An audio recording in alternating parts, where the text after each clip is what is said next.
Hello everybody and welcome to the Autodromo Juan Carlos Palace for round 4 of the FIA World Endurance Championship in 2026. Well, here we go. It's a bright sunny day here in Interlagos and we are set for a cracking race. Will Stevens has pole position in the number 12 Cadillac, and then further down in GT3 it's the 23 Aston Martin who has pole over there. We're in for an exciting day, and it's a pleasure to have you on JB Motorsports. Hello everybody, welcome up to the commentary box for this one. I'm Joshua Birch, and I'll be bringing you the action as well throughout the day alongside the World Feed team from the FIA World Endurance Championship. We've got a little bit of a split today with the coverage. So the first half an hour I'll be in the booth before I then go over to cover the men's Wimbledon final. And then hopefully, considering this is a 6-hour race, Wimbledon's not going to go on for that long, fingers crossed, I'll be back to cover the remainder as well at the end. Hard, medium and wet tyres across here as well. There shouldn't be really a chance of wet weather. It looks to be quite a good day here for the weather, so I'm thinking we're going to be in a good position. I could be proved very wrong though. BMW are second place in the title. Toyota leading the Manufacturers' Championship, 132 points after their dominance last time out. Let's go over and join the World Feed. Arrived, but so far almost picture perfect. Weather, albeit good afternoon, Tom Gamer. Sunshine. Well, for the Brazilian fans and the international fans, they're gearing up for what will be the pomp and ceremony, the national anthem coming up for you shortly, the formalities before the drivers start to get ready and get into their cars. And for Brendan Hartley, well, he's got work to do because Toyota find themselves a long way down the standings, of course. They didn't make it into Hyperpole. Find themselves down in 14th place. Brendan Hartley with the sister car in second last place. The car that won at Le Mans is starting 16th today on the hypercar grid. That is quite phenomenal. It just shows how tightly contested this category is and how difficult it is to get over the line. There are a few damp patches on the circuit. Hasn't quite dried out totally. I don't think it's going to cause too much of a headache for the drivers. Certainly not going to interrupt the pomp and ceremony that is about to begin, and also the beginning of the race here. We're about to go down to the grid here at Interlagos for the host national anthem, of course, the Brazilian national anthem.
Well, there is plenty of live action coming up for you here in Brazil at Interlagos. 6 hours to be precise, but we have got a lot of live sport also on at the moment on TNT. Of course, the Tour de France shortened today because of the heat, and the World Superbikes at Donington. Wimbledon is underway at 3:30, and coming up, the Commonwealth Games. You can stream all of this as well on HBO Max.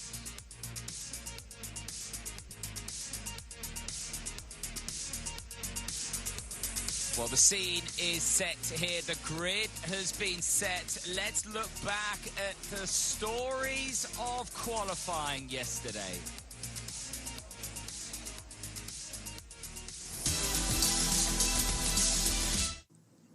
Well, a month after its triumph at the 24 Hours of Le Mans, things got off to a more difficult start in Sao Paulo for Toyota. Neither of the two cars managing to qualify for hyperpole. Kamui Kobayashi, Nick de Vries and Mike Conway down in 16th. Hirakawa having this incident at turn 1. Brendan Hartley, his teammate Sebastian Buemi, also failing to qualify for hyperpole. Unfortunately, I think we're struggling. We don't know why, but definitely I think we had lack of performance. All through practice as well. I mean, we never really felt confident in the car here somehow. We try to, to find the solution. Many setup change, try different driving. So far, we don't find it yet. We do our best, but yeah, it's going to be challenging for us. Well, when hyperpole finally got underway, it was the 38 Cadillac that got going quickest of all. Jack Aitken taking provisional pole. They missed out at Le Mans, of course, a couple of weeks ago. They're determined to bounce back here in Brazil. Alex Lynn, who's not here, taking pole position here, of course, last year. Alpine, Victor Martin going very, very quickly, under a 10th shy of pole position. Charles Malaysi just behind in the sister car. Will Stevens, though, would vault to the head of the order on his final lap, outpacing the sister car. And that's the third consecutive front row for Cadillac in 2026. Personally, my first pole for a while, obviously not having Alex in the lineup, and he's been responsible for the quali sessions. It's always tricky to step up without much practice in prior years, so I've actually done the last 3 now, so we've been doing well. Obviously, to come away with the pole position, super cool. Driving these cars in qualifying is always special. It seems very close to a lot of manufacturers as well, which is super nice. So I think it's going to be a great race to watch, and hopefully we just edge it to the others. Well, let's have a look at how the grid will line up for this 6 hours of Sao Paulo. Of course, it's Will Stevens and Earl Bamber who will be on the front row, sharing that front row, the Cadillac cars. But as you can see, all of the machines lined up on the start and finish grid. There is a bit of moisture down there. A few of the teams talking about a little bit of rain potentially, but it's all down to Where the did eye that at the come from moment, again? and there is nothing in the sky. Have had 1 or 2 words through about one of the Toyotas having a little bit of a mishap on the way to the grid, but nothing too serious. Always a bit of an embarrassment in these conditions when things don't go according to plan.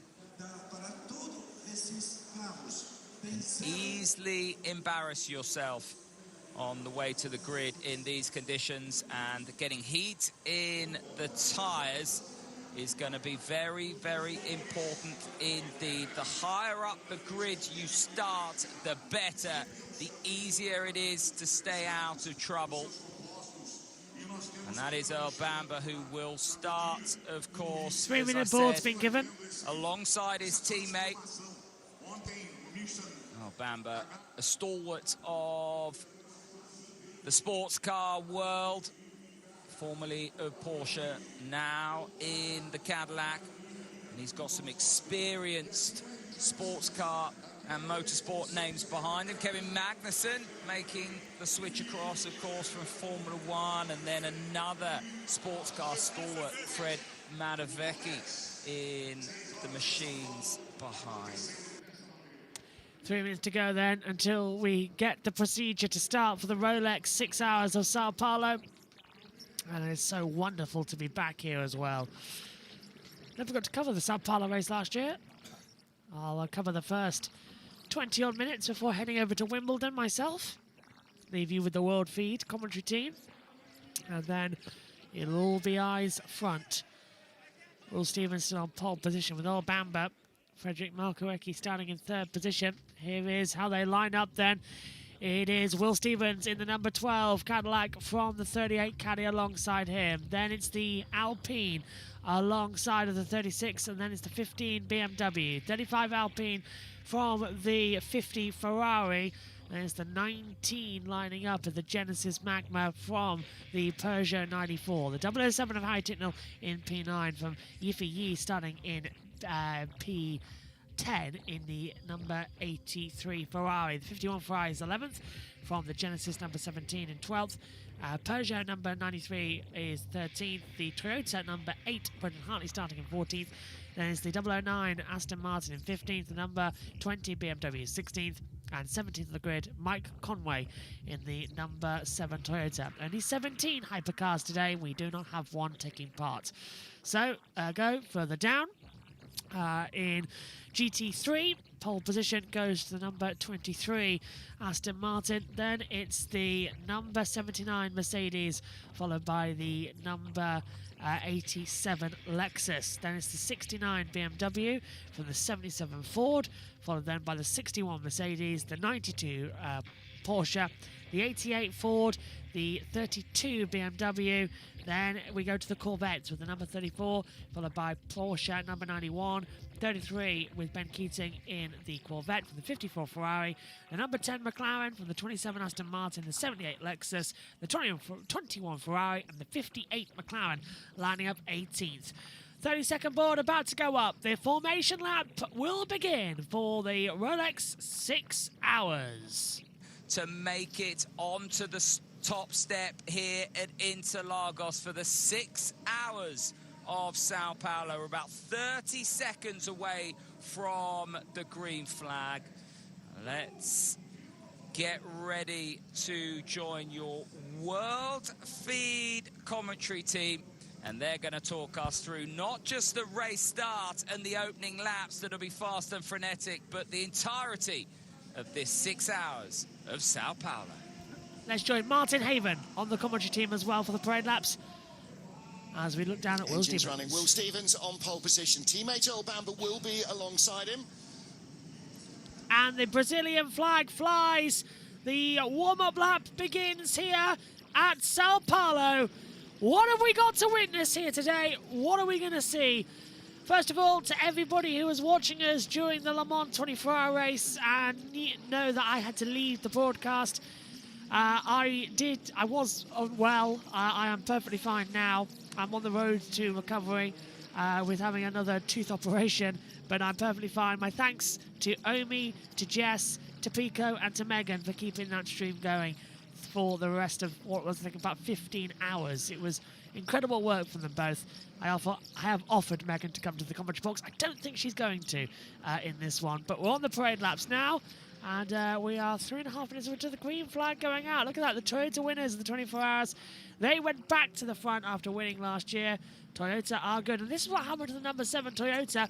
Ooh, locking up at pit exit and nerfing into the barrier as well. No cosmetic damage, just bought some of the advertising banner. They changed the front no cone of the number 7 on the grid, but that's what happened further back as they go on the parade lap. What was a sunny day here at Sao Paulo, stereotypically has now gone very cloudy with a chance of rain. It's still seems like every time we race in Sao Paulo, there's some kind of weather that is going to affect this event. And saying that, if I'm not very much mistaken, I believe it might have started raining already on the formation lap. They're coming into Junção, and it does look like it is starting to rain. So this is going to be spectacular racing. So we'll get used to seeing those cars now in their bright orange livery. Quite a big gap back now from the tail of the hypercars to the lead car in LMGT3, the blue heart of racing, Aston Martin. So Graham Newell's going to have to pick up the pace a little bit on the second lap. Yep, 2 parade laps for everybody. This is really critical because you need heat in the tyres, you need heat in the brakes for the start of the race. Just saw a little puff of smoke as the 19 Genesis locked up there, the Aston Martin as well. So you can see that they're still on and off the throttle, on and off the brakes, trying to build that temperature. But the track is a lot less grippy than it was. Which is a surprise to me, as so we have what's our another history lap with safety cars here, Graham? I think we had a pretty clean race last year, didn't we? I mean, it's got to be said, we've had several very clean races in recent years in the FI World Endurance Championship, and it's also now highly unusual to have a race of attrition. Yep. It's a tribute to the kind of levels of engineering that go into these fantastic cars nowadays. Sweeping down through the Senna-S once more. Plunging on down the hill. We're around 800 metres above sea level here. So you feel it, and the cars feel it too. A fraction down on power. Even the turbocharged cars can't quite compensate for that. Cooling is at a premium. Brake cooling normally at a premium. What's the air temperature now? 19 degrees.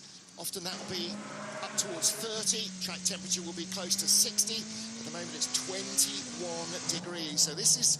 Safety car is... Oh, we've been given an extra formation lap from race control. So we are going to start lap 1 behind the pace car. So an extra formation lap has been given. All cars to close the gaps.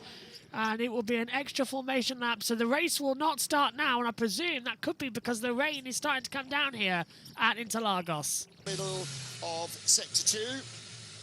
Down through curves 8, 9, 10. This undulating middle element of the track, rising and falling, pitching and diving, tight, twisty, very traction limited. So the 6 hours of Spa is the 6 hours of Sao Paulo is about to get underway. You can see the rider tracker starting to come into it. It will be lap 1. For an extra formation lap. For the purpose of race distance, it starts once the safety car crosses the line. We're going for an extra formation lap. There will be no start on this lap. So there will be no start this time by. The red lights are on. The red lights will go out when we cross the line. And the 6 hours of Sao Paulo is underway. So we have started counting down the clock. The race has started behind the safety car due to a little bit of weather conditions. They are not all backed up yet, as you can see on the screen. They haven't got the class split coming through. So this is round 4 of 8. It's the halfway stage of the World Endurance Championship. The race is officially go. Will this now mean that we get the 2x2 start? I don't know, but there's a little bit of weepers coming down the Retroposta towards Ticino de Larga. So I'm just wondering if we've got a little bit of weather playing into the factors here. Start closing up the gaps. All cars to start closing up the gaps, please. Car 69. Car 88 and car 69, let's close those gaps, please. Car 10, same to you.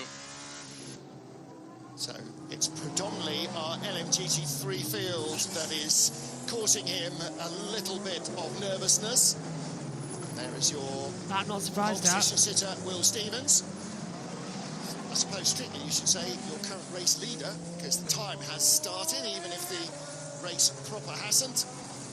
Earl Bamber will be alongside him. Then Fred McAveeky and Kevin Magnussen Alpine and BMW. Then the second Alpine, Ferdi Habsburg, and red Ferrari, Miguel Molina. There is your pole sitter. All cars exiting T12 to side-by-side position, exiting T11 to side-by-side position, please. Now that's a Zheng Let's Cao. close those gaps. That's a Zheng Cao. To get the field lined up here before they get down to Junshao and start the long climb up the hill towards the start-finish line. The safe Subida Boxes is the last corner, which literally means the corner before the pit box, opposite the pit box coming into it. So turn one at the center S. Down then through the Curva de Sol, the Retroposta, Decina de Laga, then into Fedadora, then the Oranges corner before you come into Mogullo, Zheng Cao, and then it's over the last corner of the Subida Boxes before we start another lap. It is round 4 of the FIA World Endurance Championship in 2026. We have 6 hours in Brazil to get going. The pace car will come in. We've got mixed conditions. This is just what we want. Space 1999 plays in the background as the 2 Corvettes form up from the behind in the GT3. 2 Cadillacs bring us to the line. 5 lights ahead of the drivers. The lights will go out. Now it's lights out here in Sao Paulo. Good start coming through immediately from the number 36 Alpine. Round the outside, the 15 BMW. Trying to get a little bit of an action already. But what a stonking start from everybody as they come through. A little bit of a twitch up there between the Genesis Magma 19 almost collecting in to the 50 Ferrari. And now the 83 AF Corsa has come up into 7th position. On board with Yiffy Yi in that position maker. The 15 BMW of Kevin Magnussen trying to go around the outside of the 38 of Earl Bamber. Stevens still in 2nd position as they come through.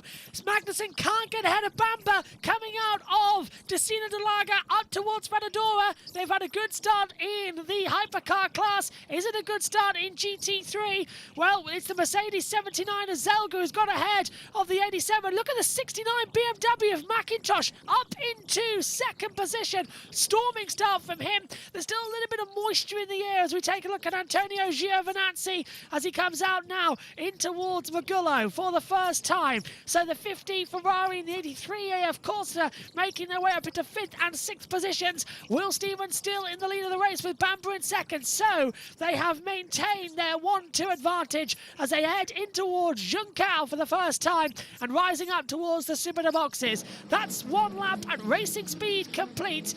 This is the start of lap 3 with Will Stevens in the lead of the race, battling for position with Earl Bamber. Now, Stevens did a 1:30.833 on that last lap time, so he's got a little bit of a better slipstream. You can see all of the timings playing up here as well as they come through to it. Not surprised they demanded an extra formation lap. And start is under investigation, we're being told, from the stewards, as the GT3 field still having a bit of a battle. Here comes the 69 BMW, trying to have a look on the inside line, and this is going to be for battle as well. Further back, the 61 Mercedes battling hard.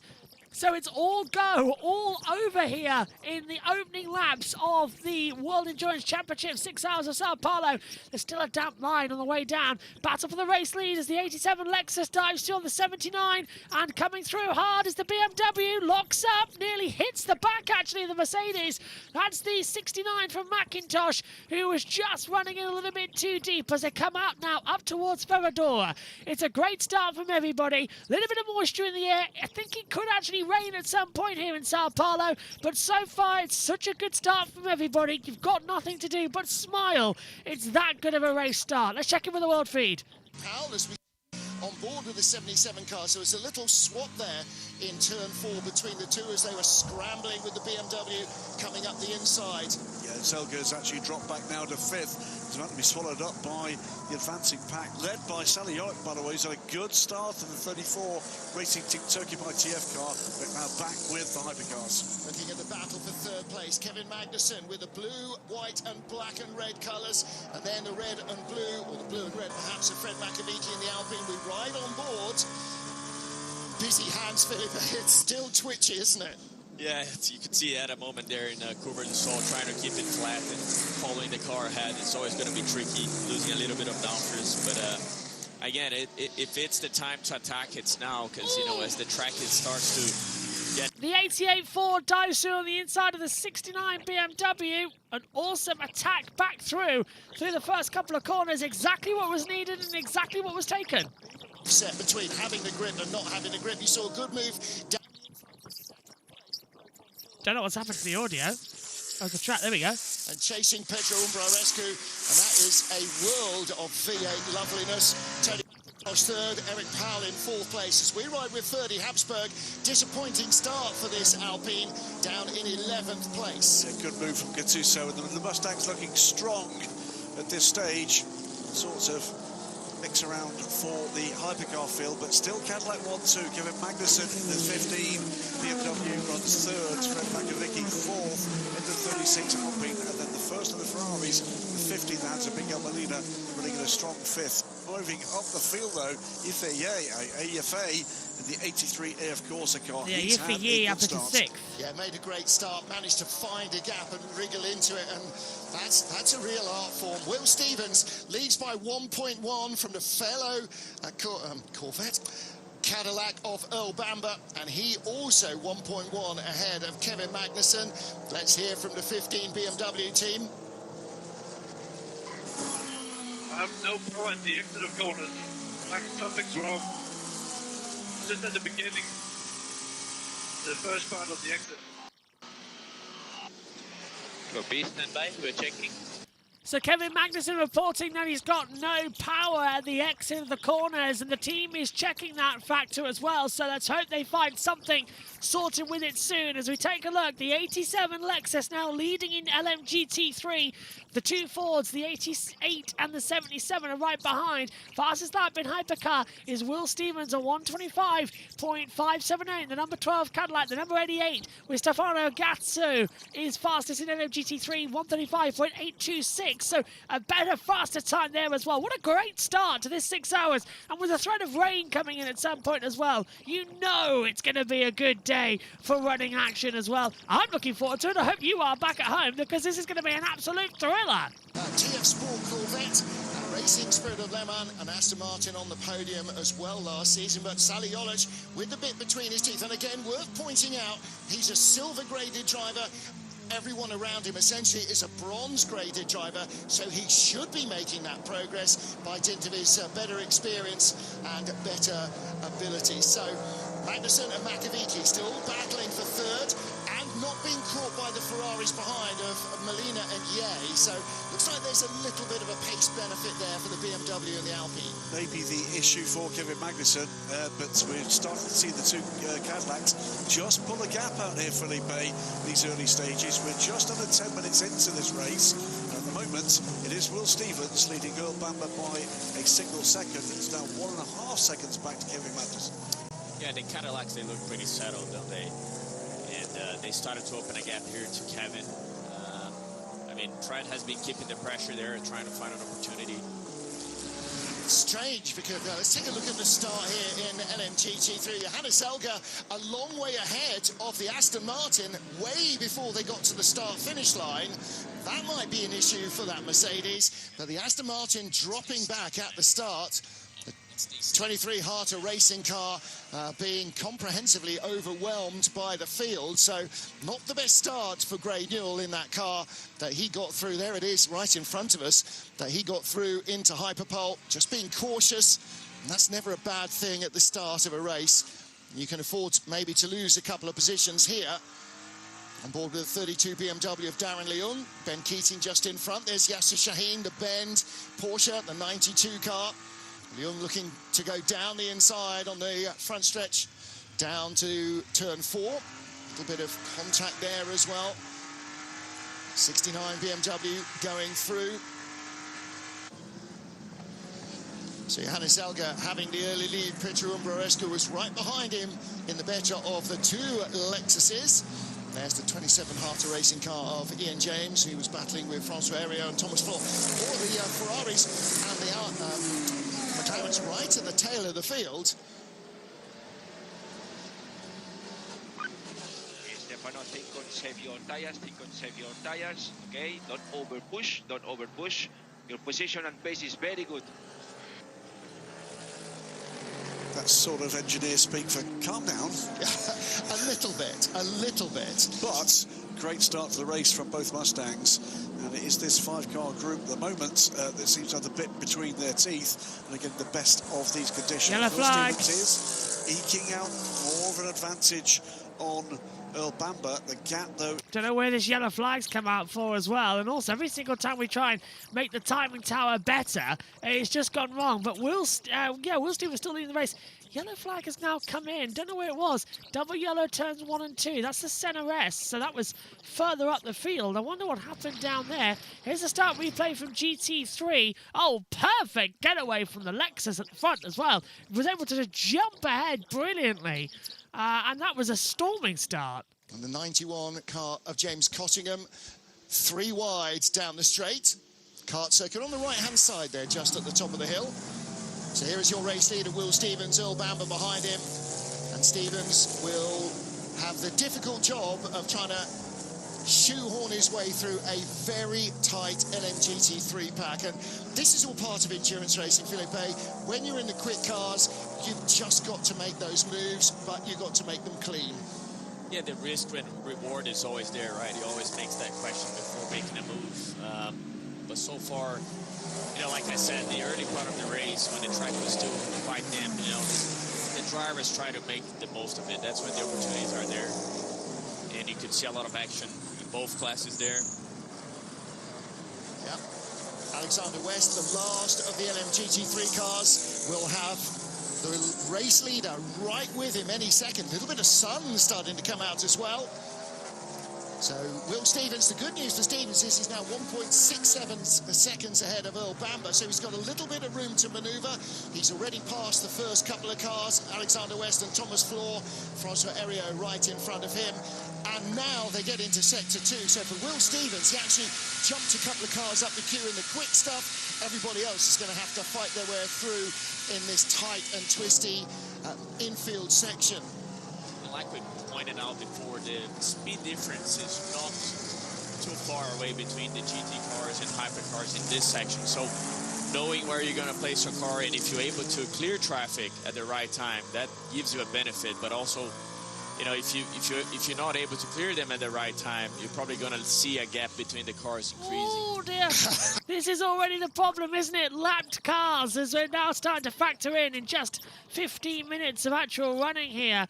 This is going to be the issue because the GT3 field now massively getting in the way of the hypercars. Battle for second place is on between Earl Bamber and Kevin Magnussen. So that's still blowing up here. And we've already completed 10 laps. This is now the start of lap 10 as they come over the line. And it is all go, go, go action. Absolutely fantastic. That's just that stumble briefly in traffic. So the battle is on now very firmly for second place. And here come the Ferraris as well. Miguel Molina in the red car, Ye Yifei in the yellow car. They've dropped Danny Hunkadea. So the orange Genesis is a little further back, stuck in traffic. And again, there's the battle for second place. The blue-red motorsport colours of car number 15 piling the pressure on the Cadillac in front. Okay, mate, good job. For information, caddies are flying. BMW is following as well with the Alpine. We expect the Ferraris in front to drag us down at some point, so if you see an opportunity later in the stint, let's use it. Not sure which of the two BMWs. I think that was Tony McIntosh that just got clipped in traffic. And that's always the danger between 7 and 8. You go in the gap, and it's not always there when you arrive. Nevertheless, Earl Bamber under pressure from Kevin Magnussen. Fred Makovici, another small step further back. He's got held up in traffic. So Magnussen with nobody on his rear. And that's perfect for a racing driver. You don't have to worry about what's behind, just eyes on the prize. Eyes on the prize, and he's definitely making strides there on traffic. And that's multi-class racing. That's the fun part of it. It takes a lot of ability skills. You got to see what's happening ahead of you. If the gap is going to clear or not. Yeah, Habsburg attacking Lotterer in the second of the Genesis cars. And there's the orange machine. Habsburg goes around the outside. The white Peugeot is right behind as well. Paul de Resta gets alongside Ferdy Habsburg's Alpine and he takes advantage. He actually moves up a spot there. Again, that that's the problem when you're in a queue of traffic. If you try something and it doesn't work, you often lose out. Busy, busy, busy, isn't it? Here we are side by side now for second place. I tell you what, Earl Bamber taking no prisoners there, but Magnussen stuck with it now. Did he take advantage, all four wheels off track? And will he have to give it back? That's certainly what Earl will be saying. He was off track. One factor here that may be coming into play is the only car in the field that is using used tyres at all is Earl Bamber, right side of that Cadillac, used medium tyres. So they're burning those used tyres early. All right, and that is in the colder temperatures. Maybe that's going to be a little bit less of a deficit.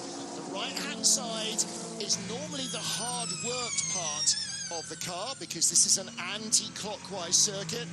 So those tyres will probably have done qualifying rather than hundreds of laps in free practice. The Ferrari's going around the outside of the two Fords. And Miguel Molina under real pressure from Ye Yifei. The yellow submarine is towing up behind him. Molina goes defensive early. And Ye didn't bother trying to make a lunge there. Through comes the second Ferrari, the 51 car of Antonio Giovinazzi, the bright red machine, in between the two orange Genesis cars. Actually so similar on this shot that it looks like three Ferraris, but the redder of the red one rather than the orange one. There you go, that's more of a view of the 19, the 51 and the 17 car. And again, Andre Lotterer in car number 17 with constant pressure from Paul di Resta. And Ferdy Habsburg is tailing that little battle as well. Yes, a nice little battle. That Paul di Resta looking very racy indeed the first part of this lap. And I think may well have actually had a bit of contact with one of the Mustangs as he came through. Honestly, some of the onboards from the LMGT3 cars are frankly terrifying in this. You see there's a little gap open, a hypercar comes through, and then four more follow, and you just... I sometimes am amazed at the way that these bronze-graded drivers can deal with that level of pressure. So part of the championship battle. There you can see the Lexus under pressure for the lead of the race. The red and black Lexus of Petro and Borescu. Stefano Gattuso senses a chance here. He almost took me out, and he just went from full left to full right in the brake. Yeah, copy. You have margin in energy. You need to cancel to overtake in these cases, if it helps. Here we go. This is the lead battle. Umbraresco, the black and red. Here we go again then. So that 88 Ford diving through. He's trying to look through. We've got the leaders coming in as well with the battle in the hypercar class. GT3 can't get a break. It's a bit of sunshine now coming through turn number 1 and 2, which is almost delightable to see. But are they going to be able to hold it together over the next few? Down the back straight we go. And there's no one really changing in the action as well. This is brilliant stuff. Hasn't he from the start here? Down now in 14th place. And his teammate Marco Sorensen is last in 17th place in hypercar. In the first penalties of the race through, and it's going to be for a Toyota and the, of course, the yellow Ferrari, both getting 5 seconds out into the next pit stop. Race start. I have a feeling we may see some action in GT as well. Yeah, I think so. And I wonder, actually, this is where the driver steward advisor, Peter Dumbrett, comes in and says, well, what were they doing? Because the Aston Martin dropped so far back, it's now dangerous for you to start braking with the whole pack behind you. They had no option but to go by. So we'll wait and see what happens there. Will Stevens, the race leader. Looks like he's out on a track day on his own. It's nobody else on the circuit. It's 4 seconds, or 3.8 seconds, to Kevin Magnussen behind, who has dropped the challenge of Earl Bamber for the moment. So that was a touch, wasn't it? 15 on the... Just the touch, yeah. Yeah, that was Johannes Zelger who got that little side biff, and it's not the only one. That's the view from above. We sort of saw that from the onboard, didn't we? And this is the battle for second, Magnussen Bamber. move. Let's watch. Magnussen going on the inside. Bamber forcing him off the track more than once. Magnussen staying through. And Kevin Magnussen takes second position here at Sao Paulo. And nowhere to go, really. Well, that was a much better attack on the inside line. I wasn't expecting that type of lunge through. So well done, K-Mag. Still battle 1, 2, and 3 together in GT3. The 87 Lexus, the 88 and 77 Fords are right behind. Throw in as well the 69 BMW. They're all over the back at the moment and still trying to find a way through for traction. That Brazilian liveried BMW is starting to close back in, and now that they are free of hypercars, probably for another couple of laps, Sally Jolic in the red and black Corvette of Racing Team Turkey might get a chance to close on this as well, because these four cars are going to be slower as they race each other than he will be on his own. Absolutely. Listen carefully, you can hear what a Ford V16 might sound like, because they're so close behind them, Moresco. But it is the Konis ASP Lexus, the 87 leads this hunting pack of Mustangs. Absolutely right, Tony McIntosh is right there. Sally Jolic has just fallen off a little bit off that pack, but he's right there with them. Huge gap to the next car along, which is Martin Berry, 6.5 seconds back. Jolic is actually closing. He was half a second quicker than the lead four on that last lap, so he will rejoin, but will he do it before Gattuso gets by Umbrarescu? These are two cars, the Lexus and the Ford, that have got great top-end speed, and Gattuso shows his nose on the inside into turn one. And using that inside line, Felipe, it looks like it's starting to dry out nicely. Yeah, you can tell he's starting to explore there. Tried it, but didn't quite make it. But he set himself up pretty good here for the backstretch, so trying to make a move. Yeah, getting that overlap. And Umbrarescu is going to be in trouble if he tries to turn in. Ooh, I think Gattuso just gave him enough room, but here comes Eric Powell on the inside. Traction and traction and more traction. On this stage, This is what's looking good as we're still waiting for Wimbledon to start before I head off to the commentary box. Well, it is all traction. It is all go, go, go situations. And still trying to find a way through on the inside. So I presume that they're finding the right balance and finding the correct traction. But still, look at this, the battle in GT3. The race leaders just absolutely stunning at the front of them. Oh, and it's a little wide now coming in from the 87 Lexus. That's going to give the 88 Ford some traction coming out of Mugello down in towards Zhengkao. Can't find a way through there. So nothing through Zhengkao. Up the hill we go then. Into skipping boxes. Still in a lot of traction. The 88 Ford with it. Down towards the center S's, trying to look to the 87 defends the inside line. Here comes the 88. What a brilliant battle. Oh, it's going to be late into turn one. It still can't find a way through on the inside. Bill Stevens continues to build the lead, almost 5 seconds now to the good. But behind him, Earl Bamber and Fred Makovicky are catching Kevin Magnussen again. There's only one rule in motor racing, and that's don't hit your teammate. Not sure everybody's explained that quite. There's probably quite a lot of radio traffic trying to explain that to Eric Powell right now. But then, I guess, Felipe, he feels he's quicker than his teammate. Which he is, because his teammate's trying to attack all the time. Yeah, attack. He's been very defensive, so that brings everybody else closer. So, am I going to try to pass, or should I stay, find a clear opportunity? See what happens here with the Ferrari. 21 and 54 on the left, Francois Heriot. On the right, Thomas Floor. And this is a long pass all the way up the hill. Started at Junshao and climbing up the inside. And again, in two cars with equal pace, you're just making your lap a few meters shorter by using that tighter inside line. So that gives you... Yep, using the tighter inside line, using that traction as we are now getting set for all of today's running. I'm trying to get out of full screen mode for some reason, but it won't let me. There we go. We're getting all set then for today's action. We're going to hand you over to the World Endurance Championship and their commentary team. We'll be back with you later on for all of the action as there's still side-by-side battles going on as we're on board with the 69 BMW, desperately trying to find some traction to the first corner. Hasn't worked out. We'll hand you down now with 5.5 hours to go to the World Feed commentary team. I'm going to step out, hopefully be back with you in a few hours' time, but I'll be keeping my eyes peeled on the race. The if you don't make that track position up, then you're kind of wasting your time a little bit. So Jolic being very aggressive as the battle for second place comes through the midfield in LMGT3. Earl Bamber chasing Kevin Magnussen right in front of him. And they've closed the gap to Will Stevens, down under 4 seconds now.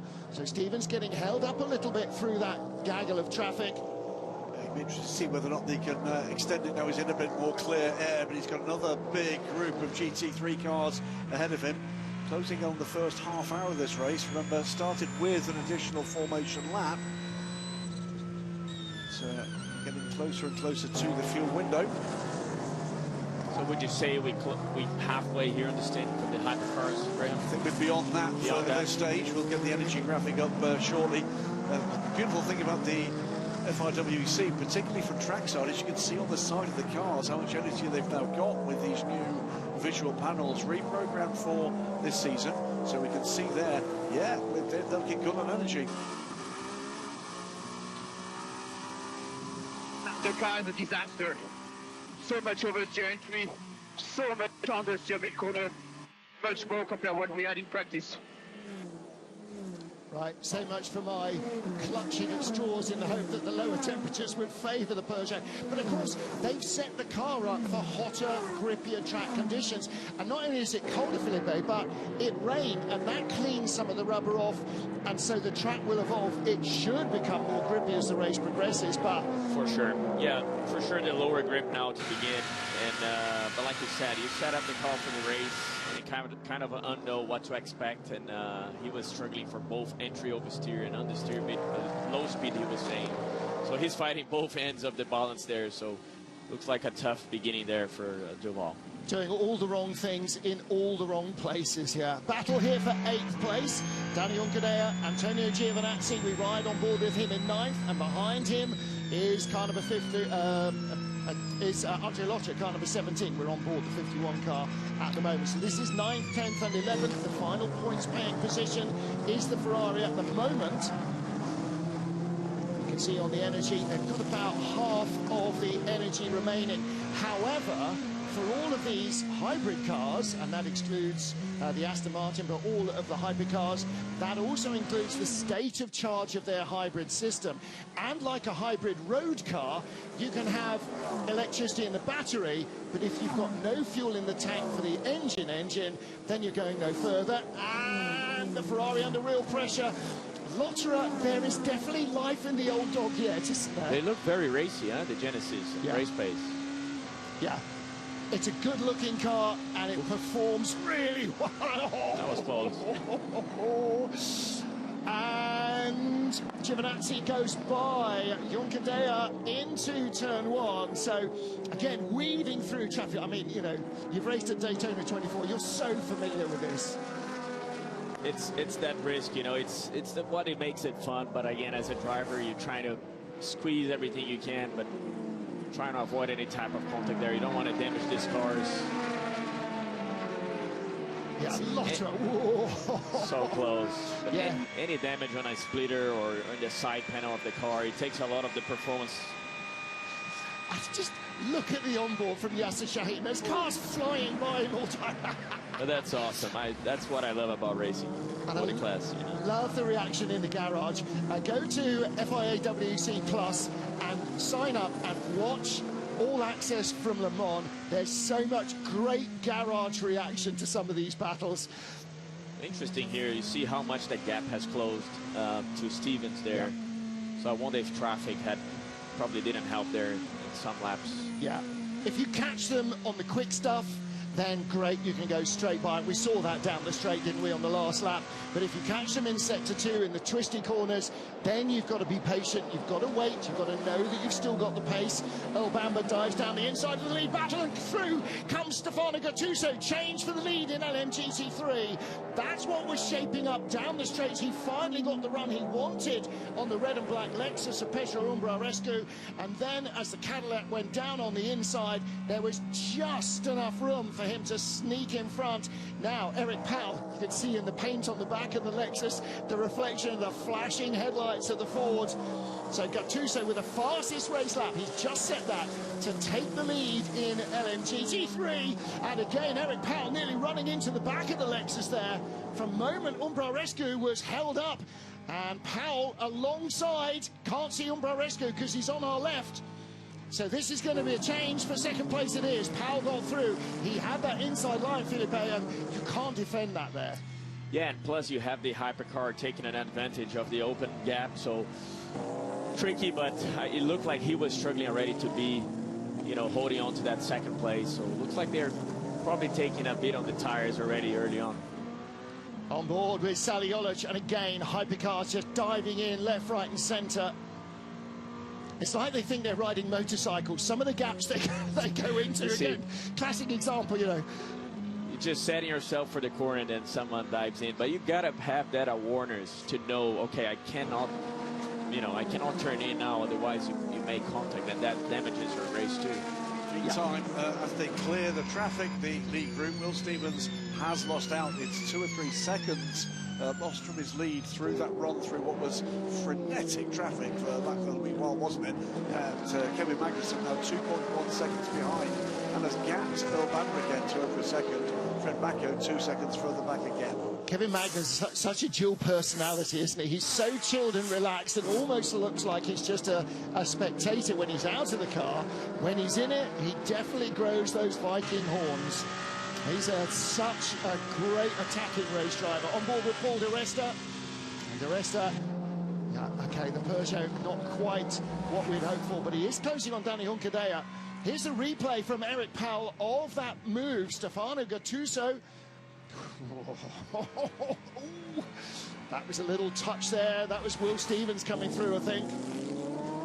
And again, that shows what we talked about, that the minimum speed in some of these corners of the hypercar is lower than the GT3 cars. Yeah, and especially when the tires start to go away, you're going to see that speed closer and closer. I think we have a radio call here coming in a second.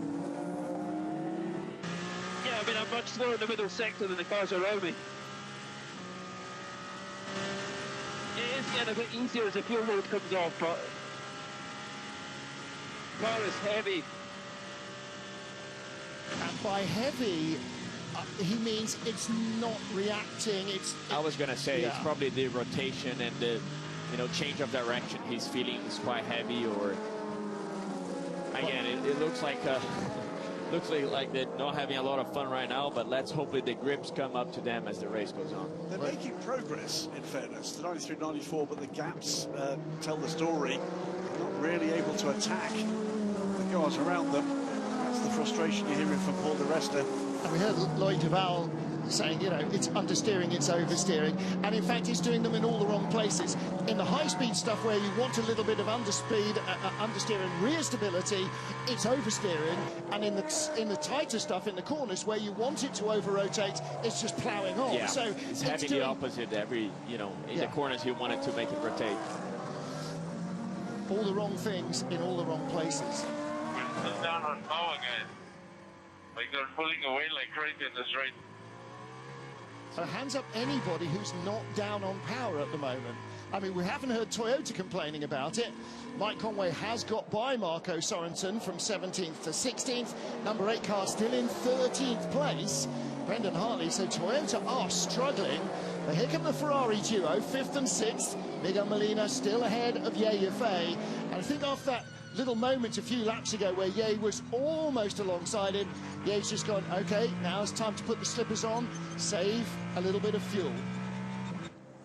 That's the most interesting comparison is the two BMWs. We've got Kevin Magnussen battling away for the lead here.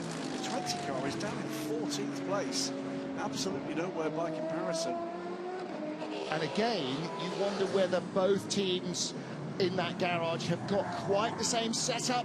Sally Olic having a little look at Petro Umbarescu. This is for 3rd place. The red and black car in front is the Lexus. The red and black car behind is the Racing Team Turkey Corvette we ride on board with Jolic. And Ye Yifei, we were just looking at in the Ferrari in the hypercar. Fastest race lap for that car. He's It's been looking racy, hasn't he? I was going to say, they're making ground here. They're definitely catching the cars ahead as the deck starts to kick in the tires. But the funny fact here is that Stevens, he opted for new tires, you said, to start, right? But it looks like the gap has been closed now, so that could play in the hand of the 38 car here.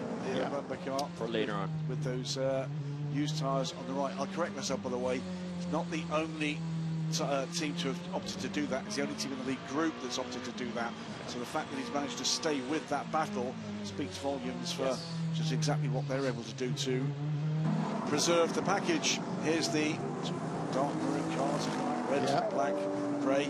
It's very, very different answers to the LMGT3 question. Lexus RCF and the Corvette Z06 GT3R. Yeah, we like a V8 GT battle, though. Doesn't matter where the V8 is, they still sound good. And the BMW is closing in again on this little battle as Umbro and Jolic squabble. Tony McIntosh in the 69 BMW just creeping a little back onto the tail of them. But the two Fords basically set sail off in the distance. Stefano Gattuso leading from teammate Eric Powell. Now then, let's get a little bit of information about what's going on track. Bruce is down at AF Corsa. Robert, it's been since Le Mans last year that the Ferrari actually won a race. What can you do today? I know that you're working hard on the strategy. I see you speaking on the radio all the time and trying to work out a way. Can you do something today? Well, first of all, you need many factors to win races. It's not only about strategy. Mainly performance helps. So Interlagos is a tough track for our car. But we are trying our best, as you said. He made a very good first lap, so we gained a few positions. And we are trying to manage the tires as weather helps because it's cooler today, so I think tire management will be a bit easier, but definitely will come into the play. I think a lot of possibilities with changing two tires, which side, what to do, and if doubling. So we will have to wait and see, react. But of course, we are focused on ourselves to do our best and to try to execute the best race possible. How fast do you understand what is happening with the tire with this change of temperature, of track temperature? Are you able to gamble a little bit and be early in the change, or try to push it a little bit forward, or are you waiting to see the tires in the garage to take a decision? Well, I would not say gamble. I mean, with the experience and knowledge, you can kind of predict. Of course, the final word is the racetrack, and we try to get some information also from IFE. I think until now everything looks under control, so potentially, this opens up also different scenarios for the race. If you have less deck, you might change your strategy. And then weather. There is some rain predicted for the last part of the race, so you never know here. As always, WEC offers entertaining races, and we will try to do our best. Certainly entertaining, and good luck for the strategy and the rest. Thank you very much. Good to hear from Robert Kubica. His car, by the way, is the next car in the order with used tyres on. All four had seen previous usage this weekend, so it's even better news, if you like, for the pace of AFA. Beyond that, we've seen a result now of investigation into the car 15, Kevin Magnussen and Johannes Elger. We saw that side-to-side contact, no investigation necessary, but they are taking a look at that potential off-track overtake, Magnussen on Bamber. And I guess there's 2 points of view there, Felipe. From the point of view of Magnussen, it was very marginal indeed. And from the point of view of El Bamber, it was the most outrageous misuse of regulations ever seen on this planet. Race drivers, they're going to be saying, Bamber probably saying, he squeezed me, or, and Kevin the other way is probably saying, he didn't give me enough room, and I try to make the pass as fair as possible. But I don't know. In my view, it looked like a racing incident. No, I mean, it just looked like they were racing each other pretty fairly, I would say. Yeah, it was very marginal at best, and certainly not flagrant off-track abuse. Wasn't the pass on the grass, was it? Down the inside of the Heart of Racing Aston Martin comes the Alpine of Fred Makovici, closing in on Earl Bamber. At least he was, until Bamber got a bit of a break there in traffic. And there is your race leader, Will Stevens, coming towards us. Kevin Magnussen with Earl Bamber now for very close company. And Makovici trying to join in. In the pit lane, the first of our LMGT3 callers, car number 91, James Cottingham in the DK Engineering Manthey car. And also 35, the Ferdy Habsburg-driven Alpine. And that might be maybe a lap before we expected, or 2 laps before we expected. I was about to say, we've seen in recent WEC races teams throwing the dice, BMW to great effect at Spa. The teams of the strategy will have learned from that. If you're nowhere, try something. Yep. And if we've got those mixed conditions potentially to come, we can see that traffic is really tricky here. Maybe that's what's happening here at Alpine. They're just throwing the dice and see whether or not this race brings something back to them. 100%. I think for James Cottingham, Manthey DK Engineering, probably exactly the same. You know, he was stuck in that big, long group that went from about 7th to 15th. So don't be stuck in it. Give yourself a chance at some free air. See if you can free the car up. There you can see Earl Bamber again through on the inside of the LMGT3 cars. Well, down in the pit lane is Bruce Joanny. Bruce, what do you know about the Alpine stop? Well, I was just next to Jules Gounon when the car stopped, and yeah, it was just to avoid traffic, get away from the traffic, do a clever pit stop, just to save some time into the traffic. That makes a big difference. For example, speaking to Vincent Voss earlier on about the car 20 that's very far back, the car performance is the same as the car 50, but as you can see, it's way further back, and that's only down to traffic. Yeah, he's just stuck in traffic, and again, wouldn't be at all surprised to see a little bit of a strategy offset there as well. Either pit late or more likely pit early and just try and give him some clear air, because that's actually worked for the Alpine. The 35 car, Ferdy Habsburg, is quite a long way away from the queue that he was in. But if you're further up that queue and in the top half dozen, then, or you've got a little bit of a gap in front of you, then it's wise to maintain that track position. Again, battle for third place. Earl Bamber in the gold Cadillac. Right behind him, the blue of Alpine, and that's Fred Makovici with the number 36 car. Mako with the bit between his teeth. And he needs to hurry up with this a little bit, because Miguel Molina is about 1.4 seconds behind, and he's got Ye Yufei closing in on him at the moment. Will Stevens, still the race leader, comes across the line just 1.4 seconds ahead of Kevin Magnussen. 127.0 to 127.3, so that gap opened up a little bit. Kevin Magnussen dropping back about 3/10 on that last lap, but again, with traffic, those will vary all the time. You've been watching this closely, Felipe. Is this a little bit of luck? Is it just the fact that Kevin Magnussen's showing a little bit more aggression here? Is it to do with the strategy, maybe energy saving, maybe looking after the tyres that Will's doing? What's going on here? I think it's a bit of everything, honestly. It's hard to point out, but definitely the traffic here pays a bigger price. You know, if you're leading, of course you don't want to be, you want to have some conservative in your pocket, right? You don't want to go for that last gap just now, and I think that Steven's doing that.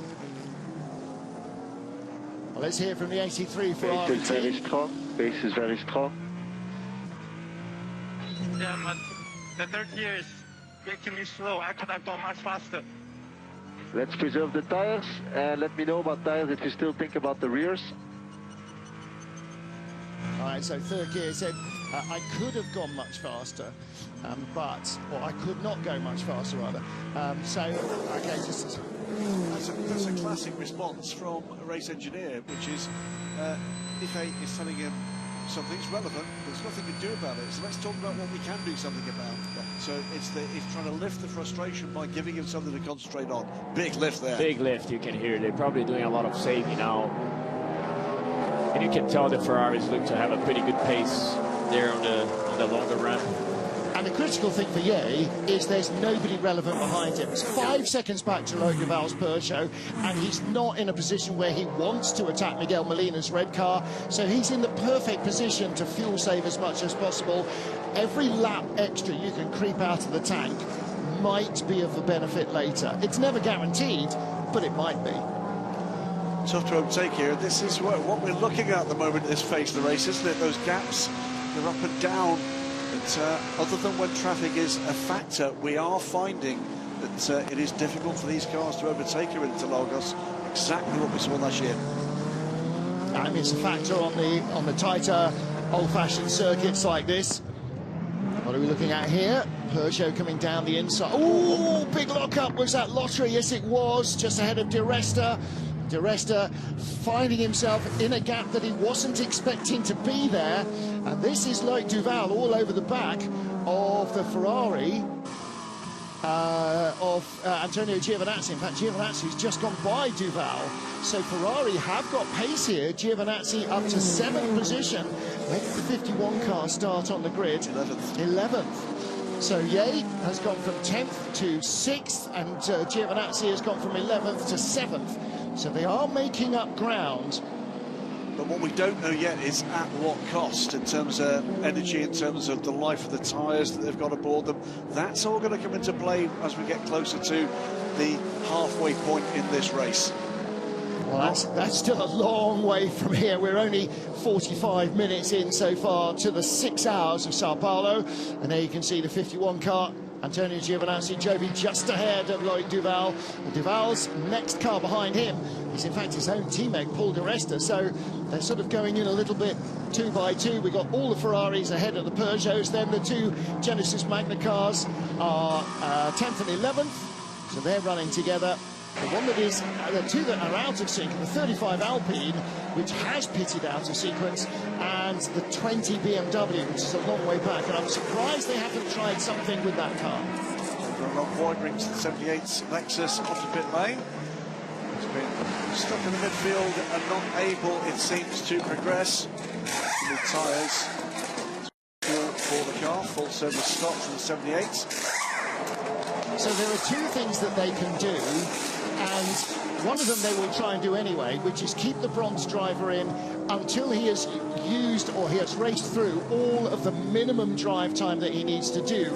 And at that stage, maybe instead of going all the way to the end of the fuel, then you can do something out of sequence, bring him in, get your pro drivers in, or your silver driver in, or your gold, platinum, whatever, and try and make a difference there, instead of going all the way through a tyre stint. In clear air, by the way, once again, Will Stevens is pulling away in the lead of this race, 3.6 seconds to the good. The battle in LMGT3 now is for 4th place. Sally Jollich has gone by Petra Marescu in the other, the 87 Codis ASP Lexus, and Marescu now under pressure from Tony McIntosh, who's been just running his own race, really. Yeah, Tony McIntosh has been in this little group. We're riding on board with him now. And the BMW certainly looks quick enough to challenge. Behind you can see Martin Berry. Now that gap was around 4 seconds, still is around 4 seconds. So Berry's not making much inroad into this battle. But if the BMW really starts to attack the Lexus, then that will slow both of them down. And then suddenly you're going to see the first of those 2 Iron Lynx Mercedes coming into play. Yeah, Martin, he's sort of in no man's land here. He's 4 seconds back, I think, closing a little on that pair. But behind him, Jana Zelga in the other Iron Lynx car is a full 7.5 seconds further back. That's LMGT3. Let's get back to Hypercar, down back with Bruce Chouani, and he's down with Peugeot. I am down in the Peugeot garage with Theo Pourchaire, driver of the 94 Peugeot 9X8. Theo, it's going pretty well at the moment, so I have 2 questions. We saw you guys kind of struggling during the week, and suddenly in the race it seems to be working fine. Why is that? Is it linked to the temperature and saving the tires, or are you actually pushing and not saving enough the tires and fuel? Yeah, I think, you know, we had some rain in the night. The track was really grippy in FP3 qualifying, of course, and we were quick. But unfortunately, with the rain, the track is now a bit more clean, with less rubber, let's say, and we're sliding a bit more, destroying a bit more the tires. But it's only the beginning of the race, so I think they are also managing a bit, Loic and Paul. Paul seems a bit quicker at the moment. I think Loic has a small damage on the front clip as well, from what I saw. Maybe in the traffic he had a small contact, but yeah, we have to keep pushing. We need some points this weekend. Well, good luck for that, and it seems to be working not too bad so far. Not too bad. Thank you. I think everybody is going to find that the car balance has changed. The sun is starting to come out. There are a few little blue gaps overhead. Track temperature hasn't risen much, though, so again, Filippo, it's, you know, these things are always a work in progress, aren't they? The track evolves all the way through a 6-hour race anyway, so you're just going to have to go with what you have. Exactly, and it's always going to feel better when the fuel level starts to come down, right? So, wouldn't be surprised. If we keep this fuel target, there's no way we stay 5 seconds in front, especially if it's not in front. We know. As long as Molina is in front, we cannot do anything. That's a team call there. Interesting. Yeah, possibly, or just we know they've got the same pace as us, and so it's going to be hard to make a difference without compromising your fuel. Felipe, I was watching the pace behind EFA of Antonio Giovinazzi, and he is going significantly quicker. He's catching. As soon as he got some clean air, he definitely put in some good laps, and he's catching the cars ahead. It's 3 Ferraris, 5th through 7th at the moment. Will Stevens, 3.5 seconds to the good from Kevin Magnussen. Still tracking there. Will Bamba still 3rd, and still with his mirrors full of Fred Makovic in the 36 Alpine. And then there's the Alpine. Just hold that shot a little longer and you'll see the first of the Ferraris coming into shot. Miguel Molina, you can see the yellow submarine behind him. So that's about a 1.5 second gap back from the Alpine. But that will disappear the moment that Makovic starts really battling hard with Earl Bamber, and that's going to happen any moment now, isn't it? Because he's well placed to try and attack the caddy. You know, this Alpine is a quick race car. Everybody involved in this effort very keen to show that for all sorts of reasons. Linked in, of course, with this championship and the future. But look how close the Ferrari is now to the rear of the Alpine. Yeah, again, those little moments in traffic, Philippi, where you just can't get through because there's nowhere to go, cost you seconds. Exactly, but you take all you can, especially when you have those, you know, a few sectors that you can put a clean track and, you know, put the lap time down. But again, it takes one car to dive in front of you and you don't clear it enough, and it's going to be painful behind the wheel. But that's all about multi-class racing here. Looking just briefly at that energy graphic, EFA 2% better on energy than the other 2 Ferraris, and also doing pretty well on energy at the moment, the 2 Peugeots. Not enough to make a difference, not enough for an extra lap yet, I don't think, but if you can save that fraction more, then maybe you can do that in one of the stops later in the race. Just saw Kevin Magnussen diving down the inside of the Corvette of Ben Keating, our championship leader in LMGT3, and here is our race leader. Again, once more, heading up towards that sort of top half-dozen group of the LMGT3 field. Previous shot, by the way, we saw the 2 Ferraris coming down towards turn 1. The background, Giovinazzi coming. What a way back with lights flashing. He's on a charge, and again, a full second faster than the 2 cars ahead of him. He's going to be with that group very soon. Well, there is your race leader. Will Stevens started from pole position, led into turn 1, has not been headed since. This is exactly what the Cadillac team wanted. Earl Bamber in 3rd place. He was deposed by Kevin Magnussen's number 15 BMW, but he's still very much in the hunt. And Stevens there, clearing that little group of cars. But the bad news for him is that Magnussen in this BMW is going to catch them on the long, fast run up the hill from Zhonshao, and that means easy pickings going through traffic. Watch him catch the Mercedes in front. Look at this rate of closing. Yeah, poor Mercedes driver, you just feel the draft of the hypercar as it comes by, like you're going by a truck on the motorway. Yeah, through the keyhole again there, and watching in the background, car 79, by the way, and that is Yannis Elgo, will be getting a drive-through penalty for start infringement. In comes the 32 BMW, Darren Young, And again, I think this is maybe a lap or two early. Where are we now? 5 hours and 4 minutes remaining, so just coming up towards the 1 hour mark. So they might just be offsetting. Has he had a little moment somewhere? Certainly, there's an awful lot of rubber debris already. There's not grass, though, so maybe they were just being conservative. I mean, look at the smoke coming off the brakes. I think he's probably been complaining about temps in that car. He's been in a queue of cars, and so that hot, turbulent vortex of air coming off the car in front is not good for cooling. And with the thinner air at 800 metres above sea level, that's not good for cooling either. The sorts of things they've got to think about in this choice of strategies in LMGT3 particularly. One of them is driver time for the bronze drivers, and you're sort of constrained with just how ambitious you can be. You don't want to leave yourself struggling with a bronze driver in for too long at the end of a fuel stint. Just look down there, 17th place, pit out for the 32 BMW, but it only had 82% energy when he left the pit lane, so they have short-fueled that car, so that it looks like they're back timing when Darren Leung's minimum drive time is over and not carrying too much fuel to slow the car down. So again, some very good thinking on that pit wall from Rahul Fry and the strategy team, and a little bit of contact there. Yasser Shaheen getting into the back of Ben Keating. Now the door open-ish. I mean, Ben basically there trying to give them both room to survive, and Yasser little over-ambitious. I mean, you're the stewards advisor, Felipe. How are you going to say? As a driver, I'm laughing here, but yeah, that looked like the gap was closing, and you know, probably didn't have enough clearance. You know, he had the nose kind of in there, but never had it solid all the way. But let's see what's going to happen then. Yeah. Well, they will look at it. Martin Berry getting fuel and fresh tyres.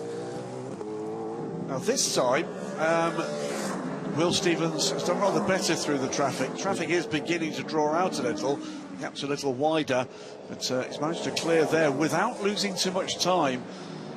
And we're back to that shot of Will Stevens where there's nobody else on the racetrack that we had about 15-20 minutes ago, because he's cleared all of the LMGT3 leaders, and behind him Kevin Magnussen.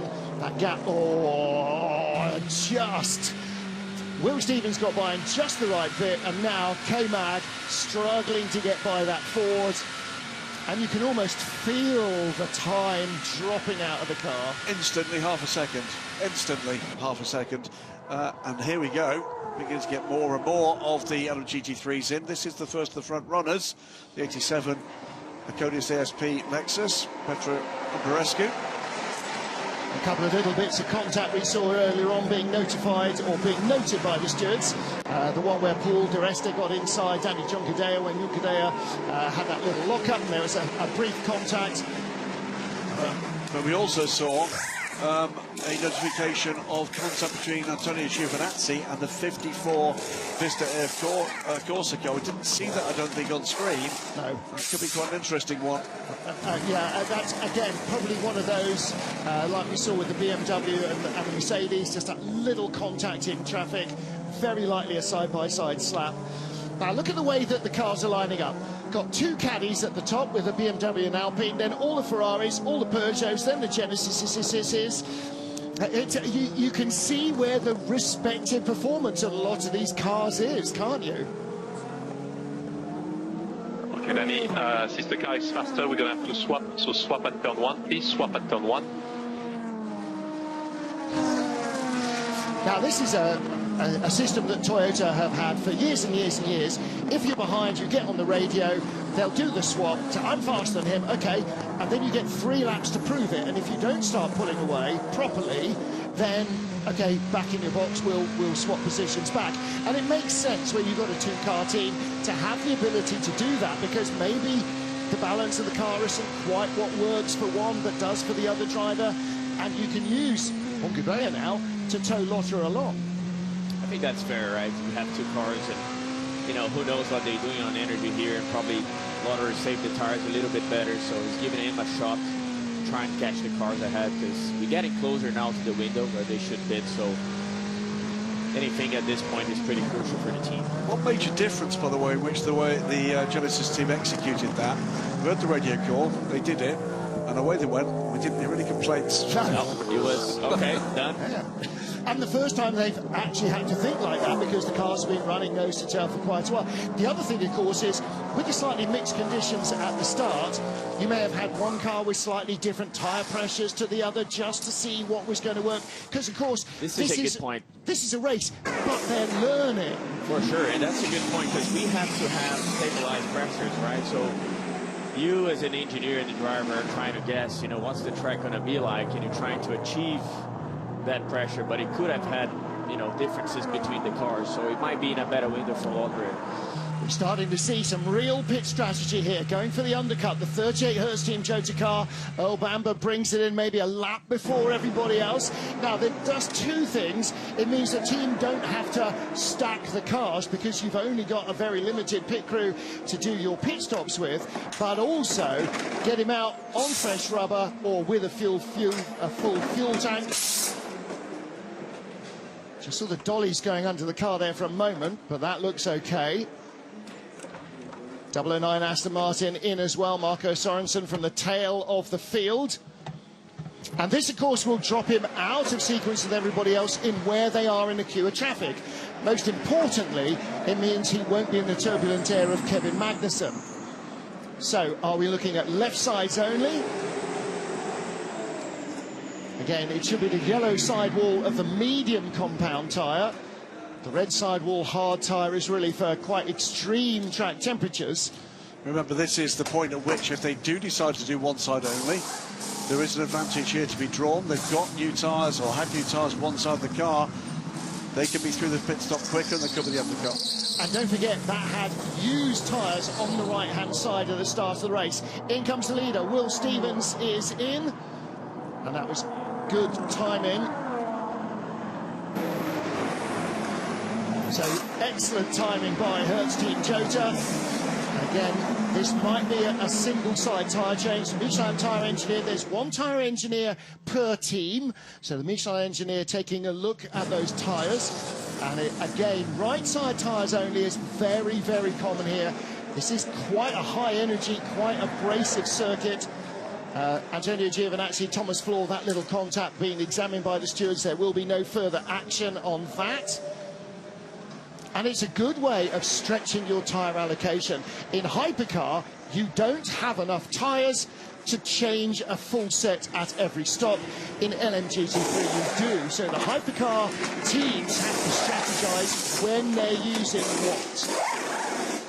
It looks like they're fitting their qualifying tyre on the right.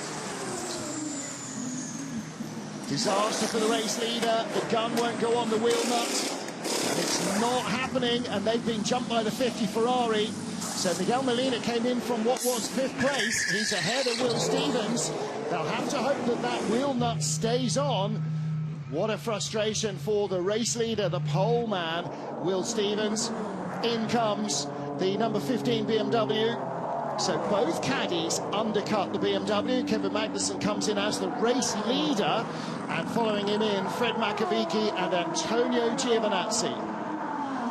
So just to give you an idea on pit stop times there, it's 1 minute and what was that, 15 seconds for Miguel Molina, 1:32 for Obambo, 1:31 with that stuck wheel nut for Will Stevens. Race leader currently Ye Yifei in the yellow AF Corsa Ferrari, but when he pits, as he probably will do at the end of this lap, it will be the number 35 Alpine that stopped a few laps ago that will take the lead, and there's a McLaren spinning and rejoining the track. Turn 11. And that's the Garage 59 car of Antares Al. That's his outlap. So he's come out on colder tyres and has looped it around at the bottom of the Estosena. So both of the Toyotas are in.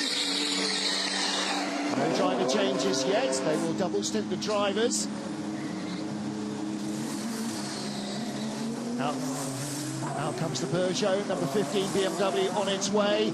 Is Kevin Magnussen going to cycle through once the Alpine hits as our new race leader? Yeah, you say. So of the cars that have pitted, the first to pass the line is the 50. In comes there, of course, a car of AFA leading the race. Yep. This was the race leader, AFA. And the 15 BMW still on its outlap. 36 Alpine as well, and the 50 Ferrari. 50 Ferrari stopped a lap earlier, so René Rast is the current race leader, as in comes almost everybody else in hypercar.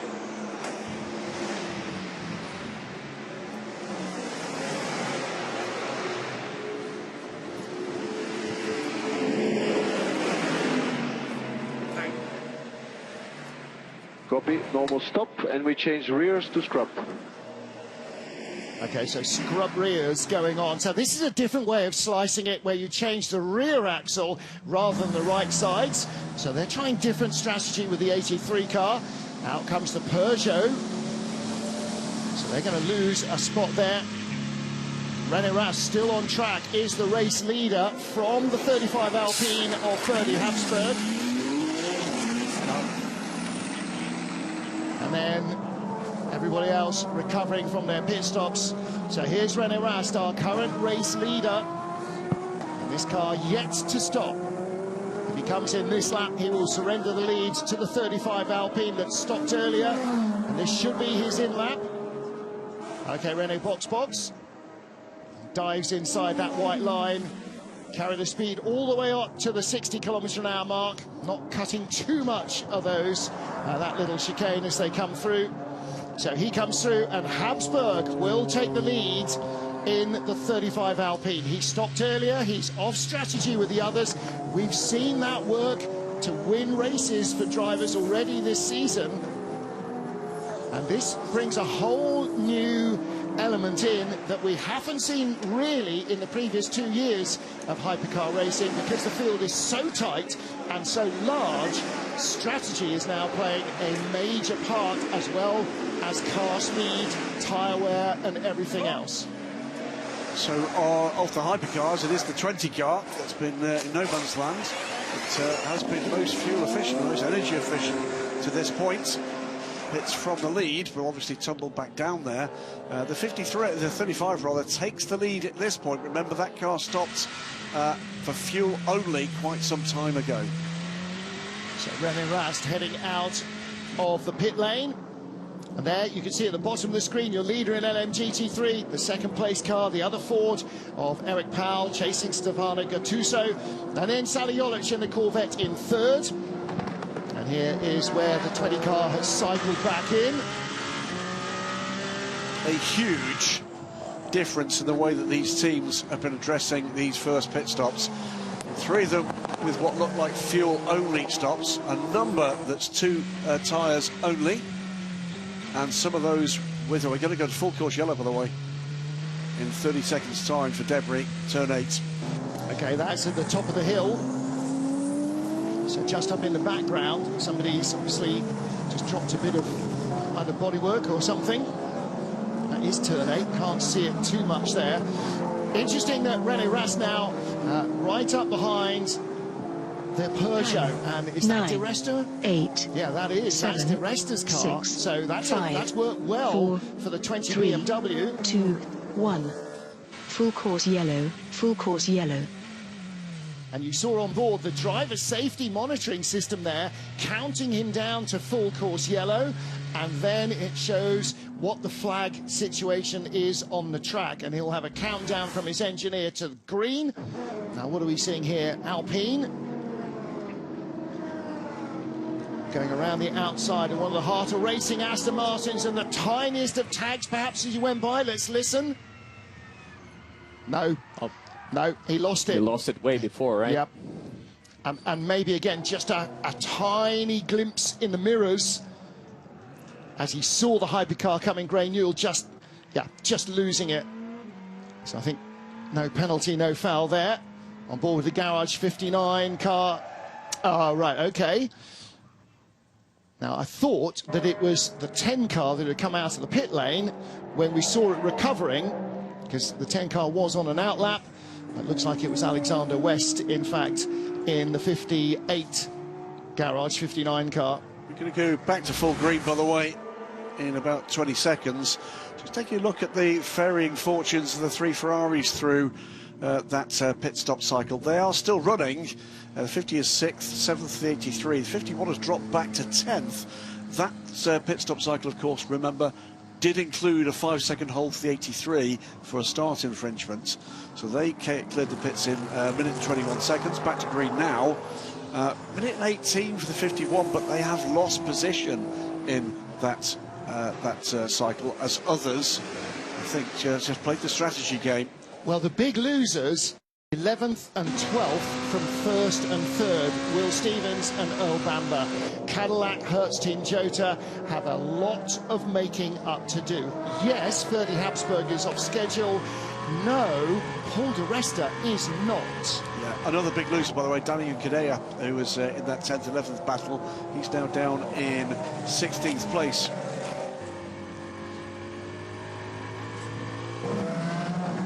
Ferrari, push me onto the grass. Gave me no room. Copy. Push off track. Okay, so these have to be reported by the radio, because if you are off track, then you'll automatically be being looked at for track limits. And if you don't explain why you are off track, then you can't avoid a penalty. Green players go back to green. Really quick reaction from the 009 Aston Martin, I think, to go by the number 7 car, Mike Conway. 007. 007, okay, so that was, yeah, going by Conway. So Harry Tinknell sharp on the green, and again the race engineer will count you down. We will hear the countdown maybe from race control, but the race engineer will repeat that to the driver, or very slightly preempt that to the driver. On board with Marco Sorensen. Ferdy Habsburg leads the race, running the 35 crew. Race winners already in the WEC. I see it at Fuji. I'd love to add another notch here. Paul de Resta 7 seconds back. Now the question is, how did the Peugeot get there? What didn't they do in the pit stop? Fuel only. Fuel only. Exactly. Fuel only, right. So the top 3 cars, the Alpine of Ferdy Habsburg, the 93 Peugeot and the 20 BMW, less than a minute, in fact 53, 56 and 52 seconds on pit lane, they did fuel only. So A, they got track position, and B, at some stage they will have at least one pair of tyres more in the locker than the others. Right now, though, they're going to be at a grip deficit. Exactly, that's the question. Can they make those cars last through the full stint here? That's the big thing, especially after run the car in that early part. For sure, the track is also gripping up, so that will help a little bit. But it's how much homework did they do to look after the tires in the early stint? Number 8 Toyota ahead of the red and yellow number 51 Ferrari. So Antonio Giovinazzi chasing Brendan Hartley. And again, Hartley did take tyres as well as fuel on that, same as the Ferrari.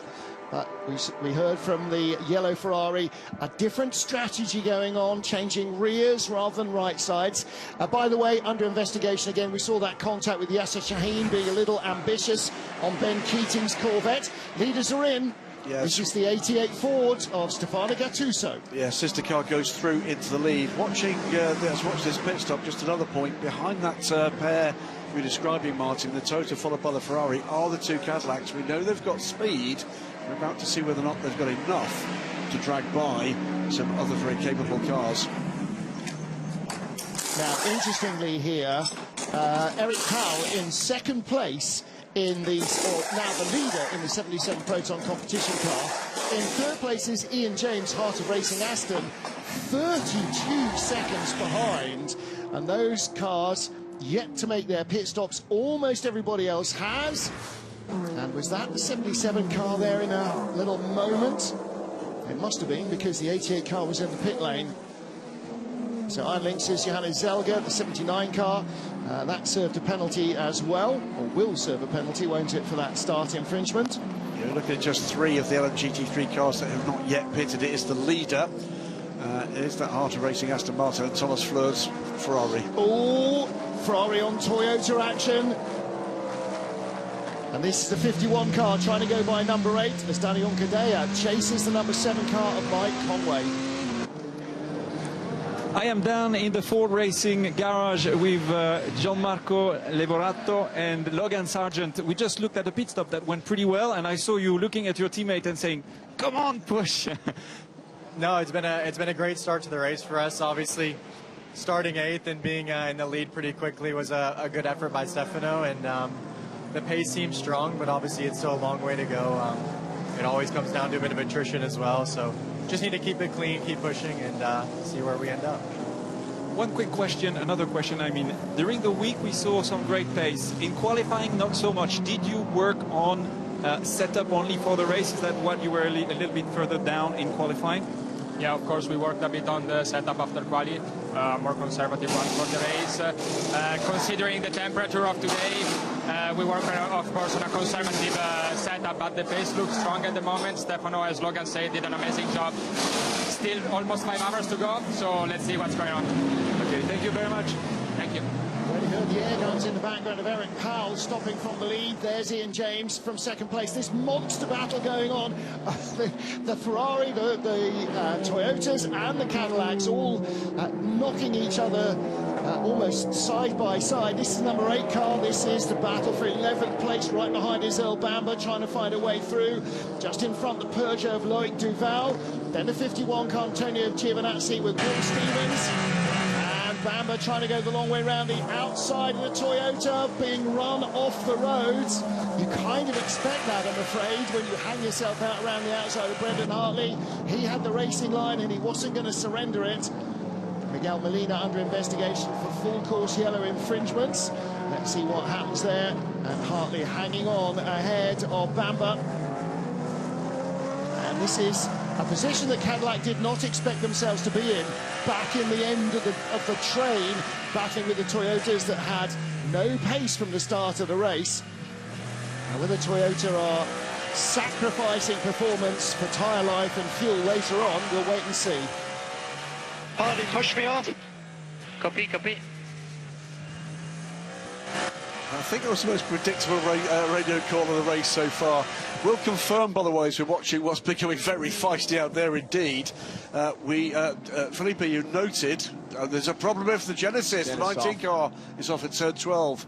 Let that recover before we make the point here. So we're going to be back up to full speed. Oh, great move down the inside. But and straight off. Didn't quite make it, right? No. Earl Bamber getting very frustrated by his position and being stuck behind the Toyota. Dive bombed him at turn 1. That was never going to work. But look at Will Stevens all over the back of Antonio Giovinazzi for 9th place. Yeah, actually catching Earl Bamber is one reason why he's eager to get by, is the 007 Aston Martin of Harry Tinknell. Point to add here, by the way, Felipe noted the 35 car had short fueled. Paul di Resta did the same. Yeah, bigger job in traffic. Let's be aggressive. Giovinazzi in front. Trying to make use of that fresh tire he put on, right, from qualifying on the right-hand side. Indeed. But they're sort of stranded here, aren't they? Yes, we've got 2 or 3 cars at the lead of this race on a completely different strategy, but those pit stops cost them dearly. Now, did they short fuel the top 3, or did they just fuel early? We know that Lenny Ras did. Again, Earl Bamber having a... I mean, that was coming in off a very long run-up, wasn't it? It was, yeah, confirmed. 35 and 93 did not fully fuel the car. All right. So looking for track position. I mean, in US racing, that's always the way. Track position above all else. And this is Honkadea. Is this where he ended up going off? Yeah. Trying to find a way through on the Ferrari. The TransPennine route upgrade is rolling out across the region. And trains will go faster by going electric. So whether you're popping to the pictures to catch the latest blockbuster, or for a bite with your besties, when you're going out for a good time, you'll get there in no time. The TransPennine route upgrade. On track to better. Since Matthew died, I worry I'm never gonna feel normal again. Grief isn't something you fix. You have to get through it. I heard that on a podcast. Oh, God. Come and have a real Nantucket moment with us. You remember this guy? I remember this guy. This is not death. This is rebirth. When did hangovers get so bad? I feel like hot garbage. My mouth tastes like Scotch. Okay, you're making it worse. Your shortcut to brighter looking even skin. New Garnier Vitamin C Wonder Tint. Formulated with vitamin C and SPF 50+. An all-in-one tinted fluid in a weightless texture. Instantly even skin. Helps to reduce the appearance of dark spots and protects skin day after day. New Vitamin C Wonder Tint. Glow wherever the plot takes you. By Garnier. Right, I'll go get help. The green flag will be here soon, son. Trust me. Oh, come on. Show us a sign. Sign. Ah, there you are. A green flag arrived just after you left. Green flag. Get more me time when you save with Compare the Market. The Compare the Market app, the simplest way to save. What makes a man? Real men are strong. You need a striking fit. Real men have athletic The nonsense. Cut the complicated. One blade for everything. Philips One Blade.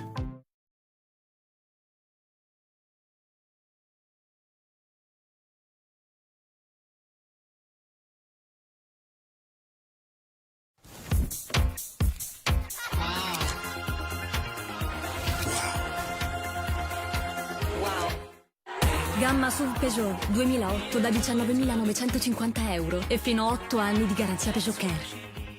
You are a best-selling author that the parents have actually heard of. I doubt that any of my books are on the shelves of this hallowed institution. They aren't. I write because sometimes I wish I was someone else. This is college. You get to reinvent yourself. Dad's kind of hot around here. Hi, Coach. You're a bad boy.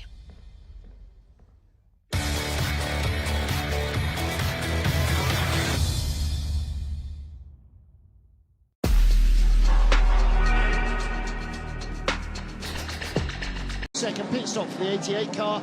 We've seen 1 minute 14, which will be...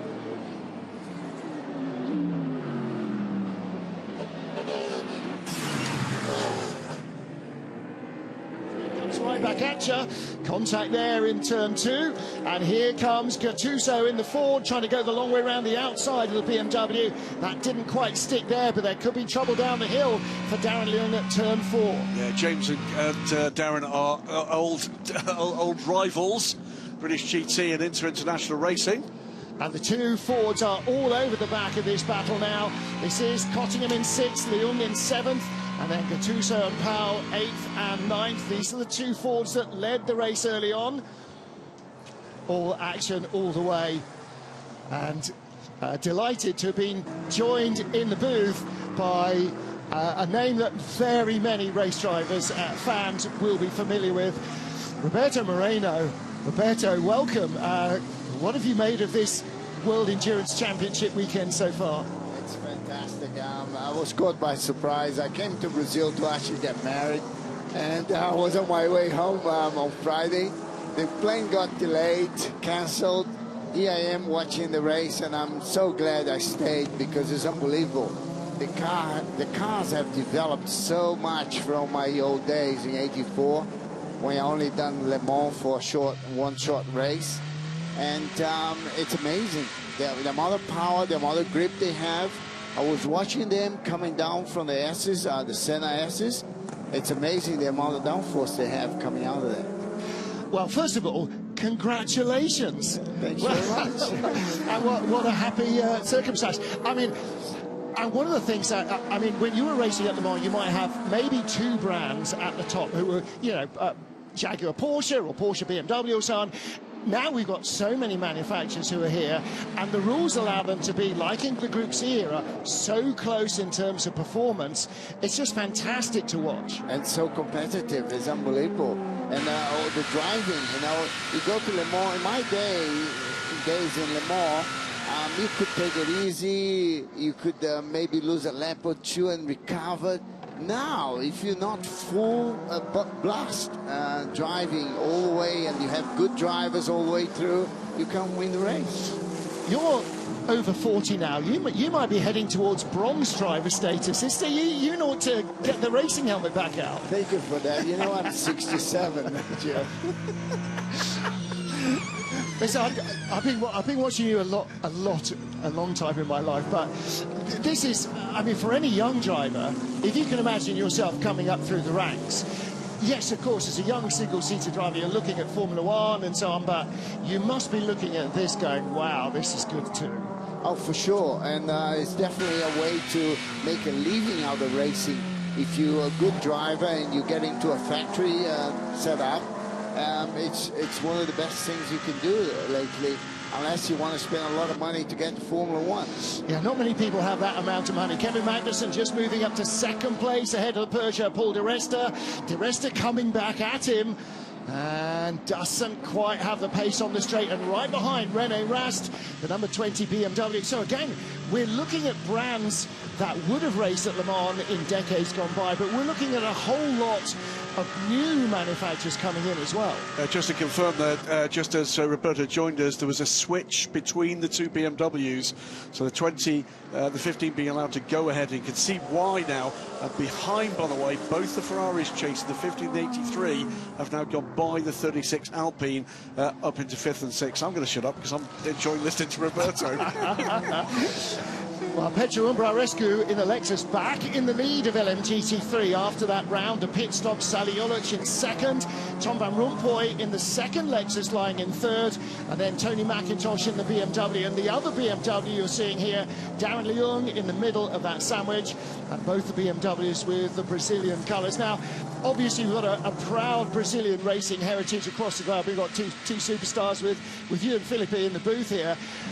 For young drivers coming through, it's always you need to leave your home country and really go to Europe to make a name for yourself. Is that still the case, do you think?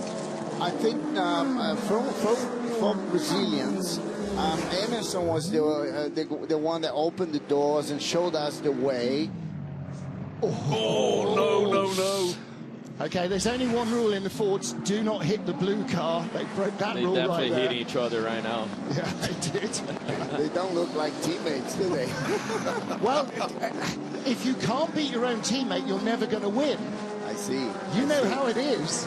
I mean, in endurance, of course, you've got to be a little bit more cautious than that, but that looked like an error rather than a kind of deliberate touch. Especially with 4.5 hours to go, for sure. Yeah.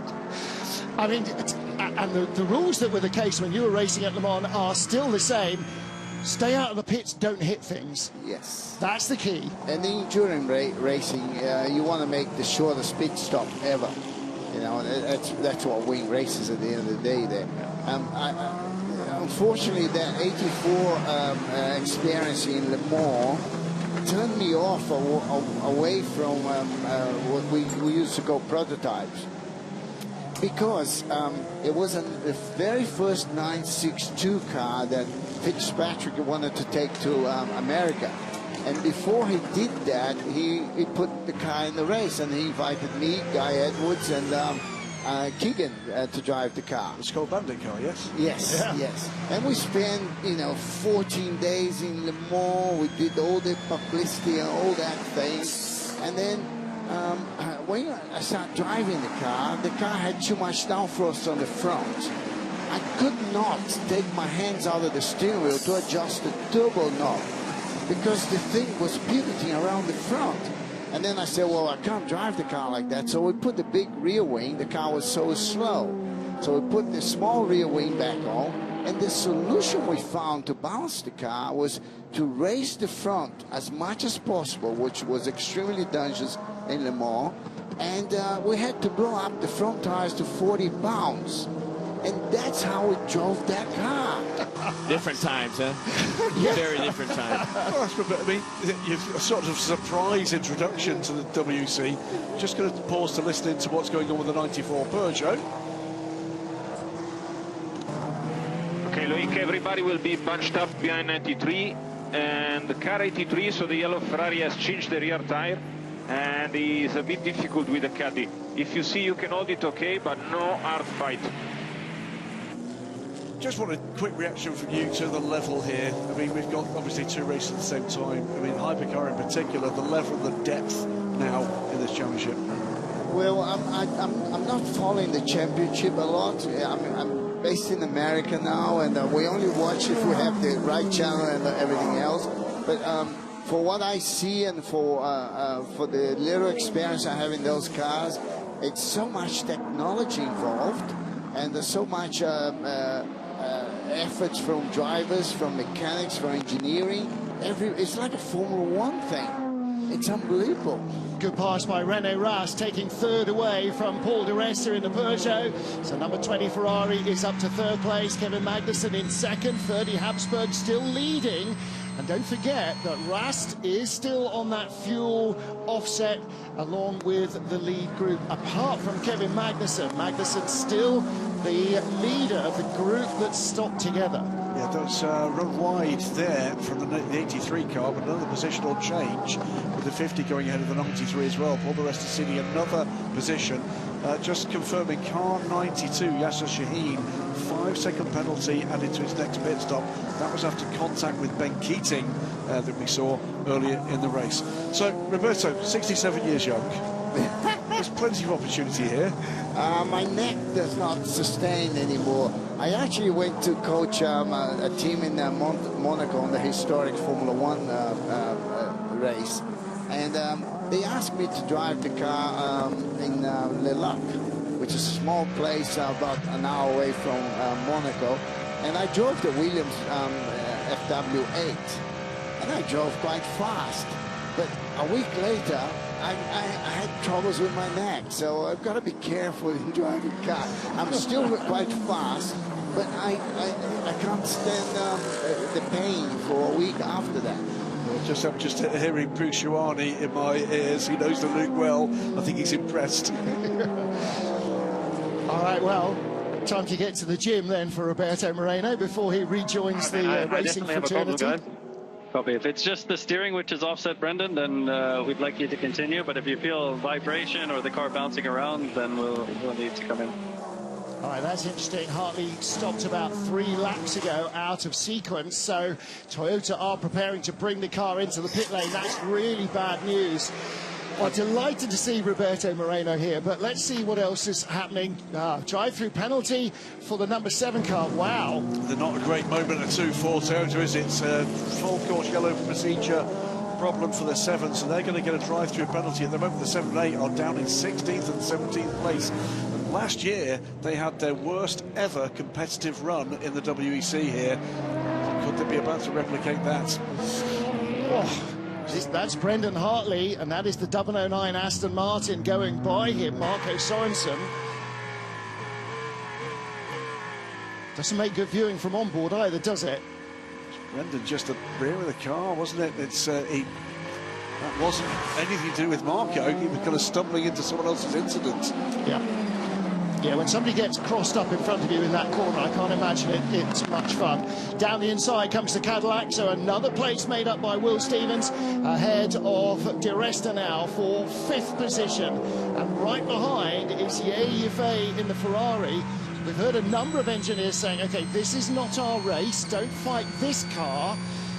And car number 19, the Genesis, and car number 50. That's the 4th place car. Yep, Miguel Molina, drive-through penalties for both. That's the best placed of the Ferraris, and that's going to make life rather easier for Will Stevens as he pushes hard to get back to the front of this race. Let's have a listen in to what's going on with the troubled number 8 Toyota. Brendan, feedback when you can on the car, on the feeling. Yeah, I mean, I have the same problem. I'm building a bit of confidence for this, but I mean, I have a real issue. When I turn left, it's feeling like mad. The right, it feels like it's fallen over all the right rear. Very strange, yeah? Even in the straight line, the car is moving around, I mean. Yeah. Every time he leans on that tire, he seems to have trouble, right? Yeah. He's feeling something is wrong there. So they're clearly ready to respond if he decides that it's beyond his ability to drive around the problem. In comes the number 50 car. This will be for, is that the 50? Yeah, it's 50 for his drive-through penalty. Getting that done as quickly as possible. And there will be a 10-second penalty added to the next pit stop for car number 54 as well, the AF Corsa Ferrari.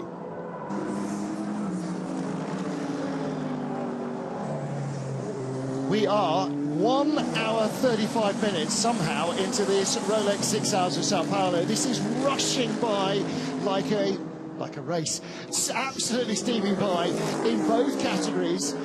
We're seeing different strategies playing out already, as well as different performances from the cars. Sally Jolic leads in LMGT3. You're looking here at the three-way battle for second as the number 19 Genesis serves its drive-through penalty for full course yellow infringements. Going to let Roberto Moreno go now. He's freshly married, so he doesn't want to spend the next 4 hours in a dark room with three blokes. But really great to see you looking so well and enjoying this racing. By the way, if you want to watch more of this when you're back home in the States, go to FIA WEC Plus. It's our new online home, plus.fiawec.com. It's an easy one to remember. You can watch uninterrupted, advert-free, all of our sessions and every race. Fantastic. I'll definitely do that. I'm going to write all that down. Do that while you're in the gym, strengthening your neck. I look forward to seeing you as a bronze driver in LMGT3 very soon. Roberto Moreno, never a disappointment. Thank you so much for coming in to see us. Right, meanwhile, coming into the pit lane is our race leader. This is Ferdy Habsburg. No, it's not. It is the other Alpine coming in. So this is the 36 car, of Fred Makovici. So again, they're trying to offset strategies here. Look, he's got 38% fuel left. Doesn't need to come in, but this is going to be a driver change, full set of tyres, full reset. So we're looking here at now, when you're on the pit wall, now you start to really need a strategy team. Where are they? Where are they? You're going to have to watch everybody. I'll tell you right now, I don't think for a 6-hour race we have ever seen so many different strategies being applied here, and it's all to do with the fact this place is so hard to overtake on. The tyre deck is clearly fairly extreme. It's almost an impossible one to track in terms of the variety of strategies being thrown at this. Anyway, over to you, Felipe. He knew that was coming. Just said it, yeah. I knew that was coming. Got that Toyota here coming in the garage, so probably looking for anything that is wrong. He's definitely not happy how the car was handling every time he leaned on that car he was feeling. But again, like you said, this track position is key, and you see it just a few cars. I think Stevens and the 83 Ferrari, they were making strides in traffic, which is pretty impressive. Yeah. Sorry if I jumped the gun coming in, but it felt like I had a proper failure on the right rear. Yeah, stay consistent, but I can't really drive it full speed like that. Yeah, copy. Understood. I think you did the right thing. But, yeah. Well, they were ready for him. Brendan being the absolute pro that he is, in comes the 7 car meantime. And that is going to serve its drive-through penalty, isn't it? So 7 drives through the pit lane. It's not looking like Tota's day, is it? It really is. I mean, Brendan Hartley was basically on the radio saying, it won't turn right, and when I try and turn left, it wants to spin. I mean, that's broken. Was that Onkadea? Was that the number 19? Oh, no, it was 17, and actually, that's not going to look very good for Andre Lotterer, because he lost that at the apex, Felipe. Is that what this all came from? Yeah, that hit will do a damage for sure. All right, so has he got a broken steering arm or a bent steering arm, maybe? The front right tow rod is broken. There you go. So we have the answer. So we saw cause after we heard what the effect was. Yeah, it's not going to turn if the steering's broken. Change for position. Will Stevens up to 3rd place ahead of René Rast.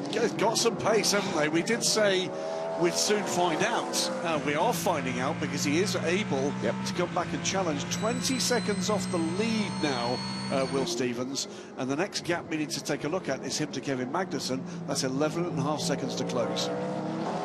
And Will Stevens that far back because of that problem with the right front wheel nut in the first tyre change. Don't forget as well that he will inherit second as Magnussen takes the lead, because Habsburg will be in the pits in the next half dozen laps at the very latest, because they're on an offset strategy. But what's really interesting is the speed of Yafei as well. Now down towards Toyota is Bruce Joanny. Bruce, what do you know? Well, I can tell you the front right corner is really damaged. You've got a bent bottom wishbone, sorry, and we have to disconnect the brake. There's brake fluid on the floor. There's a big work coming up. All right, it's not been a good half hour for Toyota. We saw that contact from Andre Lotter's Genesis. That's what broke the steering arm, but also the suspension arms have been damaged, and those are composite, so you can't straighten it out. That's just a straight swap. The cars will have corners built up, but it's not a 30-second change. And that incident with Hartley and Lotter that we saw in replay will be investigated. And more passing. That's Di Resta, Giovinazzi and Bamba threading the eye of the needle, or trying to, but he's going to have to watch his six because he's got Andre Lotter right behind. Giovinazzi squeezing through in traffic there.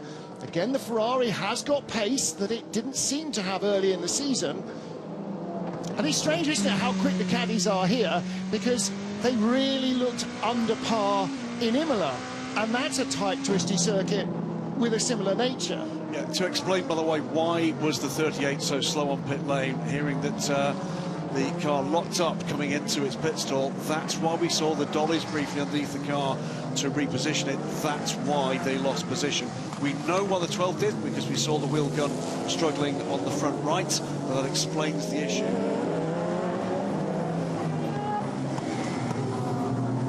Now, 3% of energy and soon to come in. And this all arms and elbows encounter. Giovinazzi squeezing by the Peugeot. Earl Bamber's going to try and do the same. And actually, they're going to catch that Porsche in just the wrong place. But Bamber with the inside line turned really tight under the Peugeot and still had the drive up the hill. They both go around the Porsche, but it was in the wrong place for Bamber. He needed that inside line, and he was denied by Di Resta. Di Resta's doing a really solid job here. Kevin Magnussen in second place is due to pit this lap, and that's going to be a little strategy change as well. Yeah, for the woes keep mounting, by the way, for car 8. 5 seconds added to the next pit stop, forcing off track at turn 4. Side by side now with the caddy and the Peugeot, and he makes that stick. Bamber goes by Di Resta, and Lotterer is stuck in the queue of LMGT3 cars for a moment. Di Resta goes underneath James Cottingham's yellow and black Porsche, but the Ferrari has escaped. Antonio Giovinazzi is already a second ahead of Earl Bamber and a little bit more. Right behind now with Harry Tinknell, so he's joining the party here. There's Bamber, there's the orange car of Lotterer, and there is the green 007 Aston Martin Valkyrie of Harry Tinknell. Marco Sorensen behind him. How much behind him? Is 8 seconds back from this battle, so not going to engage just yet. This race is not going to develop its shape until the final hour. No doubt about it at all. Yeah. Dramatically different strategies being developed here. So ahead of you is the Peugeot blocking everyone. That's Fox 7. Ooh, Fox 7, excellent. So he's been given a bit more power to try and pass the Peugeot. As you see, our race leader, Ferdy Habsburg, in the pits at Alpine. And now they will continue with sort of regular service. Lotter having a look around the outside for Di Resta, can't get through there. That offset first pit stop worked well for Alpine. They're no longer at the tail of the queue. They're right at the sharp end of the queue for more time than they're not. And a battle in LMGT3. This is the Ford going by the Lexus for third place. And also behind it, looking at the Cadillac 38 with 51. Earl Bamber and Antonio Giovinazzi have a bit of a battle. Yeah, they really are. Oh, in the Ford trying to turn in there to escape the Lexus. And couldn't. There's Giovinazzi and Earl Bamber right behind him. The Caddy does look like it is the quickest car here. Both Earl Bamber and Will Stevens really producing pace. Also here, side by side, the Genesis and the Aston Martin. The Genesis had run up the back of the GT3 car in traffic. That gave the Aston Martin the opportunity to get the purchase it needed. I don't think it's quite got the acceleration to make it bite. Philip Nasser, when you're racing in IMSA, you're watching your own car and those couple of guys you're around. Here you're seeing the entire spread of the action. It's great. You see the whole racing of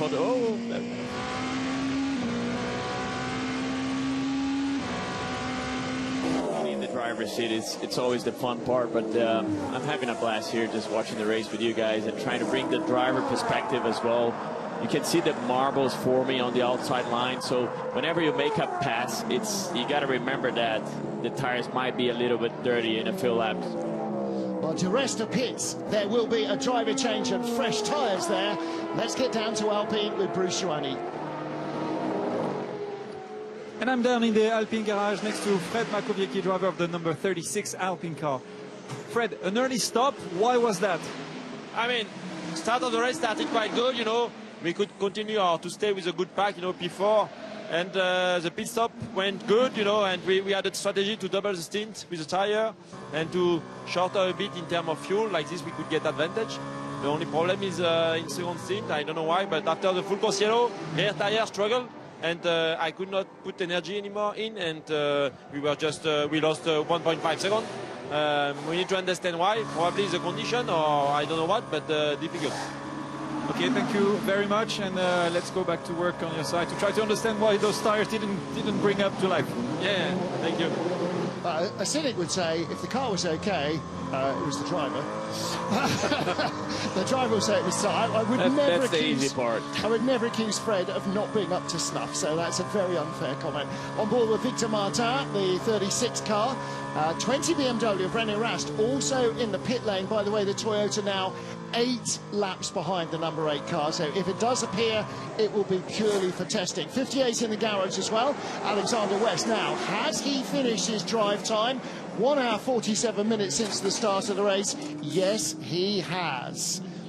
So they will change and start putting the silver and gold drivers in that car as Alexander West has completed his minimum drive time in the 58 McLaren. What are we seeing here? Giovi. That could be a problem for Antonio Giovinazzi, and it's also put him into the clutches of the Cadillac. Watch it for the in-car here. And that's the 61 car. Martin Berry was still at the wheel of that car. It is now in the pit lane, as is Tom van Rompuy, but yeah, the 69 BMW as well. Tony McIntosh having to take massive avoiding action. Dear, oh dear. And Felipe, you know, you see this all the time in multi-class racing. There are these millisecond judgments that all the drivers have to make, and you can't be perfect every time. No, you just gotta use your best judgment all the time. And honestly, with time and experience, you kind of know, you know, when the tires are going off, like how much margin you have, if the other car ahead, if it's a GT car or hypercar, you know, and you're going to traffic, you gotta play these margins, you know. It's gonna be tight. It's racing, right? And that's what we're here for. But again, it shows the level of the drivers and everybody on board this championship. But again, it's not only being fast endurance. You got to be consistent. You got to manage traffic. You got to fuel save at the right time. You got to make the right calls. You got to keep your teammates and team informed. So there's so much more involvement and so much skills that you have to play as a team. Now, we're going to see a lot of this in LMGT3. 33 Corvette is in, Ben Keating is out. So the bronze drivers have to do 1 hour and 45 minutes minimum in the 3-hour race. Don't forget, some of that time was actually the 3rd formation lap because the race had started. So he's out. Benji Goethe has taken over the 58. Ben Keating changes. and a whole host of others will do. We also saw there, by the way, Antonio Giovinazzi go and buy Loic Duval's Peugeot for 4th place, and Earl Bamber was shaping up to try and do the same as well. No, it wasn't. Sorry, that was Nick Cassidy. It was the other Peugeot. Oh, okay. Nick just having finished an outlap to its 93 Peugeot. Nick Verone, by the way, is aboard the 33 car. Away goes the 87 Codis ASP Lexus. Darren de Jong out of the 32 car, so that is in. Rui Anjar taking over the 61 Mercedes. Driver change as well. Adrian David in the 78 Lexus. That's the car that Petru Umbrarescu started. And Adrian David coming in from European Le Mans Series racing in LMP2 and prototypes has become instantly actually a very strong LMGT3 driver. Esteban Masson being debriefed by Tom Van Rompuy. Talk about young talents in LMP2 and in GT. Esteban Masson, winner last time out for the European Le Mans Series in dominant form, and being talked about pretty openly now as when, if not if, he's going to be given an opportunity in a Toyota hypercar, a proper talent. It's got to be said, Martin, we talked about the variety of strategies been employed in hypercars. Not that much different in LMGT3 either. Stick with this one, because trust me, this is not going to be the order you see at the end of this race. What we've done basically is we've thrown all the cards up in the air in the first 30 minutes, and at the end of the 6 hours, they will come down in some sort of order. Kevin Magnussen is our race leader, that much I can tell you now, and he's sort of on the same strategy as those around him. So Will Stevens here in 2nd place in the gold number 12 Cadillac. In 3rd place, Ye Yifei now in the yellow Ferrari. So they've had a really strong start. Now then, lots of Bron drivers has just bailed out of their LMGT3 cars, and that means plenty of work for Bruce Schwani. Well, I am down in the BMW garage next to Darren Lung, driver of the 32 BMW. How would you rate the beginning of the race for you, and how is the experience to be overtaken by all the hypercar, and how do you manage all that traffic? Yeah, so even though it's quite busy here with the hypercars, the closing speeds are a lot closer together, so actually it's easier to manage than some other places like Spa, for example. So yeah, overall it's quite all right. I think I didn't see really much between the hypercars and the GTs, but I saw a lot between the classes, so I think anything can happen for the end of the race. And how's the tire degradation for you guys at BMW? Horrendous. Okay, thank you very much, and good luck then. Thanks. Well, one-word answers quite often tell the tale. Horrendous it was. And Darren Young, who has been racing here early this year with the Gustav Farfers in the local endurance championship, he knew, I think, what to expect, but it's a long 6 hours. Sally Jolic leads the race, the only silver driver, remember, to start the race. They've still got their bronze time to burn, but that's Peter Dempsey, who by any measure is a very shiny bronze. He's definitely a silver-coloured bronze, isn't he? I'm absolutely sure that his driver grading will change at the end of the season. Now then, it looks like the ground-up rebuild of the front end of the number 8 Toyota is just about finished. This is now just going to be data acquisition. Not getting in anybody else's way, not fighting anybody else's fights. How far behind are they? They're 12 laps back now. Every 2 minutes, or minute and a half, it's 13 laps back, 14 laps back. So by the time they leave the pit lane, this car is in an entirely different category to everybody else in hypercar. But all the ones and zeros you gather from this will play out later in the season. And they'll be able to do different things with tyres, different things with fuel, to further experiment in ways that you wouldn't do normally in the race. It's an extreme example of what we try to talk about with endurance racing as Ryo Hirakawa leaves the pits, is that it's too easy, isn't it, to focus on one thing. Balance of performance is a great example. Really easy to focus on it, it's a point of difference. But things go wrong, contact, mistakes. I mean, pretty much Brendan Hartley had all of the above in one lap, and their race is destroyed. And this is the team, not the car, but the team that were celebrating the glory at Le Mans just a few weeks ago, and here they are with their race in ashes.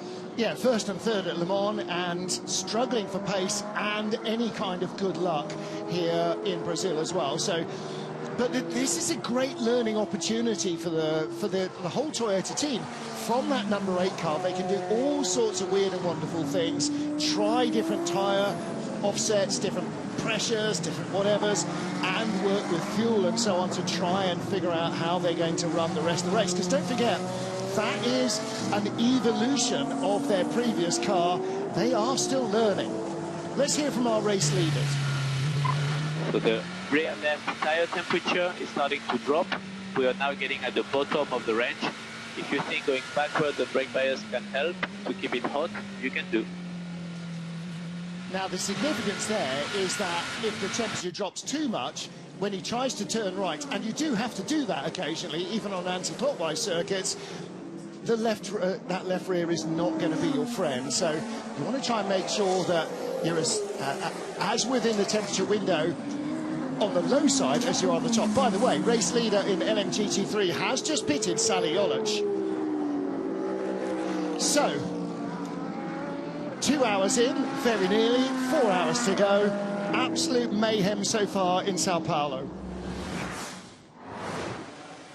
After overnight rain, an overcast start to the Rolex 6 Hours of Sao Paulo. Cars and drivers on the grid wondering when or whether the wet tyres would be needed. And like a batsman, Robert Kubica just checking out the playing surface before the start of the race. Mayor of Sao Paulo among the great and the good on the grid. Drivers limbering up for the start of what promised to be, as so often the case here in Sao Paulo, a hectic race. After 3 formation laps.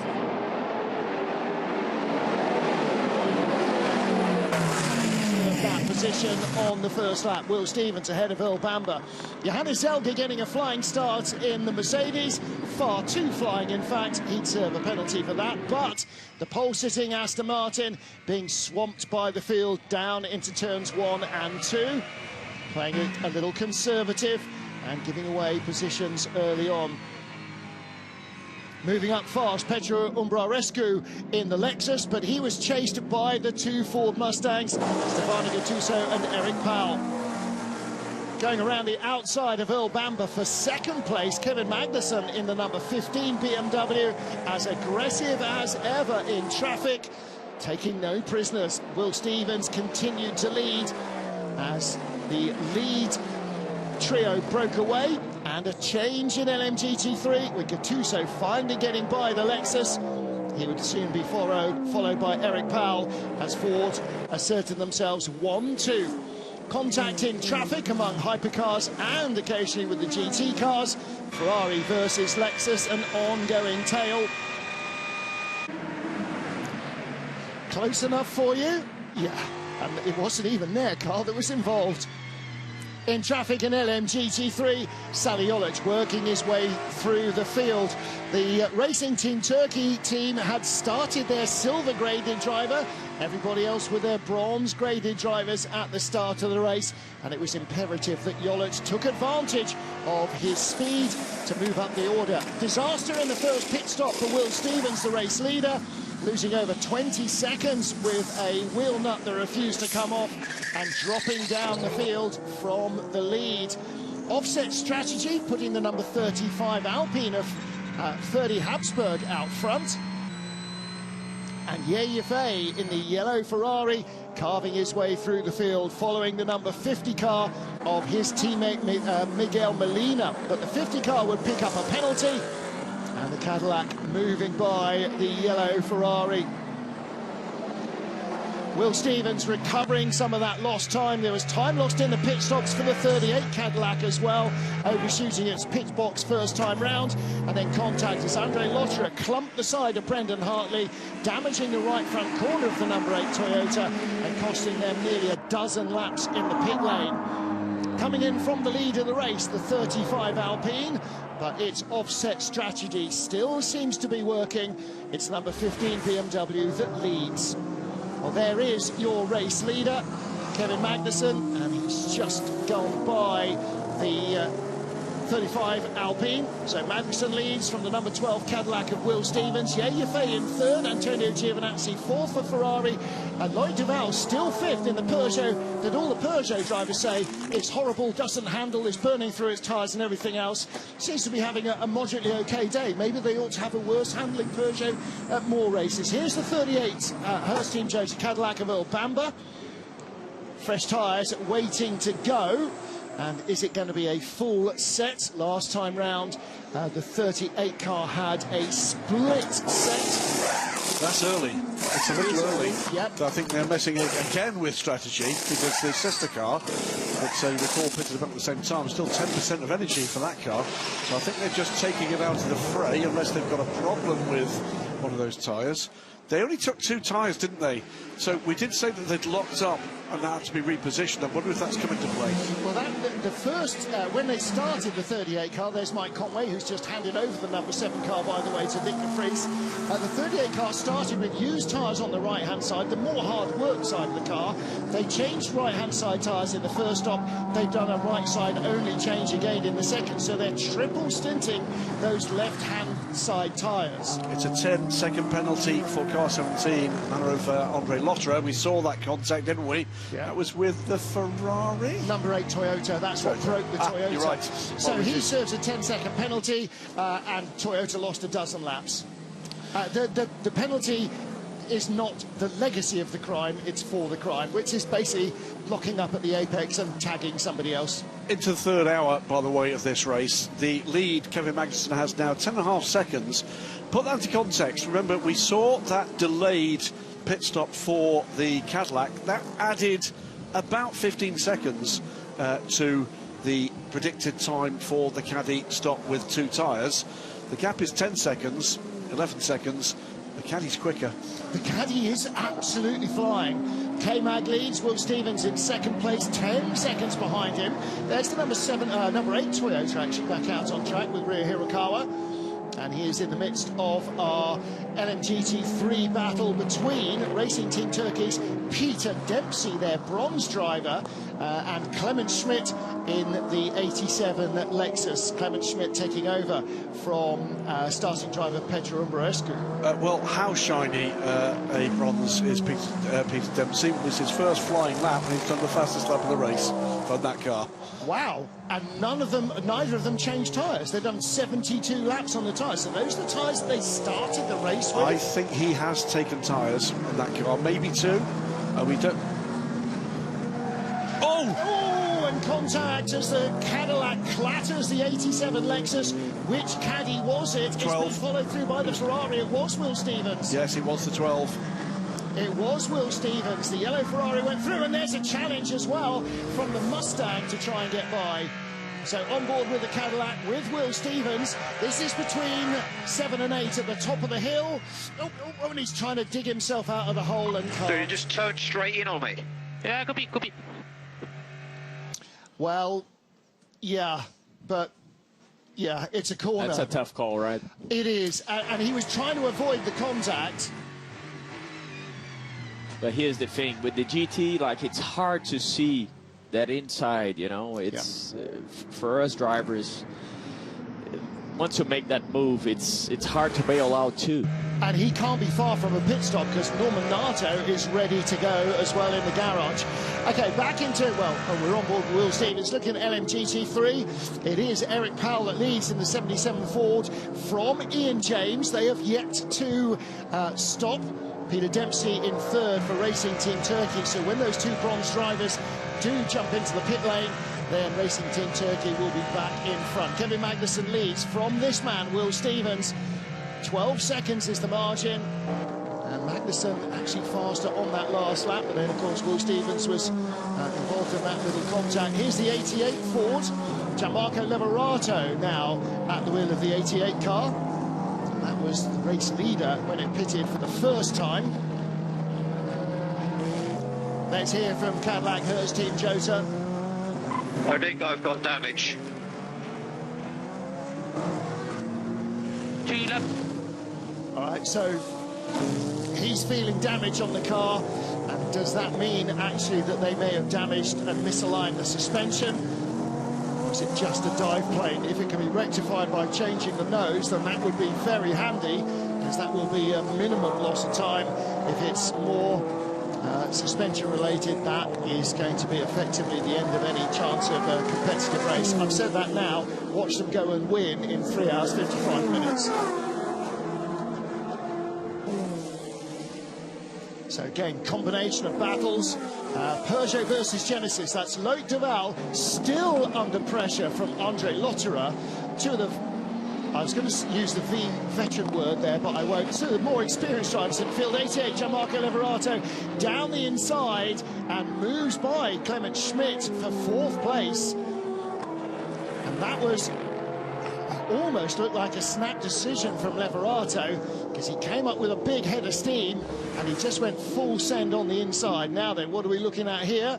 79 Mercedes, and going off around the outside, 35 Alpine.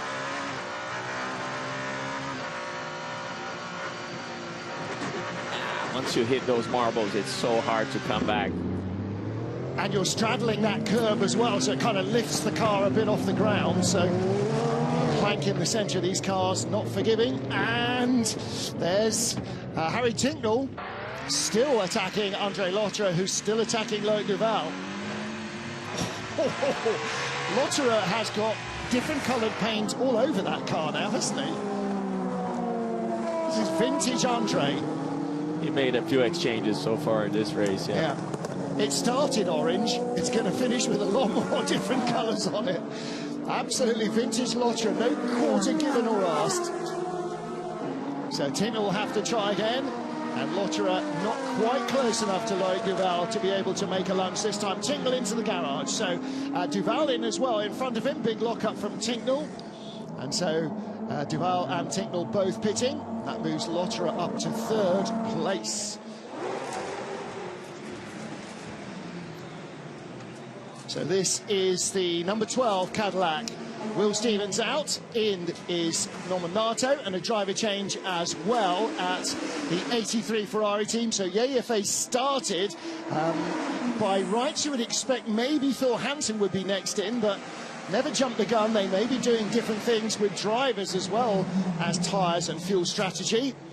Now, let's watch this right front on the number 12 car. I don't know what the issue was with the gun and or the wheel nut. This time it goes on straight away. It's a nightmare for the gunman when something goes wrong, because you feel it's you, whether it is or not, and they maintain their position ahead of the 83 car. 94 Peugeot is in, Aston Martin 007 on the pit lane, you can see there as well, and in is Magnussen as well, from the race lead with bingo fuel, same for Jovi, so Antonio Giovinazzi will come down pit road in the 51 Ferrari, there is the 15 car, K-Mag is out, and in the sea of helmets, I didn't spot who was getting in, we'll find out in a moment or two. 5 seconds added to the next pit stop of the 94 Peugeot. Now it's in the garage at the moment, or was. Théo Pourchaire has taken over the 94 car from Paul di Resta, but that will have a 5-second hold before the pit stop can happen next time round. Driver change as well here.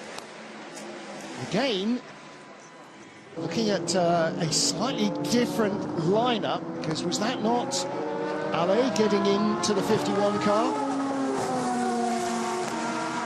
Tends to like to finish the races. Meanwhile, Aston Martin versus Genesis. I tell you what, the Genesis is not slow in a straight line, is it? Box André, box, driver change.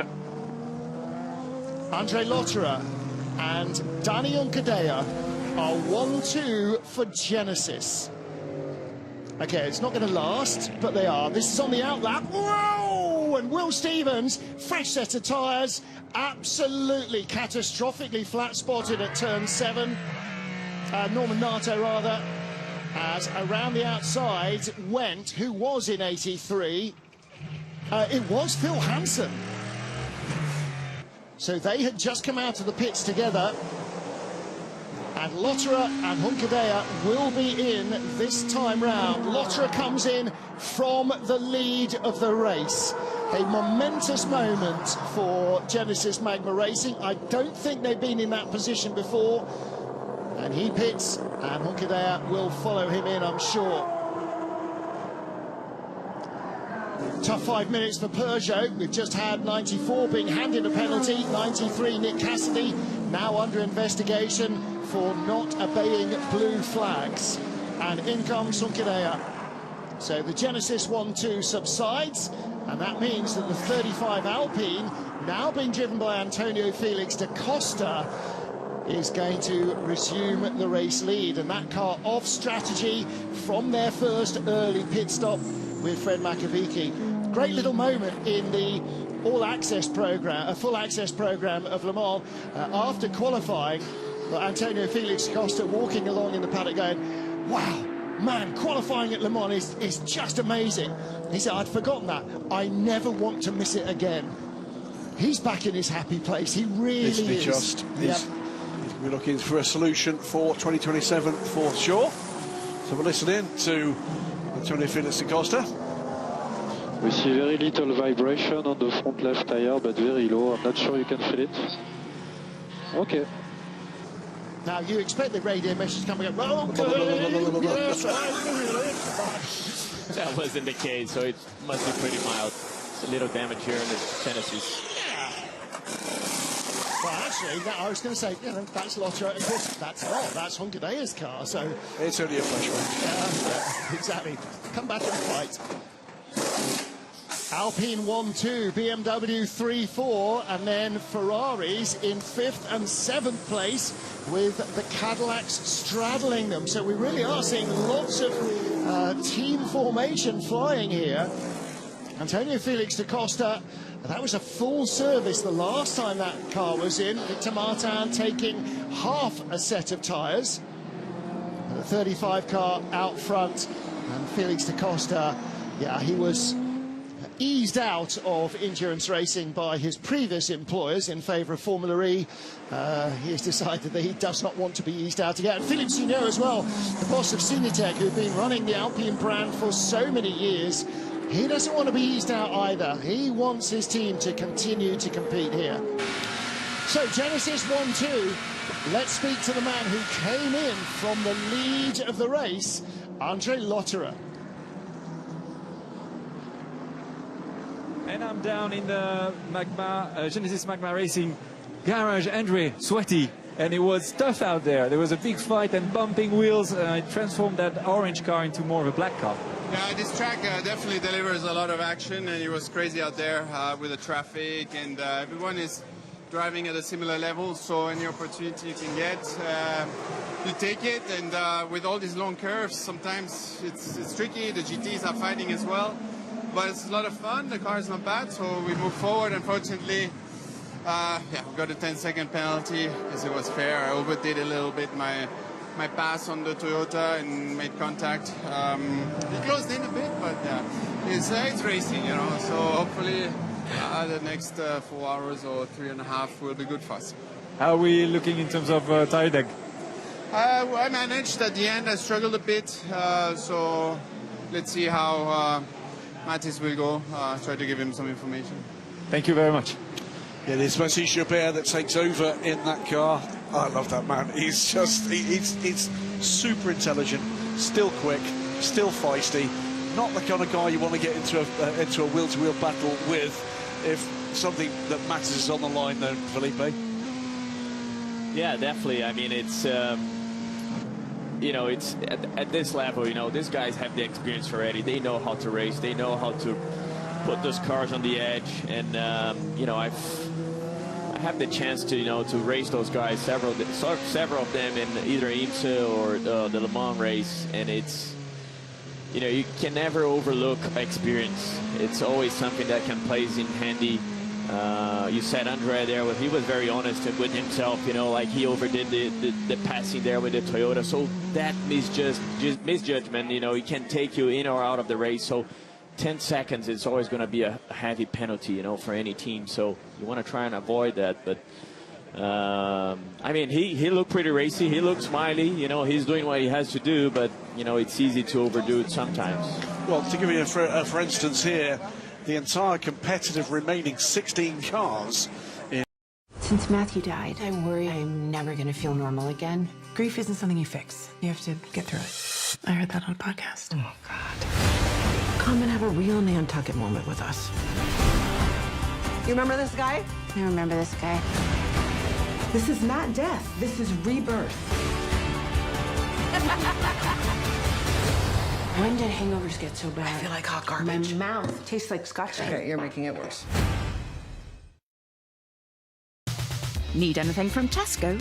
Like 3 for £8 Finest Picky Bits. Or 2 for £5 Heinz Table Sauces. Or 3 for £8 Tesco Ready Meals. Just scan your club card and watch the prices drop.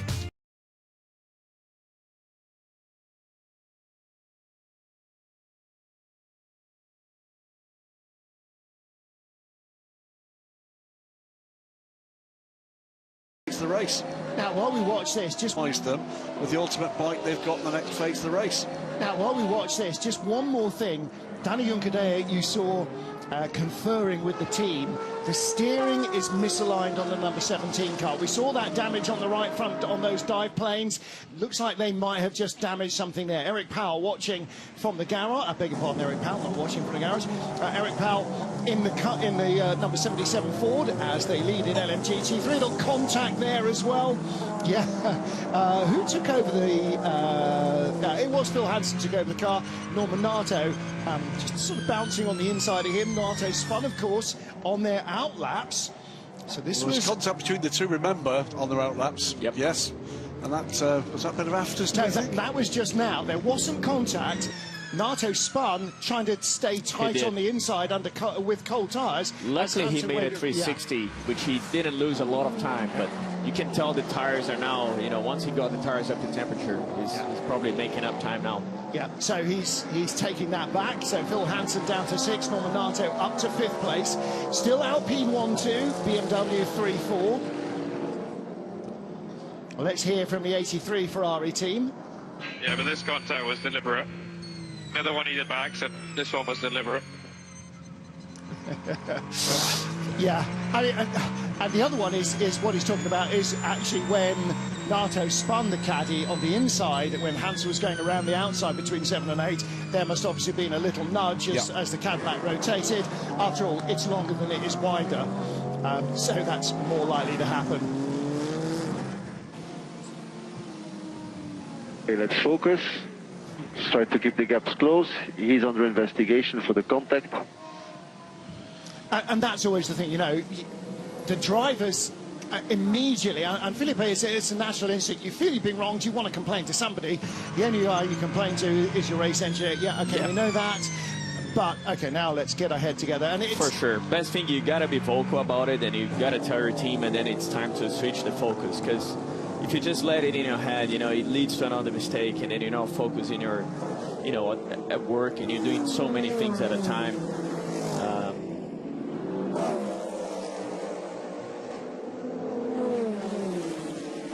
Let's keep going. We were talking a little earlier about the difference that the job you're doing today is like, and I know with us, it's not a physical job, but it's mentally taxing. A lot. Coming out of a race car, where does the real exhaustion come? Is it physical? Is it mental? Is it elements of both? I think it's a bit of both, and honestly, your head is processing, you know, so much, and as a driver, you're making micro corrections at you know, at every corner, basically, and like I said, you're reading so many things at once.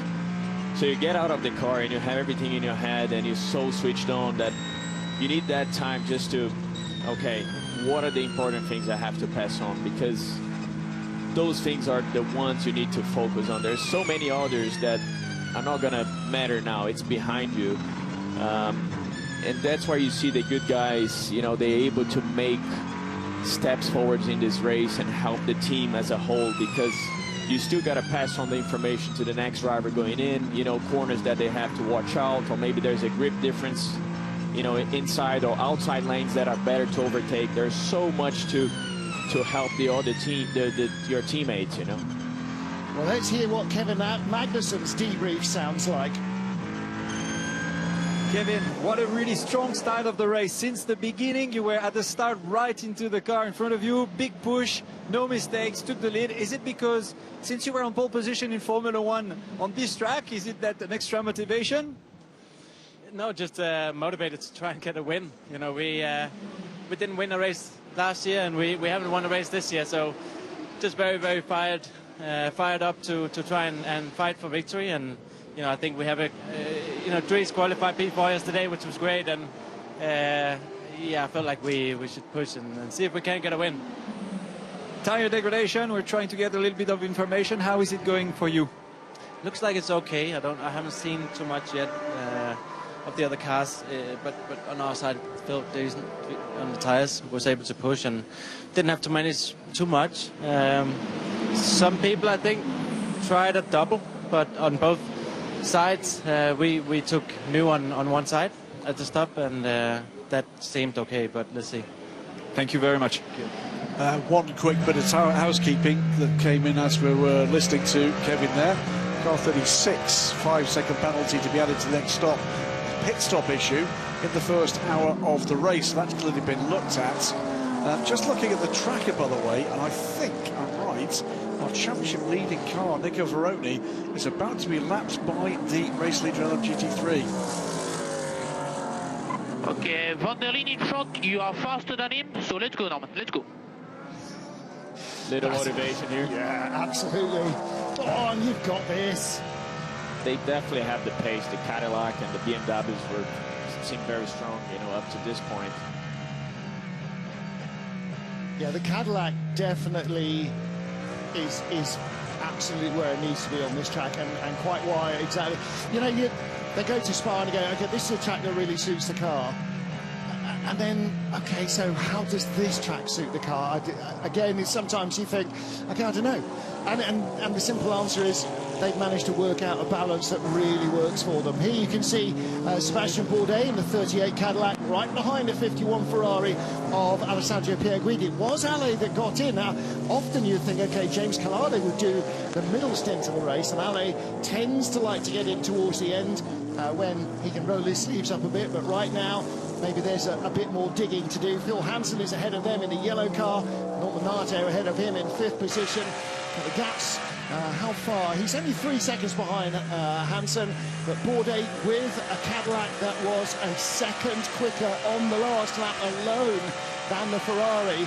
So as we ride on board with Sebastian Bourdais, the man from Le Mans, latterly of Florida, chasing down the Ferrari, and you can just see him closing up the hill. Yeah, this is going to be a proper battle here.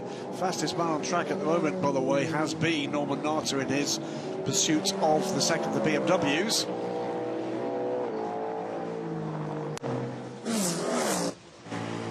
So Ali, what we see from data is Cadillac is 3 tenths faster, so it should be okay to defend. Let's try to defend to them because this is for position. They are 3 tenths faster, especially this one. So interesting how AI has translated the French spelling of Cadillac, or pronunciation of Cadillac, into Cadillac. That's what that odd-looking word was. And again, that's the importance of these messages. The Cadillac is quicker, especially this one, so do what you can do to ruin his pace by holding him up. In the pit lane, 27 Heart of Racing Aston Martin. So Ian James stayed in that car. He did, with not the only one of the bronze drivers. Eric Powell still leading the race of the 77 Mustang, being closed down now by Peter Dempsey. 3 seconds quicker last time around in the Racing Team Turkey by TF car. That's the start of the bronze time for the Chasing 34 car, towards the end of the bronze time for leading 77. Well, he had an hour and 45 to do. It's 2 hours 23 into the race, so he's done more than his fair share. We saw a lot of the other bronze drivers jumping out after 1 hour 45 and handing cars over, but Ian James stayed in all the way to the end of the tyre stint. So that's in itself is a strategy offset, isn't it, by going long rather than short shifting. Eric Powell into the pit lane from the race lead now in LMGT3 as we continue to watch the battle between the Ferrari and the Cadillac. So he's done 2 hours and 24 minutes. That's what I was saying really about this difference in the strategies. Do you get your bronze driver out as quickly as possible and compromise your fuel stint potentially, or do you do what those two teams have just done and go to the very end of the energy you've got in the tank? Well, the other thing, of course, is that you don't necessarily slice 6 hours into an absolute set of full stops. So at some stage you can fudge it and fumble it a little bit. And, of course, then there's safety cars and virtual safety cars and full course yellows and all the other stuff. That can happen. So this is the car that came in from the lead. Eric Powell doing a stand-up job. Both the Fords have been going really well in LMGT3, but now that cycles this car back to the lead. Sally Yollich started it, handed it over as the lead car. Peter Dempsey has picked up the baton and is running with it. Always good to keep an eye on a couple of battles just to see how the ebb and flow goes. One to watch, by the way, the two Aston Martins in LMGT3. Remember, this is the pole-setting effort. Kobe Powell's the fastest man ever in LMGT3 around this track. He's now sitting in 16th place after a couple of woes for the 23, the 27 just behind him. Keep an eye on that gap. We know that's a very quick car indeed here. I doubt it's going to stay that way for much longer. Antonio Giovinazzi being handed a reprimand for contact earlier, a little bit under an hour ago. So no penalty to be served for the Ferrari. And again, you can see on board the driver monitoring system, the safety system, blue flags being shown to this car and the information that it is a hypercar coming by, or usually a train of them, rather than you're being caught by your leader in your own class. And so all of that information, especially in the middle of the night at Le Mans, where it's just a glare of lights, is it an LMP2, is it a hypercar? It gives the slower car driver an opportunity to guess how fast those lights are going to come on him. Do you have that system, same system in IMSA? Yeah, in IMSA we have, but not in the prototypes, right? We have the panels showing, you know, the blue flag display or yellow, whatever the race director is throwing out, but you don't have, you have a rear view camera which helps you a lot, but you don't have those dots that you saw on the GT car. Yeah. They're very helpful. Like, honestly, it's something. If you take it away from us now, I'll probably like something is not quite right in the car, because you just get so used to it, you know, like you judge the, you know, the car behind, you know, if you have to go defensive. They very, very, you know, this is something that evolved really well in those cars.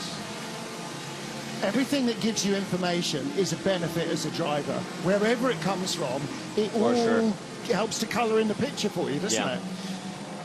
But the good fact is, when I joined Porsche in 2022, I had the chance to race for them. As I was developing the 963, I raced in the FAF car in the IMSA GT class. And to me, that was a one-off experience, but that gave me the awareness of how you race the the prototypes. And it's, you gotta judge yourself really well, all those gaps, you know. Suggestion, X-ray for overtake. X-ray for overtake. Well, give him a laser, for goodness sake. So again, this will be a setting on the steering wheel just to give you no lift and coast, maximum power. You'll build a bit of a fuel deficit, but we need to get by this blooming BMW.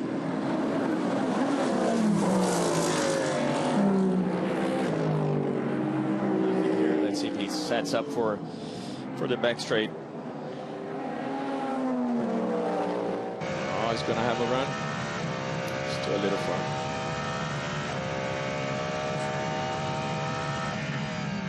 You can use the energy if you need. Well, I imagine exactly the same is being said to Sheldon van der Linde. You need to keep this position. We're on the same strategy. Hold him up. It's a big gap. If and when he can clear Sheldon van der Linde to Rafael Marciello sitting in third. So this is the important overtake to make to start the long, hard yards getting stuck into the potential for still a race win. Now we've got traffic, and now there's the opportunity to pick your line. This time, looks like the BMW has got the better one. opportunity to pick your line. I mean, it's either there or it isn't. There's so much traffic. And actually, Raffaele Marcello in the 15 car is all over the back of Victor Martin for second place. Those two are less than a second apart as they steam past our commentary position on the pit straight. Again, Nato didn't get the brakes he needed in traffic. That allowed the BMW to just jump away a little, trying to clean some of that dirt from going offline. Can I cancel to defend question? Negative. There's no margin. Oh. Definitely need something for balance. Oh, so he's not been told he can use the fuel, so there's no margin for the BMW. There's another reason why it's important for Nato to get by as quickly as possible, and that's in his mirrors. If you can look there are the headlamps and the bright yellow nose of the 83 Ferrari, because Phil Hansen is back into contention here, and with this traffic, it's a couple of seconds quicker the last time around. He's going to be with Norman Nato at that kind of pace within a lap. Needs to get by this BMW and needs to do it now. Now, I'm afraid we can't trust that tyre data. They are on lap 100 of the race. Nobody is still on the tyres they started with. Nobody's done 99 laps, so I'm afraid those graphics kind of ignore that, because we've seen almost everybody changing some or all tyres at some of the previous pit stops. So, nevertheless, there's Thierry Tassin, the man who's running BMW's hypercar race. Antonio Felix da Costa leads from Victor Martin, first and second for Alpine. And then in third place, Raffaele Marcello, right with the second Alpine. And then this battle. Right ahead of us, Sheldon van der Linde and Norman Nato. Now, Nato, again, not getting the brakes in traffic he wanted. And so Phil Hansen is closing in. That gap now under a second. So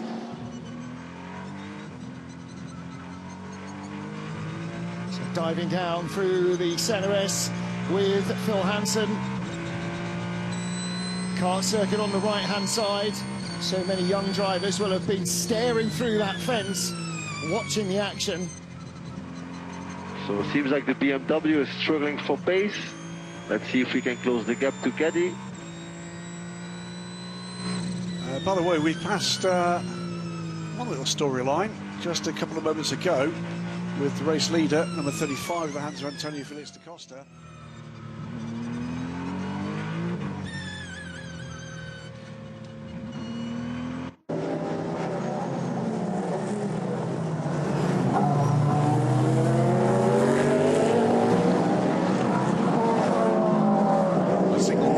Yeah, Toyota number 7 car had a penalty, didn't it? And that did a drive-through. 19 also had a pit stop hold, so that car in the hands of Mathieu Jaminet has been delayed as well. Mathieu Chabert ahead of him. Don't forget, the Genesis Magma Racing cars that are now 14th and 15th were first and second when they pitted, so they're slightly out of kilter with some of the others, and so what we're seeing in terms of the positions now is not necessarily an even playing field. There are all sorts of different strategies going on. It's not, but what it is a race that, with the exception of, I think, a couple of very small full course yellows, we've been full green. We've not had a safety car, we've not had a virtual safety car, and despite those if, buts and maybes about strategy, this has been a very clean race so far. Yeah, it really has, apart from all the contact. Hello, Andre Lotterer, we're looking at you. Andre had to finish his interview quickly because I'm assuming he had to go and talk to the stewards about several incidents. Really good to see the Genesis team are absolutely now in a position, having completed Le Mans with both cars, where they feel, OK, now it's time to get our sleeves rolled up. Now it's time to really race this thing. Not just get miles under our belts, not just look for the result, not for the finish rather, but actually to see how much we can push it, how much performance we can wrestle out of it in this, our first season. Back with our LMGT3 battle. This is for 5th place, the red and grey Lexus. That's the number 78 car of Clement Schmidt, of Adrian David. He's got Sean Galale and 61 Rui Andrade behind him. Galale with the more yellow BMW, and that is the number 32 car. And behind him is the 61 car of Rui Andrade, the Angolan driver. Oh, and Galale all over the back of the Lexus. The Lexus is not getting the traction it needs in those slow corners, but it has got good top-end speed. And the Aston Martin is going to come through and sort of ruin this little battle a bit for the 61 car.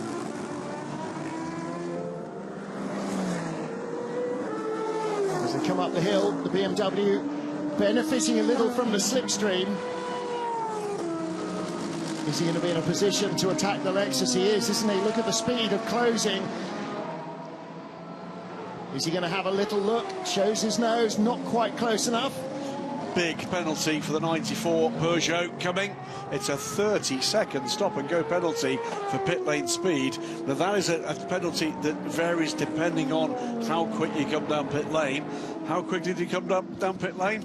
Very quickly. 140 miles an hour, it would seem, from that penalty. Yeah, absolutely. New, by the way, new leader in LMGT3 with Racing Team Turkey by TF, Peter Dempsey.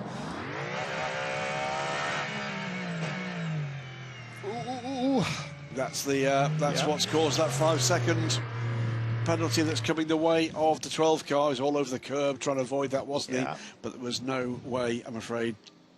And the problem is that the hypercar, Felipe, can like bolt between the two apexes quicker than the GT car. He got himself into a hole that was closing. Yeah, and one thing you got to remember is that GT cars, they have a good braking potential. So at that point in the corner, like if you don't really put yourself in a position to be side by side, you ain't gonna make it. So it's a shame there for the Cadillac, because they were pretty quick, and that's gonna set them back. Go on, Norman, critical to pass him. Let's go. That's about the Ferrari closing and that 5-second penalty. He needs to gap this car for them to be in a position where a podium is a prospect or possibility at this stage. Now, Hansen has really lost out in traffic. Now, last time we looked at the gap, it was 1.1 seconds. It's now out to 3.2 seconds. So Nato needs to get by, but he is struggling now. Van der Linde's controlling his pace. Meanwhile, Alpine lead. Let's see a smiley Charles Milesi.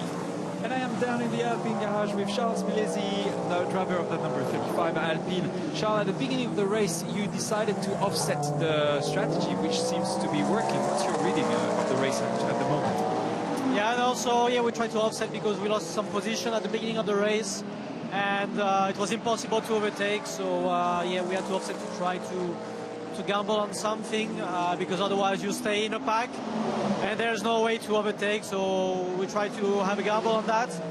Now we are leading, we're trying to pull the gap, which is working for the moment, but we have an extra pit stop with the boss cars at the end, so we hope that we can get some full course yellow to remove some laps. But yeah, I think in any case, if there is nothing coming, it will be difficult to stay in this position for the end of the race, and virtually the BMW are on P1, P2 I think. But yeah, we already got one full course hill, so hopefully we can get one or two more, and then at the end we have to lift, so yeah. So at the moment your strategy is to push, try to get a full course yellow, because even if you're saving fuel, saving tires, it wouldn't be enough. Yeah, we'll have to save a lot per stint, and I think in the end we'll lose too much time. We're already trying to save a bit, but yeah, it's not easy. But yeah, if we don't have an help at the end of the race or in a couple of minutes, it will be difficult to stay there. Okay, see how it unfolds. Thank you very much. Thank you. Thank you. Beautifully explained. Yep. That's the enigma, isn't it? We've taken a risk. We were nowhere. We've taken a risk. This is what we now need for that to pay off. And that was an excellent interview from Bruce Rani and fantastically explained by Charles Milesi. And 3 hours 25 for something to fall into their lap. You know, when you take a gamble, sometimes you need a little bit of luck on your side, or you need the others to also be stuck in traffic and then have to try something themselves, and that starts to then stir the pot in terms of results. For sure, with a little over 3 hours now, I mean, it's still a lot of racing that can happen, and something can play in their hand, but they are right, they had to try something, and their cars are virtually leading now, but they probably have to pay that price later, as he explained. Plus, also, all we've heard for the last 2 days is, yeah, it's going to rain on race day. Well, never count out Sao Paulo and, Interlagos had some, really strange occasions here where racing can be changed, in a few minutes, the rain comes down, but it doesn't look like the case today, but still. We'll wait and see. We will wait and see. Yeah, there is more blue sky rather than there was earlier. Little bit of contact there. Rui Andrade alongside Adrian David. Adrian David in the red and grey Lexus in 5th place. Then Rui Andrade, the blue and yellow AMG Mercedes. Then right behind him, Sean Gelael in the yellow, green and blue BMW. And then more yellow, the yellow and black 91 Porsche of Timur Boguslavski. And then the yellow, black and red Porsche behind him. And of Ricardo Pera and... not quite there. Oh, yes. Oh, wow. Rui Andrade just sitting alongside the Lexus, really trying to make that work. I'm not sure I've seen anybody go all the way sideways through 1, 2 and 3 successfully. That was a big effort. Big effort from Rui Andrade. Now the BMW and the 2 Porsches are right with them, and contact from behind. The Mercedes gets shoved off by the Porsche. I think that may be a problem for Sean Gelael. And the 2 Porsches, BMW rather, the 2 Porsches side by side. The Bend car goes wide around the outside. And so Boguslavski holds on from Pera, but Pera is still there on the outside of turn 8. The more black of the 2 cars, and he picks up the spot. So Ricardo Pera goes up to 7th. Boguslavski back down to 8th, but not content with that. Now that might be an issue for the 32 BMW of Sean Gelael. If we can see a replay of that, that would be very good from on board with his car. See exactly what happened with Rui Andrade in the 61 Mercedes, but that's being dropped a long way back. All arms and elbows, Rui Andrade really making it, trying to make it work to get by Adrian David. Let's take a look again. So here's Andrade, watch the BMW behind. Yeah. Tiniest of touches. And as a driver, Felipe, sometimes you just, it's unavoidable. Yeah, that almost took even more cars, you know, in that. Yeah. Lots of checking up here under braking. I got taken out. The Lexus forced me off track. I know. Let's stay focused. I know. Easier thing in sport. Forget it. Move on. Keep Hardest going. thing to do. Keep going. Yeah. So easy to say, so hard to do. But now the Lexus of Adrian David under real pressure from Sean Gelael. So yeah, it's not getting any easier for the Lexus driver. In defence of the BMW, to look at it from the outside, from one angle, trouble again. Yep, that's 79. It would have been easy to see that as in pushing him through the corner. When you saw it from the rear view, as soon as the contact happened, the BMW was on the brakes. Double yellows at turn 1, Lynn Hedanius.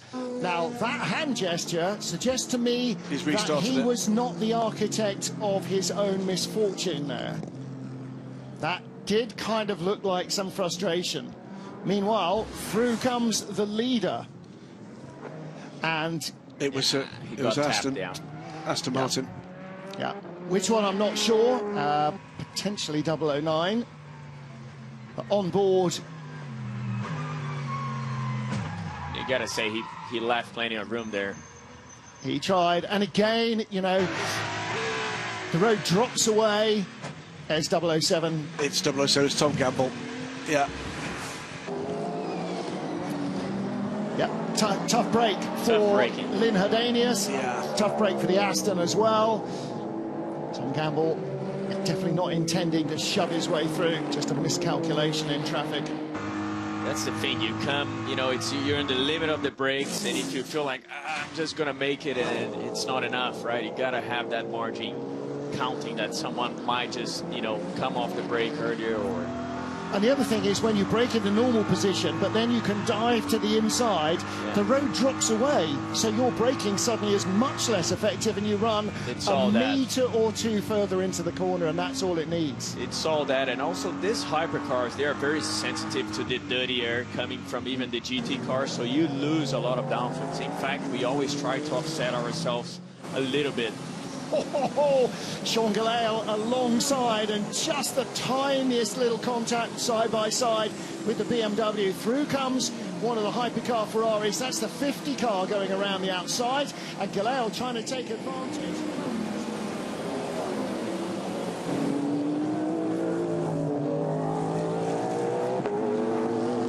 And it's Sean Gelael in the 32 yellow, green and blue BMW who's making all the moves here. Adrian David, rock solid in defence, just sticking on the racing line.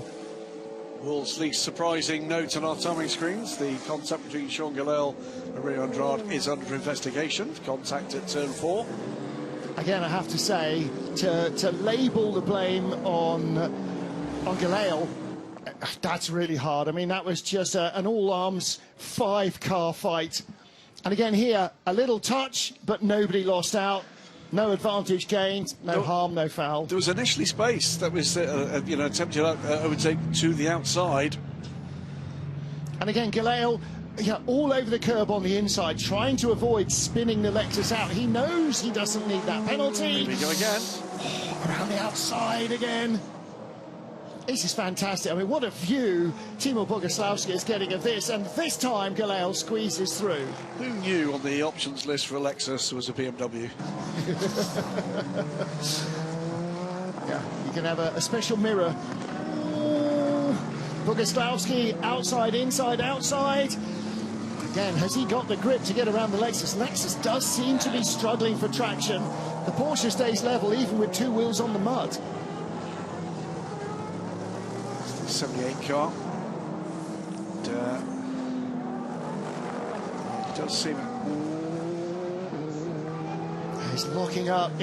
Again, not sure what the rear axle of that car feels like compared to the others, but he's definitely not got the traction he needs, has he? Boguslavski flashing the headlights, around comes the Aston. And again, the rate of closing up the hill there is just bonkers.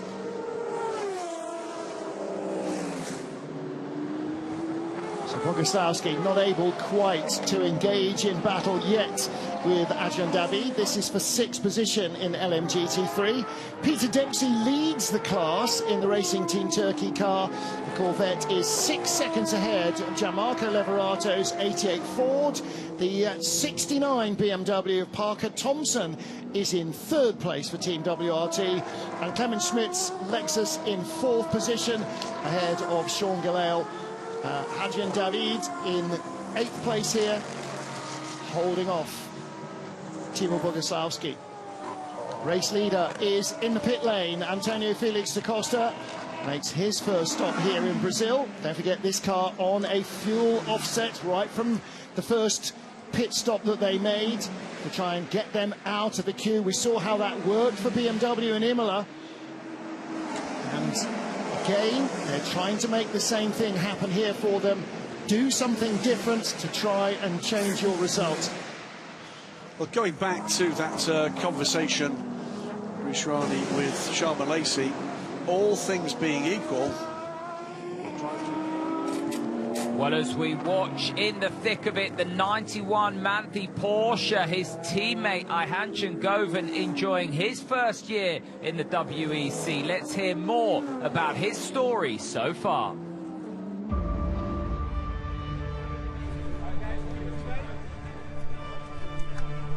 It's really important to finish the race, good result, because now we are in Le Mans with double points, and in the end of the season we will need all the points. And for sure, Le Mans is one race itself, it's important, but for me it's important to score points and finish the championship high. So from my side, I'm just a bit nervous inside because of all the things connected to my season in WEC.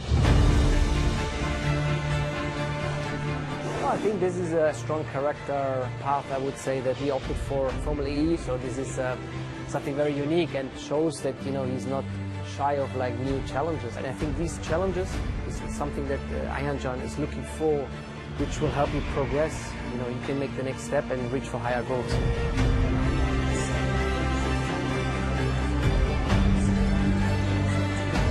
He won the DTM, remarkable achievement, and we decided together with him to take on a new challenge. That's why he's here, and I mean, it's a special one. So I'm pretty sure the pressure's on him, but I mean, he's not a rookie. He might be a rookie in the series, but he's not a rookie in the car. So I'm pretty sure he can handle the pressure and he will do a brilliant job. John, your first stint Le Mans and seemed to be flying. How was it? How do you feel? Yeah, I mean, it's all good. I think it's early stage on the race, so everyone is taking it easy, also we as well. So I think we have a good race car. We just need to keep the car in the one shape and bring it to the finish.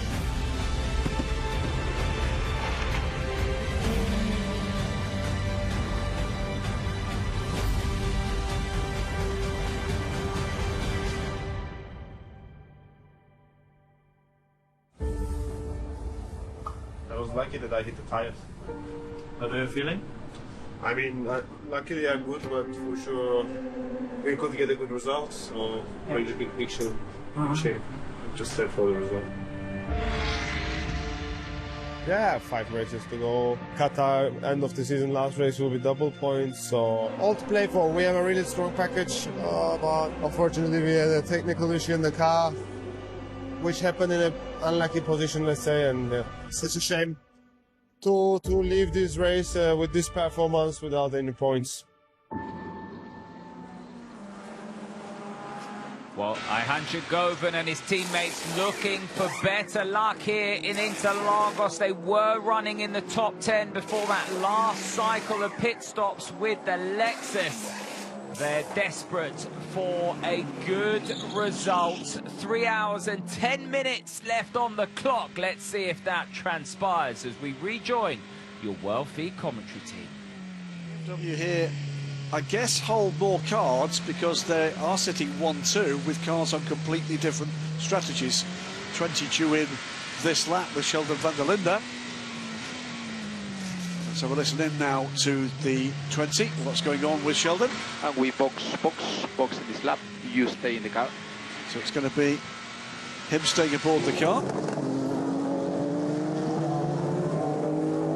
So BMW with a car, as we heard from Charles Malaysia and Alpine, that really does require a sustained yellow flag period to avoid having to make a splash and an extra stop at the end of this race.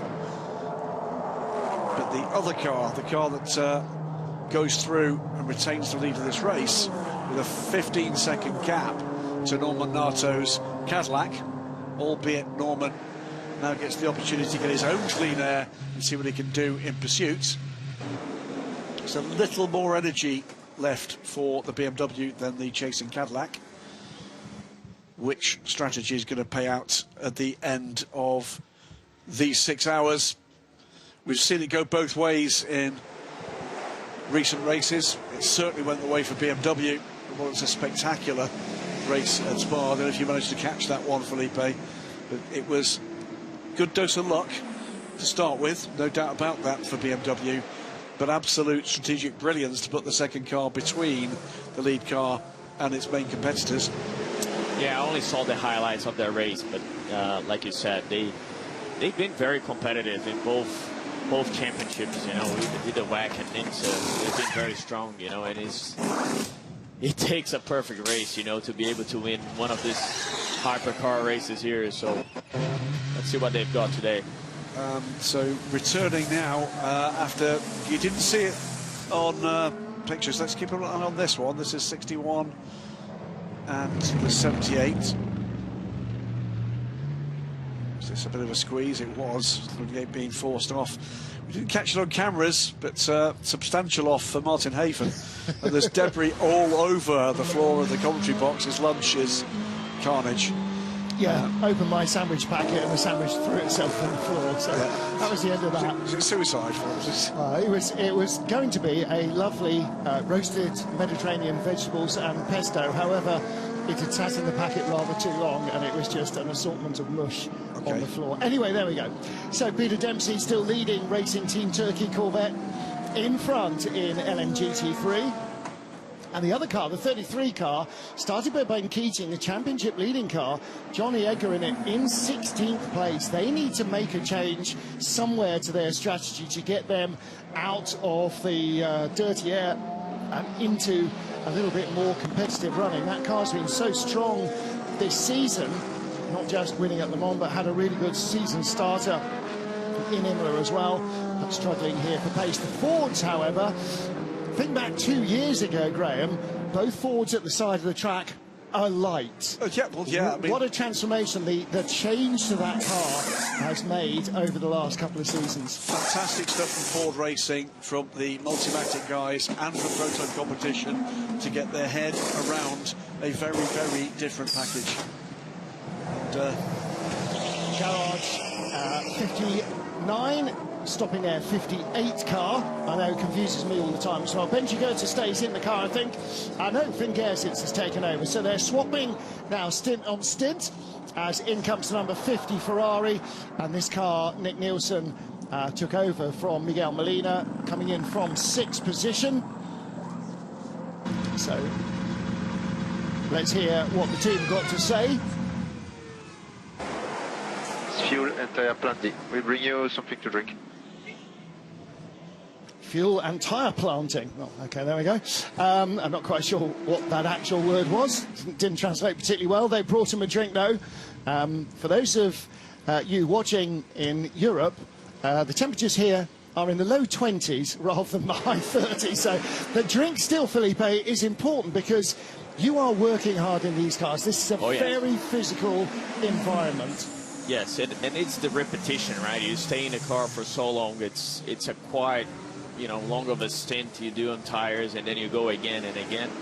So you got to keep yourself hydrated, and it's just a funny fact that some cars, they have drinks bottles in the car, and some teams opted to have in hand to the drivers. So just an observation here from the booth.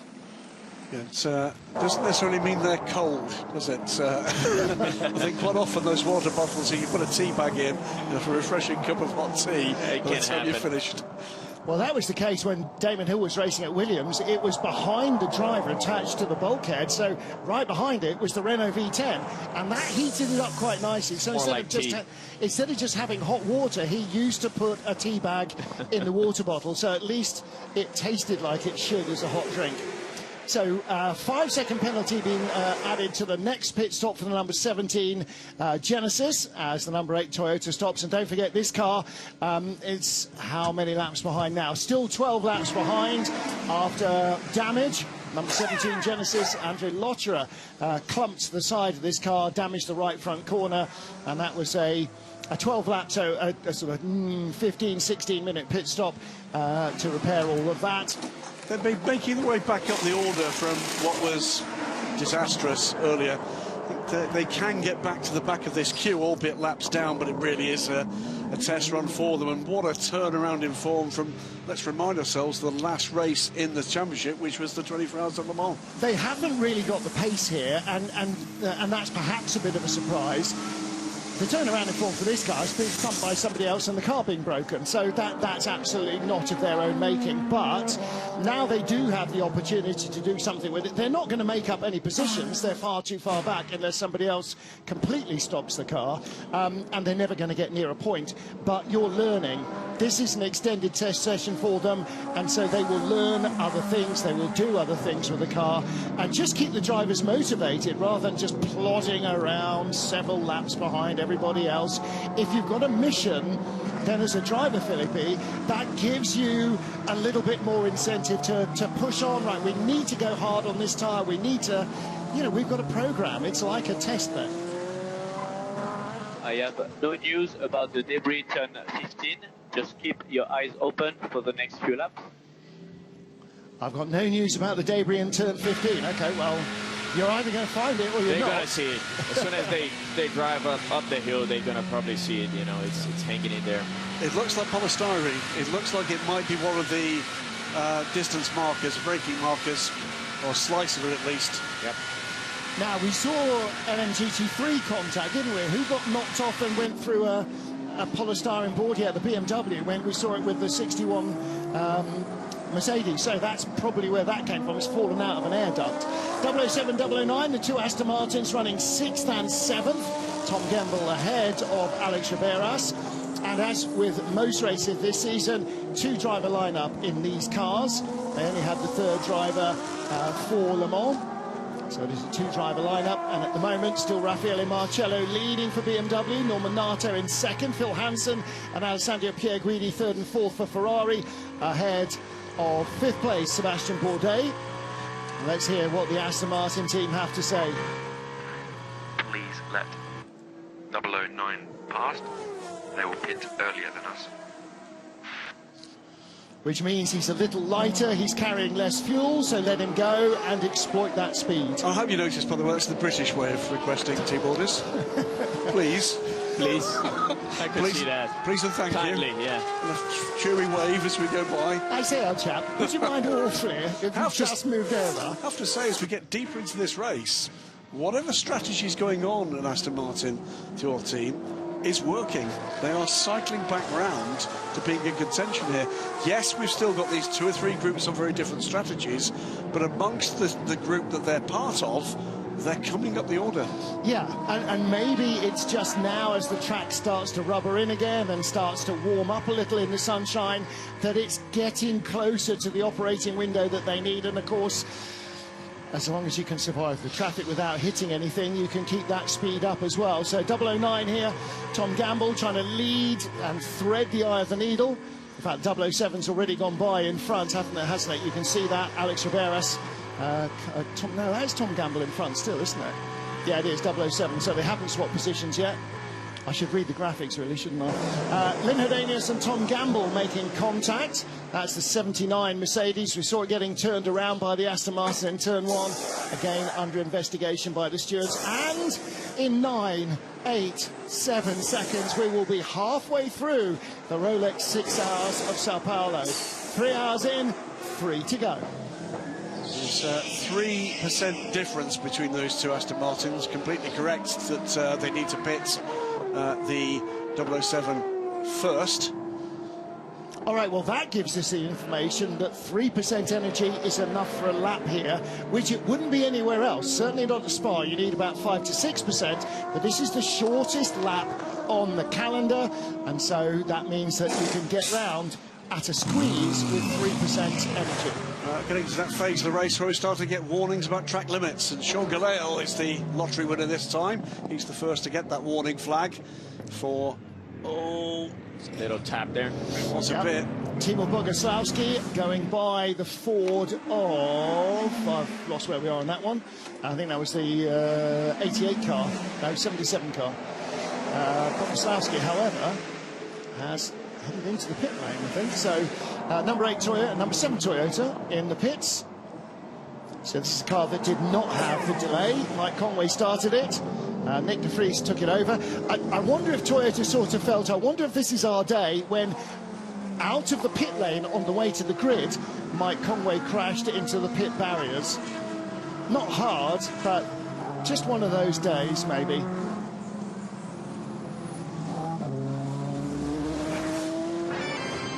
Rolex 6 hours of Sao Paulo starting under cloudy skies on a damp track. 3 formation laps to give the drivers a chance to feel for the grip. Cadillac went 1-2 in qualifying, led the first couple of laps. In LMGT3, a very adventurous start from Johannes Elger as the pole-sitting Aston Martin got away slowly. The 79 Mercedes would pay the penalty for that, and the Aston Martin dropping down into the clutches of its rivals. Lots of action in the LMGT3 field right from the very first corner. And that continued also in hypercar. Kevin Magnussen going around the outside of Earl Bamber's 38 Cadillac for second place early on in the first stint. Genesis versus Ferrari. Not something perhaps that Genesis would have contemplated a couple of races ago this early in their careers, but both Genesis drivers were having a fantastic time battling with the 51 Ferrari in traffic. Sally Jolic, the silver driver, starting the 34 Racing Team Turkey Corvette, working his way through the LMGT3 field, trying to take advantage of his speed against the bronze drivers in the other cars. Disaster for the number 12 Hertz Team Toyota Cadillac at the first stop. A reluctant right front wheel nut cost them track position. They dropped from the lead of the race down into the lower reaches of the top 10. An offset fuel strategy put the 35 Alpine in front. And after delays, both for the 12 and the 38 Cadillac, they started to work their way back up through the field. Both of the gold Hertz Team Toyota cars have got plenty of speed. They didn't have much luck in the first hour of the race, but they've been trying to make up for that. Andre Lotterer ran into the number 8 Toyota, damaged its right front corner, and that has lost a dozen laps in the pit lane. Cycling through the pits, out of the lead, the 35 from Alpine, and that put the number 15 BMW at the top of the pile. Both the number 15 and 20 BMW looking strong. Pace 2 from the yellow Ferrari. Phil Hansen on the outlap going around Norman Nato, who spun in the 7-8 turn complex.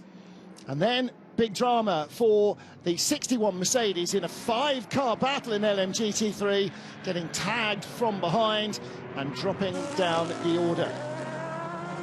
Racing Team Turkey lead in LMGT3, and it is the number 15 BMW who leads the race. So BMW leading from Cadillac Hertz Team Toyota's number 12 car, 83 the yellow Ferrari ahead of the 51 red factory car, the Aston Martin Valkyries 5th and 6th. The Genesis team regaining the top 10, they are currently 7th and 9th with Alpine and BMW surrounding them. But it seems to be the BMWs and the Alpines that have the pace here along with the Cadillacs. They seem to be having less bad luck than the Cadillac team. The worst luck of all, the number 8 Toyota, broken suspension, dropping them way out of any contention. LMGT3, it is Corvette out front, Racing Team Turkey, from the Proton 77 Ford and Harter Racing's number 27 Aston Martin. Then the 69 BMW, the 92 Porsche and the 88 Ford. And everybody avoiding major dramas, still racing hard in LMGT3. 3 hours in, we have had no retirements. It's a 34 Racing Team Turkey by TF car, looking increasingly solid in the lead of this race. Peter Dempsey putting in a stellar stint as the bronze driver. And it's in sharp contrast to the sister car, the 33 car. Trouble on pit lane. I understand trouble closing the driver door in that driver change from Ben Keating cost them time on pit lane. That's why they had something north of a minute and 30 seconds. Meanwhile, all Ferrari battle for 3rd place. The yellow car, Phil Hansen. The red car, Alessandro Pierguidi, but he is on an in-lap this time round, we believe. So Pierguidi will stop for fuel, out of sync with Hansen. That will move Tom Gamble's 007 Aston Martin up to 4th position. Let's hear from Hansen's team. They pit at the end of this lap. They pit at the end of this lap. Okay, let's not hear from Hansen's team. That was the 51 car. Alessandro Pierguidi getting the box message. He will pit at the end of this lap. And Phil Hansen's team will have told him that as well. Ali is going to pit. Just keep him behind you for now. Don't give away track position. Just keep him where he is. Just take a look at this. I think they'll both pit on this lap. But Ali has just a little more energy than Phil at this point. We'll keep an eye on that. Yeah, they got me. And confirm right-hand side tires. Okay, so Hansen stops before the 51 car. Yep. Okay, so box this lap, Ali. No. So not only has Ali been quick on that stint, he's also been pretty conservative with the energy. So he's pulled out just a 1% difference, and presuming that he can get his crew to set him around more quickly than the 83 car, that will be the undercut. But the other thing is that Norman Nato is in, who was just ahead of them on the racetrack. So that means Alessandro Pierguidi is now up to 2nd. The caddy will refuel. What tyres will it take? We know that it's going to be right sides only for Phil Hansen. So they're going to double or potentially triple stint the left-hand side tyres. It's not that they don't do any work here. It's just that the right does an awful lot more. We do have a penalty, 5 seconds on this 12 car, I think, in this stop. That could be a key determinant here, and just exactly where the 51 emerges. They will definitely be out next time. So that means that 83 fuel is completed, tyre change is done, they are rolling. And there will be a penalty also applied, another 5 seconds pit stop penalty to the 61 Iron Lynx Mercedes of Rui Andrade. So for pit lane speeding. 51 gets a clean pit stop here, distinctly possible. There could be 2 places up for grabs for the AF Corsa car. Now, there's the 20 BMW coming around the outside. It'll go up ahead of the 83 and the number 12 car, so that's a net gain of 2 for the 20 BMW. And the 83 car, as we saw in the pit lane, getting ahead of car number 12. So Phil Hansen ahead of Norman Nato.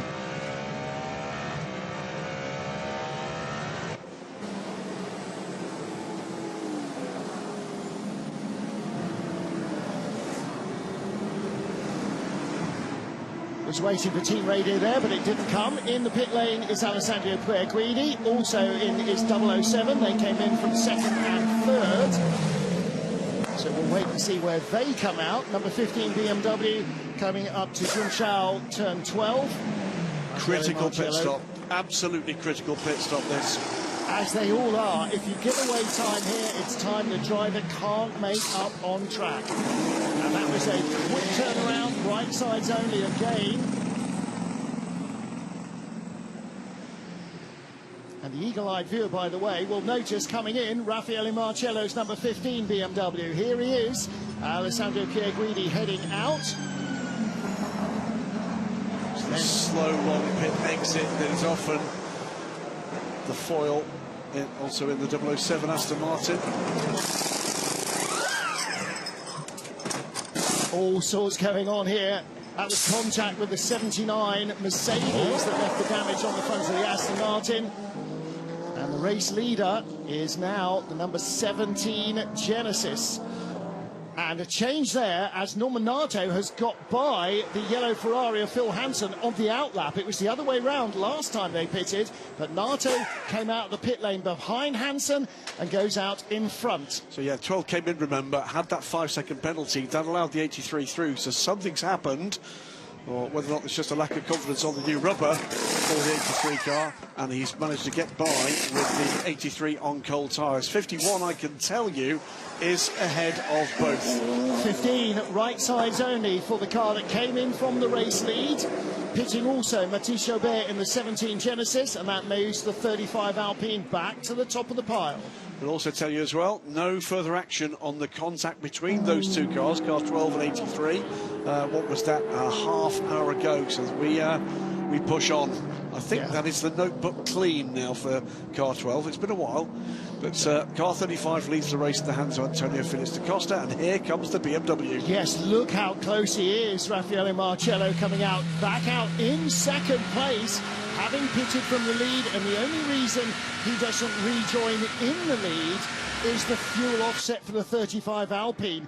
That is a major moment for the BMW. They don't drop half a dozen or 10 places in the pit stop. They only drop 1 to the car that is out of sync. Well, here's the 19 Genesis in as well. Baby driver, Mathieu Jaminet, I beg your pardon, Mathis Chaubert is in as well, as so too is Mathieu Jaminet, so 17 and 19 together.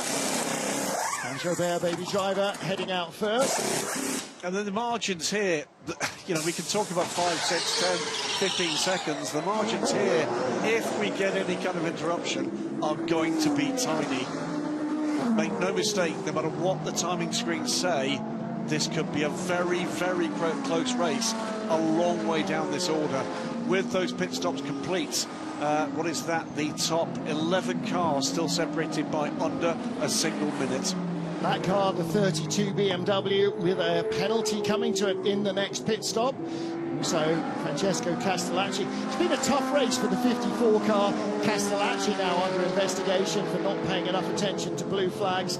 Then he's being lapped either by hypercars or by his class leader. Riding on board with Rich Elites in the 92 Porsche. And this car currently in 5th position. Right in front is the 69 Ferrari. And that is Parker Thompson, the Canadian driver. And in front of him, Peter Dempsey, currently lying in 3rd place in the class for Racing Team Turkey, as Ben Tutt leads in the Ford.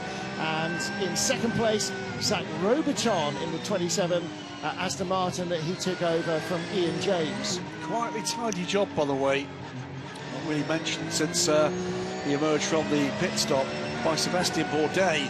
Remember, that's the 38 car that had trouble in not the pit stop just completed, but the one before that. Still in contention here. He is, what is that, 32 seconds off the lead, 3 seconds back from Phil Hansen.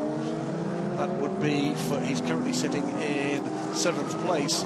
Don't count that Cadillac out. We know the car has got pace. Yeah, the cars started 1 and 2. They ran 1st and 3rd up to the first pit stop after Earl Bamber got jumped in the 38 car by the number 15 BMW. But the margins are such...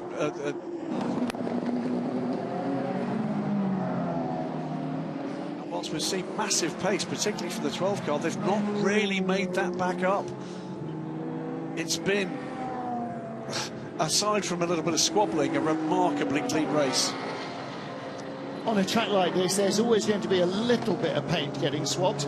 Peter Dempsey coming towards us, the red and black Corvette. There's Parker Thompson in the BMW. Right behind him, Richie Leitz, and closing in behind them, the 51 Ferrari. That's going to try and make its way through in the next couple of corners. This is the key part for Peter Dempsey, getting deep into a second stint now. He's got time to burn in that car, and he's going to be coming up against not just Silver, but increasingly some of the full pro drivers as well. He's got some heavy lifting to do. Yeah, we've got gold and platinum drivers in a lot of the other cars in LMGT3. And the only car that doesn't is the 79 Lexus. They've got a bronze and 2 silver drivers. Lynn Hevanius, who we saw turned around in turn 1. So, in fact, both Mercedes are being turned around by somebody else in turn 1 during this race. This is Norman Nato trying to get onto terms with Sheldon van der Linde. This is the battle for 4th place. Norman 24 seconds from the lead, under a second back from van der Linde.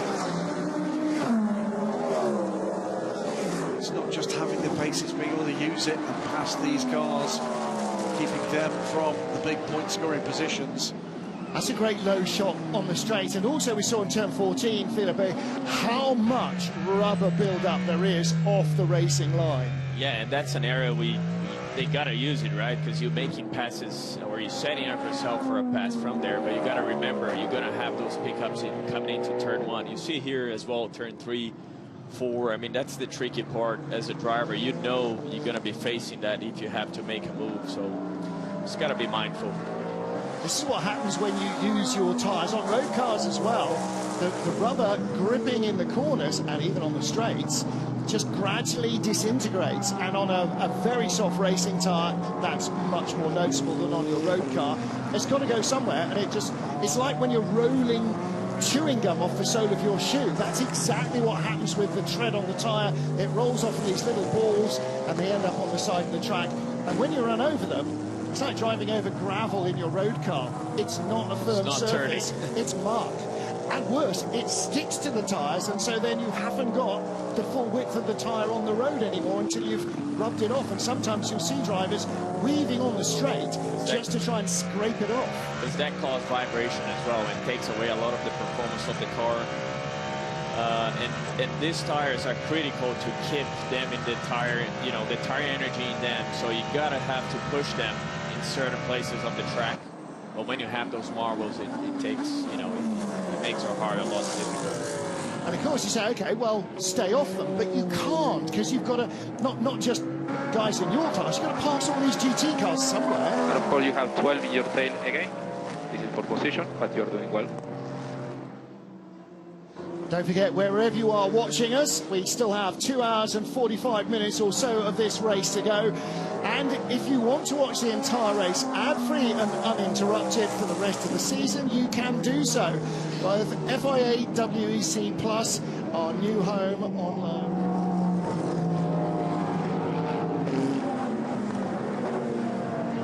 Qualifying and race session, live coverage of free practice 3, qualifying and the race, uninterrupted and advert-free, plus exclusive onboard camera feeds, real-time expert timing data, and full race replays on demand. Plenty of behind-the-scenes exclusive content as well. The latest full-access show from Le Mans has dropped. Watched it yesterday. Very entertaining indeed. And that will be free when you sign up for an account at plus.fiawec.com. there's only one better way of doing it. We've got yellow flags out by the way, turn 11, and that's come along and see a WEC race. And Austin and Fuji, great places to come and see any form of racing, but endurance racing in particular. Yellow flag is for the 23 Heart of Racing Aston. Cobra Powell's was beached there. He's got going again, but losing time there. That car down in 16th place in LMGT3 as we watch Norman Nato continuing just to reel in Sheldon van der Linde. As you heard van der Linde being told, this is for position. But again, we heard before the Cadillac driver being told you can use the power, and the BMW driver being told don't you dare.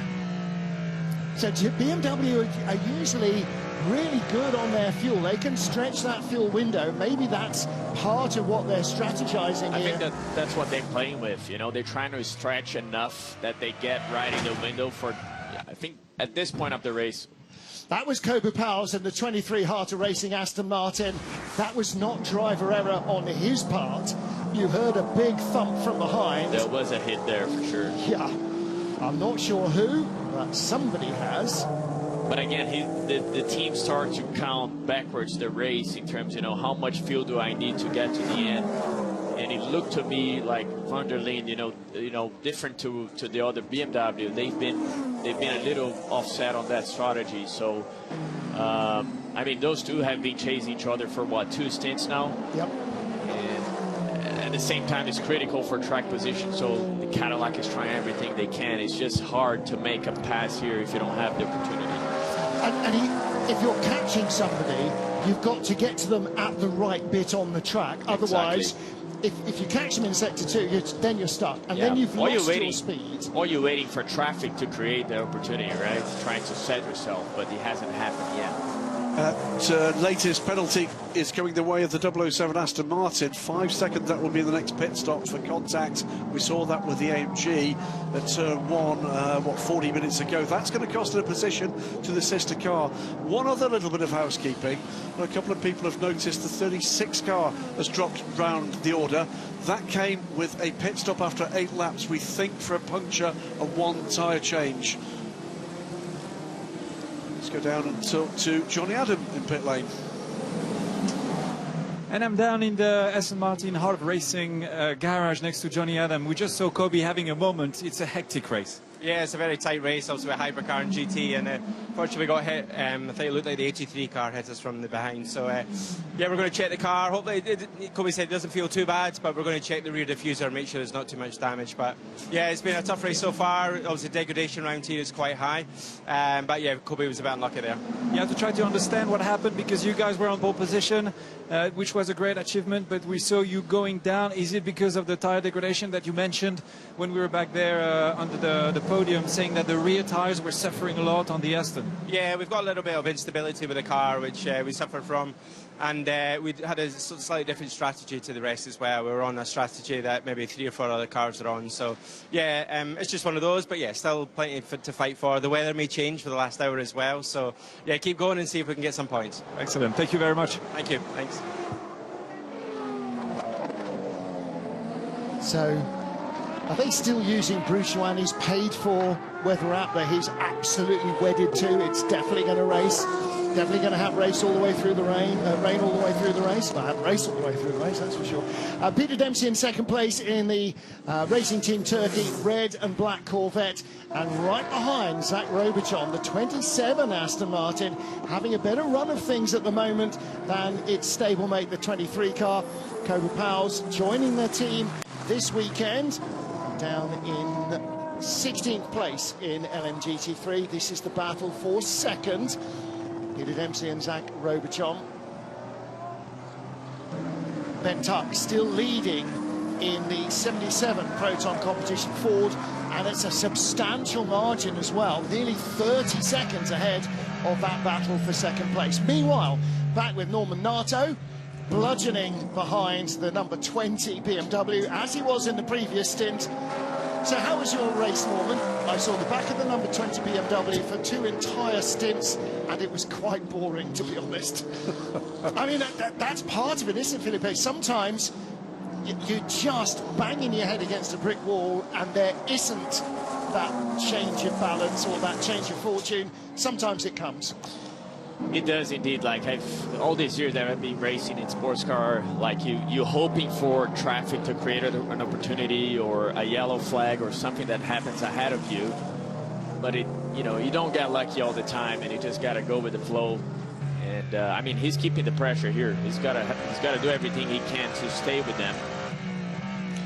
It's a mark of the pace of the BMW, isn't it? And it will be frustrating for Nato because Alessandro Pierguidi is getting away ahead of this pair, and he's going to want to get back there if he can. And we know the Cadillac's got the pace to go head-to-head with that Ferrari, but dirty air is the enemy here.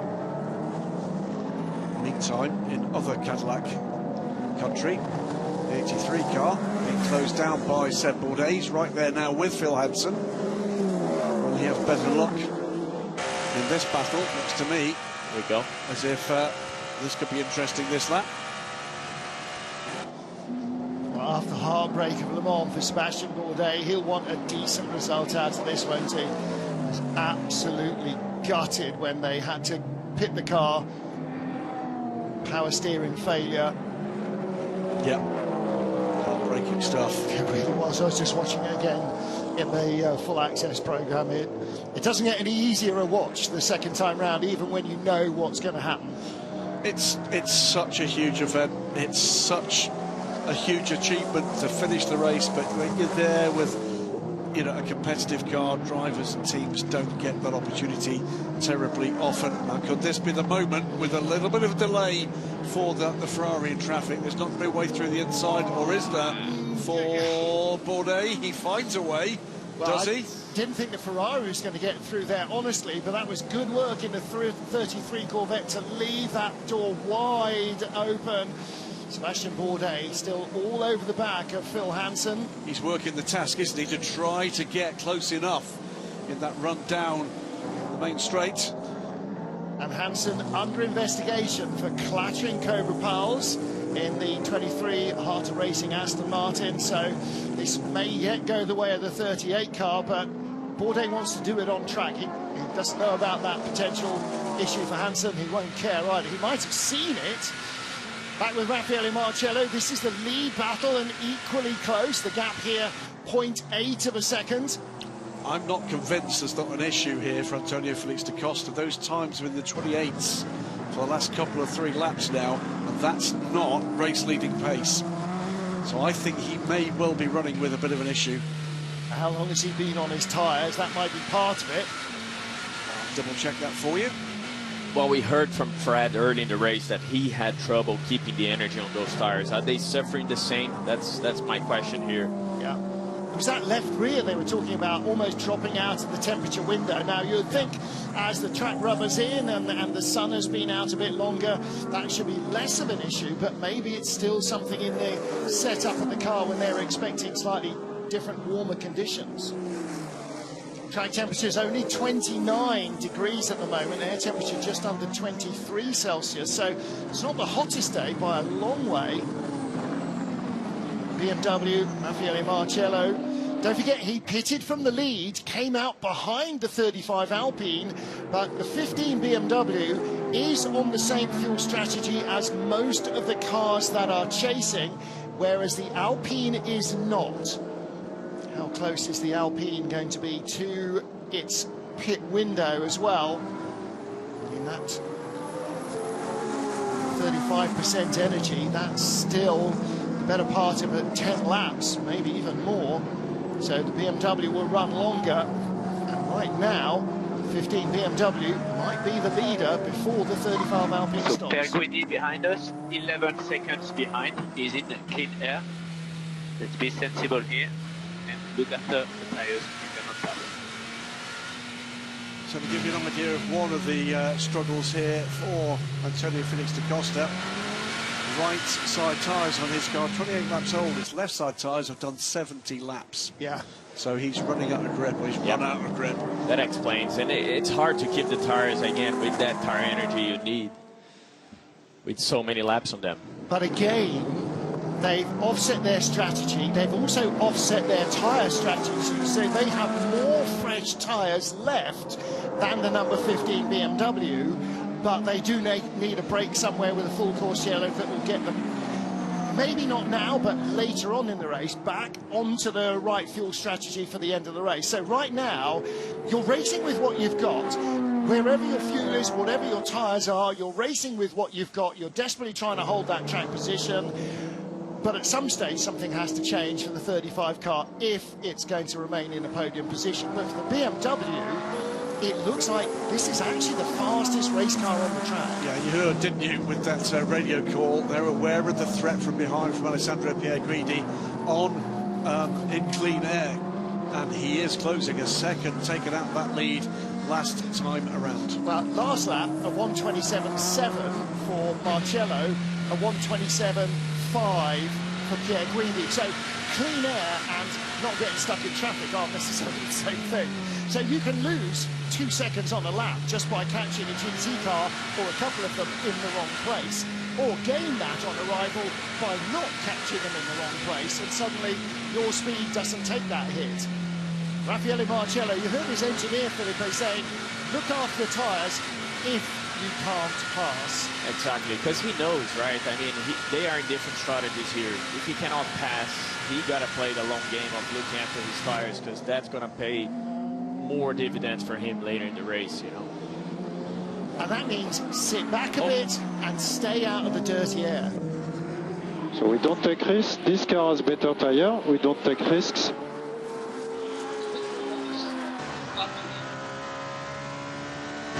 If the thought occurs with these tyres, one side of this car 70 laps plus, it's time for a bit of a moment of history. Remember the days when we used to get tyre failures when there hadn't been contact or debris? Does that mean more? Right, hang on a minute. You just said that.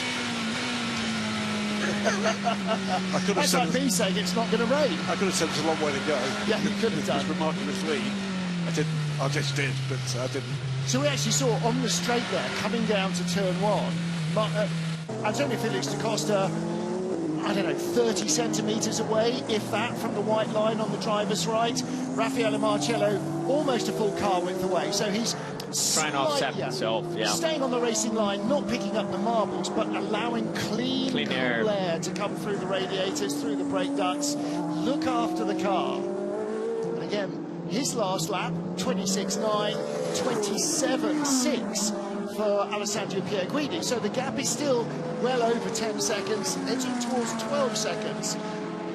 And of course for Marcello, Felix da Costa is opening the margins. Yeah, he gets to each of these little groups of cars, and they realise the hypercars are back again, and so Marcello is a second behind him. Yeah. It's the lead is doing the hard work, as leaders have to. Yeah, Marcello is probably hoping, you know, Antonio keeps on, you know, the pace so he doesn't get, you know, hold up by him. Well, let's hear more from the BMW team. So I confirm Antonio can do maximum 12 more laps. All right, which begs the question, how many can they do? Yeah, who's got that window open? Jason has.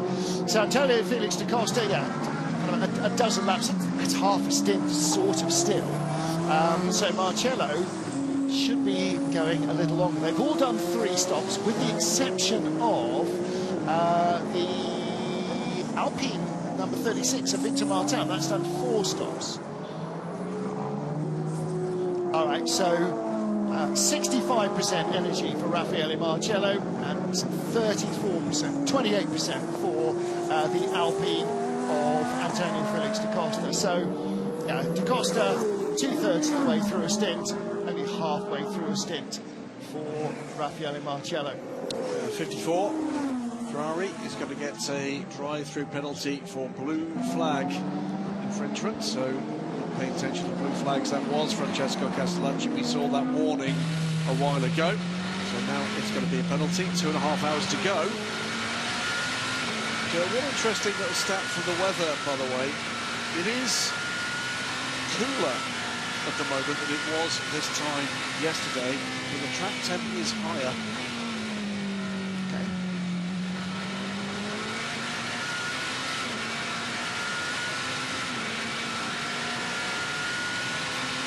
riding on board with Raffaele Marcello. Antonio Felix da Costa right in front of us is the lead battle at what is now a sunnier Interlagos than it was at the start of the race over 3.5 hours ago. Just over 3.5 hours ago, actually, a few seconds past. So, yeah, air temperature not changing much. It's a little bit of breeze, but the sun warming the track a fraction. Two Cadillacs, by the way, just at this phase of the race, not putting in their best lap times just now. There's a bit of traffic involved in that, but keep an eye on that. See whether or not that's strategic. 3 wide here. Ford squeezing by the 27 Heart of Racing Aston Martin. So that's the 88 car of Gianmarco Leverato. Must be close towards the end of his second stint in that car. And he was chasing the car of Zach Robichon, or going by the car of Zach Robichon. Just in front of them, by the way, that AMG not in the battle. It's not, again, been a lucky day for the Iron Lynx team.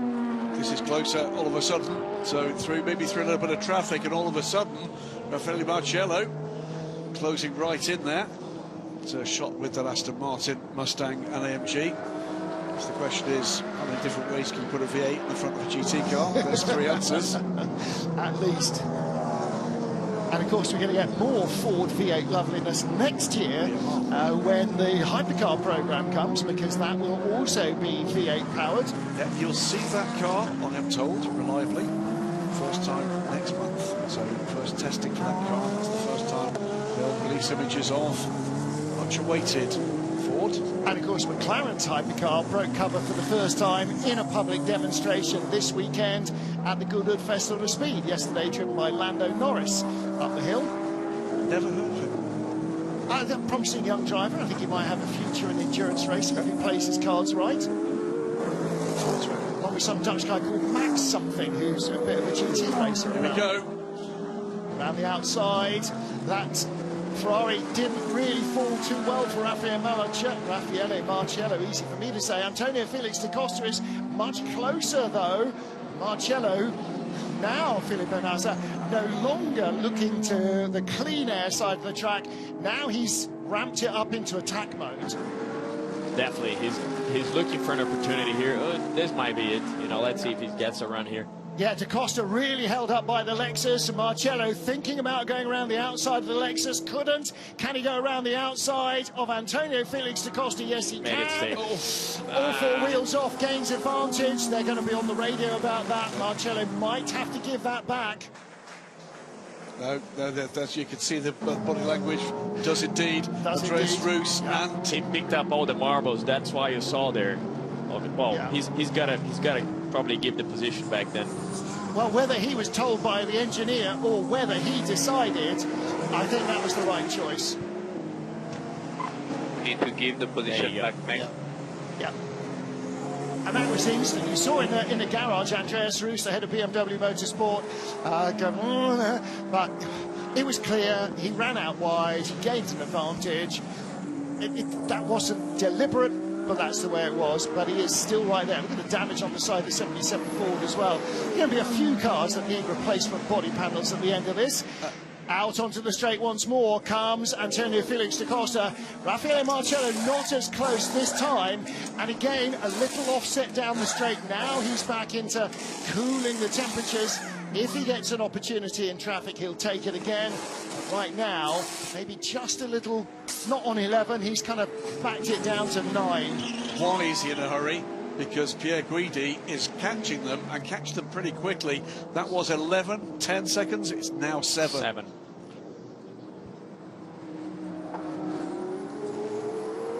So Antonio, regarding energy, could be full push. Full push is okay.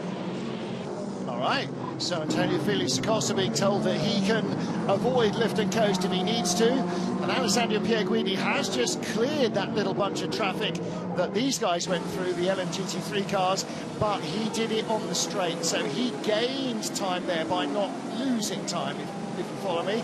And so, yeah, that gap is down to 7.6 seconds at the moment from the back of the 15 BMW to the 51 Ferrari. thought occurs to me, by the way, looking at these shots, that we might do well if we enter the two-car team of WEC TV drones next year. Because they're damn quick. Quick. They look pretty cool. They produce some great pictures as well. Our drone team are fun guys, and boy, they produce them. Felix da Costa pulling away now from Raffaele Marcello. Marcello is clearly driving to the digits on the dash when he doesn't have an opportunity to rough up da Costa in the Alpine. That's metaphorically rough up, obviously. Trouble meanwhile for Phil Hansen. Going to be 10 seconds added to his next pit stop. That will be good news for Seb Bourdais, who is, by the way, catching the 83 again. And we knew that was coming, didn't we? Because he turned around the Heart of Racing number 23 Aston Martin. That was never likely to go unpunished. So here is your race-leading battle. Antonio Felix da Costa, Raffaele Marcello. Antonio there immediately, you know, putting the lap times down. You know, when they told him to push, he's got the lighter car now, and able to pull a little bit that gap. I'm not sure you have to tell da Costa to push. I think you have to rein him in sometimes, maybe. He's like all you guys. All he wants to do is drive the car as fast as humanly possible. Sometimes you have to think about other things as well. But they let him off the leash. He just wants to be clear enough of Raffaele Marcello that he doesn't have to worry about him in traffic. Antonio has been told he can stop doing lift and cut. At the moment, he does not cover the end of race on green flag anyways. Berguidi, 7 seconds behind, all okay. Again, so encouraging messages for Raffaele Marcello. Da Costa's been told he doesn't have to lift and coast, but he's not going to make it to the end on the fuel strategy they're on anyway, and you've got Pierre Guidi covered. That's what you want to hear. You're doing a great job, man. Keep it up. 21, Vista AF Corsa Ferrari. This is Simon Mann chasing Sean Galeal's BMW, and suddenly Ferrari is in the points. The 54 car is having a wretched time of it, but the 21 does look a little more competitive. They didn't qualify at all strongly. Through goes Phil Hansen in the 83 car. Meanwhile, by the way, as we watch Phil Hansen pick his way through this, Peter Dempsey is back in the lead of LMGT3 after his latest pit stop, ahead of Parker Thompson. 8 seconds to the good, last round quicker than the silver driver. BMW in second in both classes. Team WRT 69 car. We're looking at the 32 car there, with the 21 Ferrari right behind. So this battle for 7th place. 78 Lexus currently being driven by Clement Schmidt, by Adrian David rather, and then Sean Galeal and Simon Mann. We ride on board with the tall Simon Mann. See Simon Mann standing beside Francois Heriot and go, hang on a minute, how could they both possibly be driving the same car? It's about, there's a good foot difference between the height of the two of them. Ooh, weather radar shows weather. Not a lot. Well, the real thing is, in which direction is it moving? Is it coming towards us or just going straight across the top? And by the way, on that, you clearly saw the two lakes that give Interlagos its name, between the lakes. Not the little lake that's actually at the track, but two very large bodies of water on either side, which kind of penetrate Interlagos, Sao Paulo. Now then. Clouds moving in. Yeah. Well, they're moving. Whether they're moving in or not, whether they're moving past, it's a little bit like being at Silverstone. You can see the weather coming from a long way away. What you can't always tell is whether it's going to fringe past you or empty on top of you. I think we are seeing something tactical in play here from Cadillac, because both Norman Nato on Sheldon van der Linde and Seb Bourdais on Phil Hansen are closing in on their targets. I think they've sat there and done whatever fuel saving they need to do, energy saving they need to do, and now we're in attack mode again. Meanwhile,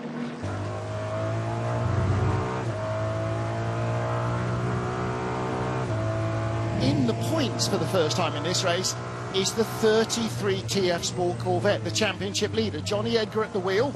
That car is now in 10th place. 26% energy, so a little less in the tank than the leaders, so they're slightly offset because Ben Keating came in right at the end of his drive time rather than right at the end of his fuel allowance. So they are moving themselves up the order, and for the 33 team, really important that they score some points here after victory in Le Mans. That's a big slice of points added to their pile, and they need to try and keep filling up that bucket, because they're not going to win here, but they need to get whatever they can. Alpine and BMW still 1-2, and here is the number 20 BMW, and right behind him is the number 12 Cadillac. So the car started by Will Stevens, now Norman Nato at the wheel, still trying to find a way past Sheldon van der Linde. It's a little bit like the 15 car and the 35 Alpine. Raffaele Marcello's been behind Antonio Felix da Costa almost all the way, and Norman Nato has been behind the number 20 car almost all the way as well. So Sheldon van der Linde still holding off the Cadillac. Again, I think both of the BMWs showing plenty of race pace. The Cadillac is definitely quick, and I think matching them on pace, the BMWs. The real question is, can anybody out-strategize these two brands and make their way onto the podium? Can Ferrari do something? Can Alpine do something? Are Alpine going to be rescued by a full-course yellow just when they need it most? Well, that 36 car has been effectively counted out this battle with what we think might well have been a puncture. That car is now sitting just outside the top 10, but 35, it's what luck might come their way at this point. Yep. And it wouldn't be the first time. No, exactly right. I mean, they at Fuji last year took a race win, being lucky about where we go. Here we go. For the first time, Norman Nato really getting onto terms with Sheldon van der Linde, but the BMW just escaped from behind that Mercedes in time. Got by the 79 car of Lynn Hedanius and just had enough on board to stay ahead of the Cadillac, who then catches the BMW between 7 and 8. One of the worst places on the track to catch an LMGT3 car, because it slows you down so much. So all sorts going on here. Half a second the gap between the two race leaders. Again, I think that's traffic inflicted, isn't it? Marcello now right back with Antonio Felix da Costa, but again, coming up the hill, not quite close enough to try something. You have to be 2 or 3 car lengths closer coming onto the straight to really make a big lunge. He's been told to look after the tyres.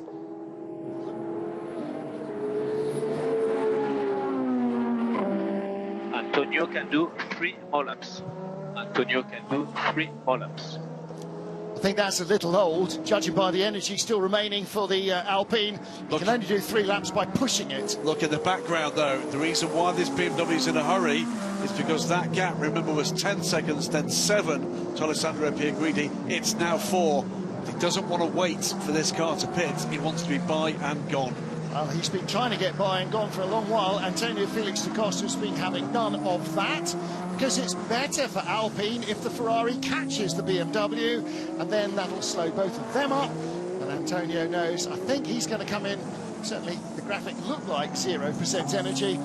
Antonio should be in the pit lane this time round. Antonio's on 4%, according to our live timing here. Oh, OK, in which case more than this lap then, so possibly the next lap as well. And this is all good for the 51 Ferrari, because Raffaele Marcello, his speed is being compromised by the presence of the Alpine right in front.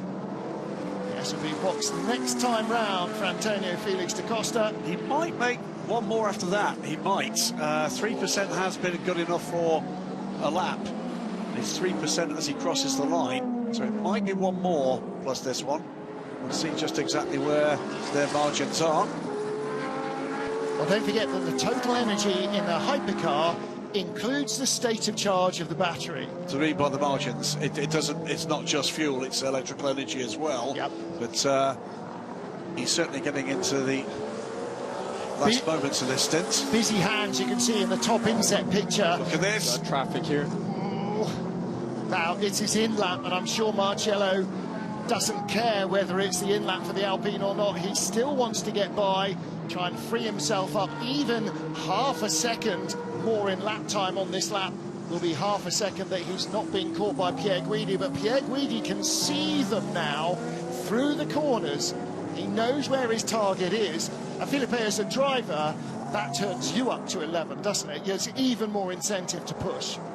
Oh, for sure. I mean, he's trying to do all he can to keep the car behind. I mean, he's using all the road there, but he's definitely struggling with their rear tires as well, Antonio. Let's see if he can keep up the position now.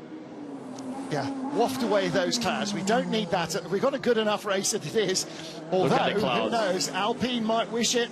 Into the pit lane comes Antonio Felix da Costa, and into the lead goes Raffaele Marcello, and he was 2.2 ahead of the Ferrari. It is now 1.8 seconds first to second. Well, that was one heck of a lap as well, therefore, from Alessandro Pierre Guidi. 129.2 from Marcello, 126.7. That's a big chunk, right? That's he took a big away chunk. right there. Vincent Vos looking concerned in the BMW WRT garage. Charles Milesi gets into the Alpine. 2 hours and 11 minutes left. René Rast and Kevin Magnussen watching on the 15 and the 20 crew. Meantime, Nominato with Sheldon van der Linde and Seb Bourdais is with Phil Hansen.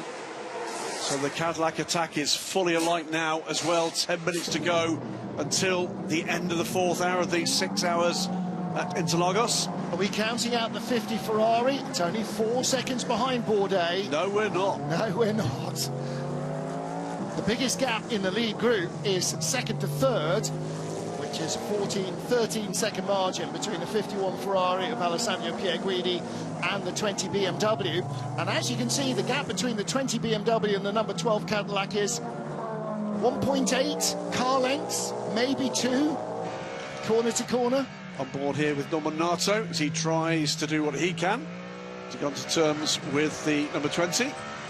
Gap to the leader, 16.4. You can use more energy if you need. Or you can go slower. While we're watching aboard this, by the way, just want to keep an eye on LMGT3. We are in the midst of an extraordinary stint for Peter Dempsey. He's the bronze driver. We know he's a good bronze driver, but bronze he is nonetheless. He is pulling away from the assembled talent behind him.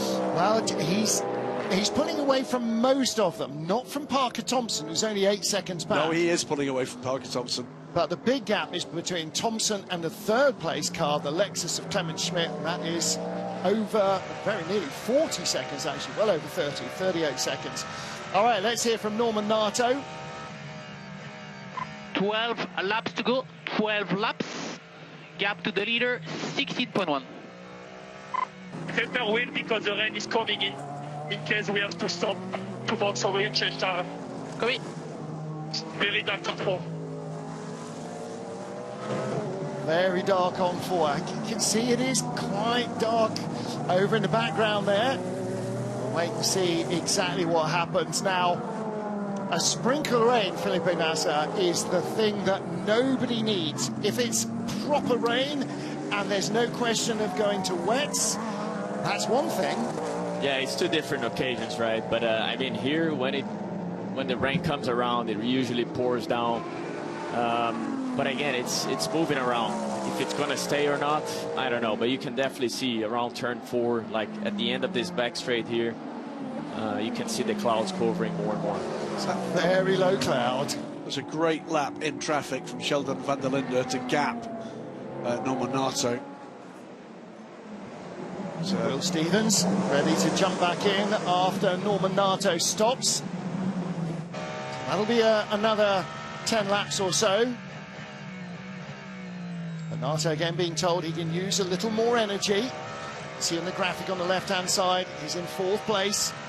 Number 20 BMW in 3rd. Okay, LMGT3 pit stops. 32 WRT is in. 61 Iron Lynx AMG Mercedes is in as well. Sean Galel and Rui Andrade. So is Sheldon van der Linde going to be in this time, or it will be no more than one more before we see the number 20 down pit lane?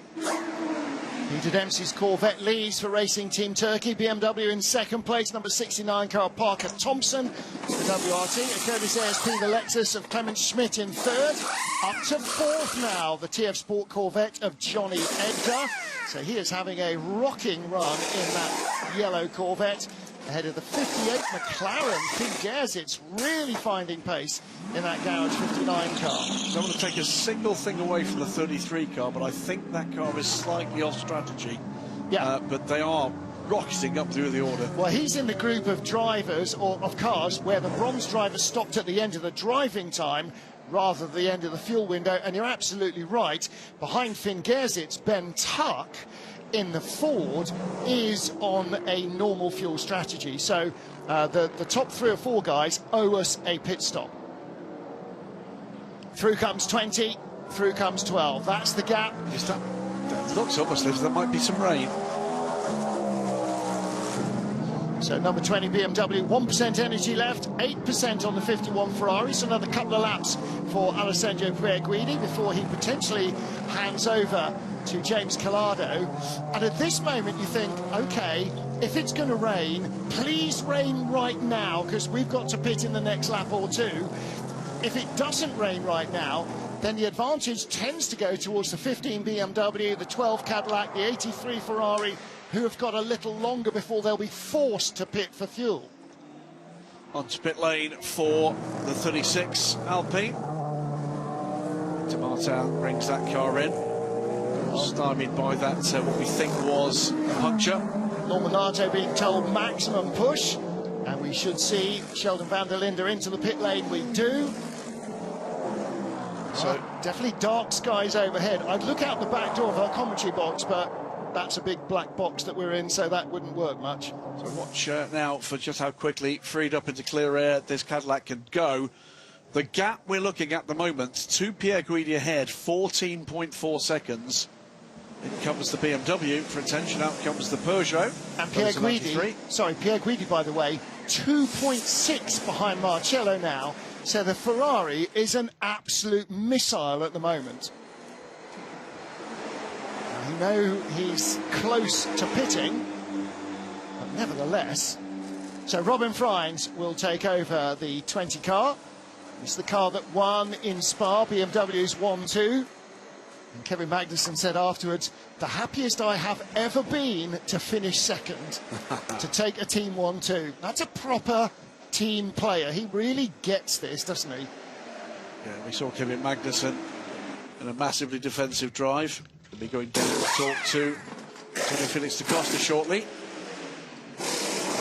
WRT go to work on the 20 car, and it's all 4 tyres changed for that car. And that drops him down to 10th position, potentially a little lower actually. So let's head down to Alpine Endurance, catch up with Bruce Ioanni. And I'm down in the Alpine garage next to Antonio Felix da Costa, driver of the 35 Alpine. Antonio, tough fight at the front. Did you know that you were playing the game of the Ferrari that was catching? I have no idea about any Ferrari, to be honest. We were a little bit in an offset strategy, so we need 2 things. We need a little bit of luck with the yellow to bring us back into the race, and then if that happens, I knew that we're fighting for a potential podium. So I knew that BMW is virtually he is the leader, and we were virtually fighting with him, but we need a little bit of luck to make that realistic at the end. So I didn't want to make it easy for him. We were a little bit different tire ranges, so he had a little bit of a pace advantage on me, but it was fun out there. Yeah, it's cool. Seemed to be a fair fight, and he had to give you back the position, which he did immediately. Yeah, he did well to react to that quickly, and yeah, I forced him to go on the outside, and I did force that mistake on him. He almost got me, but I'm glad he went a little bit too wide, and I got the place back. Last question. We are trying to understand whether there is rain coming. So I was just saying on the radio now, with 5 laps to go, it's getting very, very dark back there. And I know from experience in this place, when it gets dark in that direction, the rain is normally coming. So let's see if it arrives before the end of the race. We've been expecting it all week. Let's see. Thank you very much. 50 Ferrari in and a full set for the 50 car. And Nick Nielsen stays in. Just this phase of the race, these Ferraris finding pace again. I feel Marcello is feeling that with Alessandro Piaguidi, 3.2 seconds back. Nominato, those turned up the WEC almost a full second quicker than the Ferrari last time around. Closest the gap to 13.5 seconds. Can he sustain that pace? And there you go, hang on. That was the BMW running straight off the track on cold tyres. Marcello pulling out in the lead from Alessandro Piaguidi. Piaguidi due to box this lap here. Oh, now here's the number 8 Toyota. So this is the car that's of strategy. Sebastian Buemi takes over from Ryo Hirakawa. I hadn't noted, by the way, that car has made its way back through the GT3 field after losing laps to the field. Yeah. It does now run 17th, albeit it is laps down on the hypercar competition. Yeah, 12 laps behind the leaders. Let's hear from Bruce Schwanny down in the pit lane. Bruce, are you wet yet? No, but that's exactly what I wanted to tell you. We've lost so much temperature out here. It is now virtually cold, and there is a big antenna that has completely disappeared into the clouds, so that the cloud is extremely low and the weather had just changed drastically in a few minutes. Do you know what? That low cloud looks like we're at Fuji, doesn't it? Look at it. Wow. Yeah, the grandstand is almost disappearing. So we're over 800 meters above sea level here on a high plateau. So it's always a little cooler here in the tropics. You can see it blowing across the track. Now, the question is it just low cloud, or is there rain in that as well? 51 Ferrari into the pit lane from second place. Alessandro Piaguidi, he gets out, and James Collado gets in. Yeah, so Raffaele Marcello leads the race. 16 seconds to the good now from Norman Nato, who is hauling. Phil Hansen third in the 83, the yellow Ferrari, and fourth is Sebastian Bourdais, but Bourdais not long to the end of his stint, 6% of energy. Ferrari is full of fuel and ready to go, and is it going to be a 4-tyre change? I think it was. I think that rear crew had changed the insides before they came around outside, so that could well be 4 fresh tyres for James Collado. The question is, will he need to come back in for different rubber, or will the rain not throw a spanner in the works? Was he going into the barriers there? That really looked like he was almost following Mike Conway's stripes into the barrier. Well, you're going to have to wait and see whether he made it out safely or not. Well, he's not in the pit exit road. Whether he clanged the barriers or not remains to be seen, but that did look like very cold tyres on a pretty cold track. I think that was the brake lights of the Ferrari at turn 4. Here comes the Cadillac, though. 51 is out and running. Yep. But not the time to cut away from that onboard. Well, those are the flags above the grandstands. And there is the 51 car. There was damage. He did hit the barriers. On cold tyres at the very first few meters of his stint. Still on the speed limiter going down the hill there. He did slide out wide into the barriers. Riding on board again with James Collado. And that is exactly what happened to Mike Conway, leaving the pit lane to go to the grid.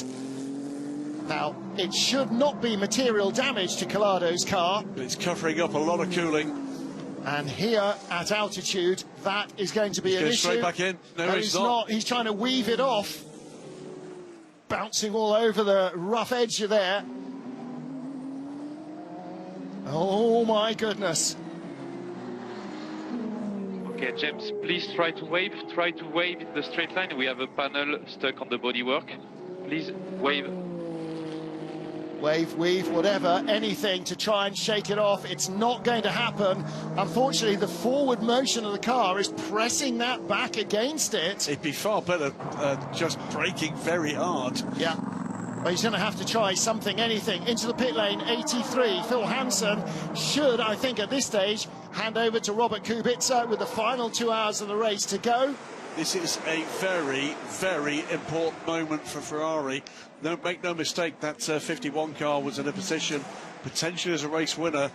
An unscheduled stop could make a big, big difference.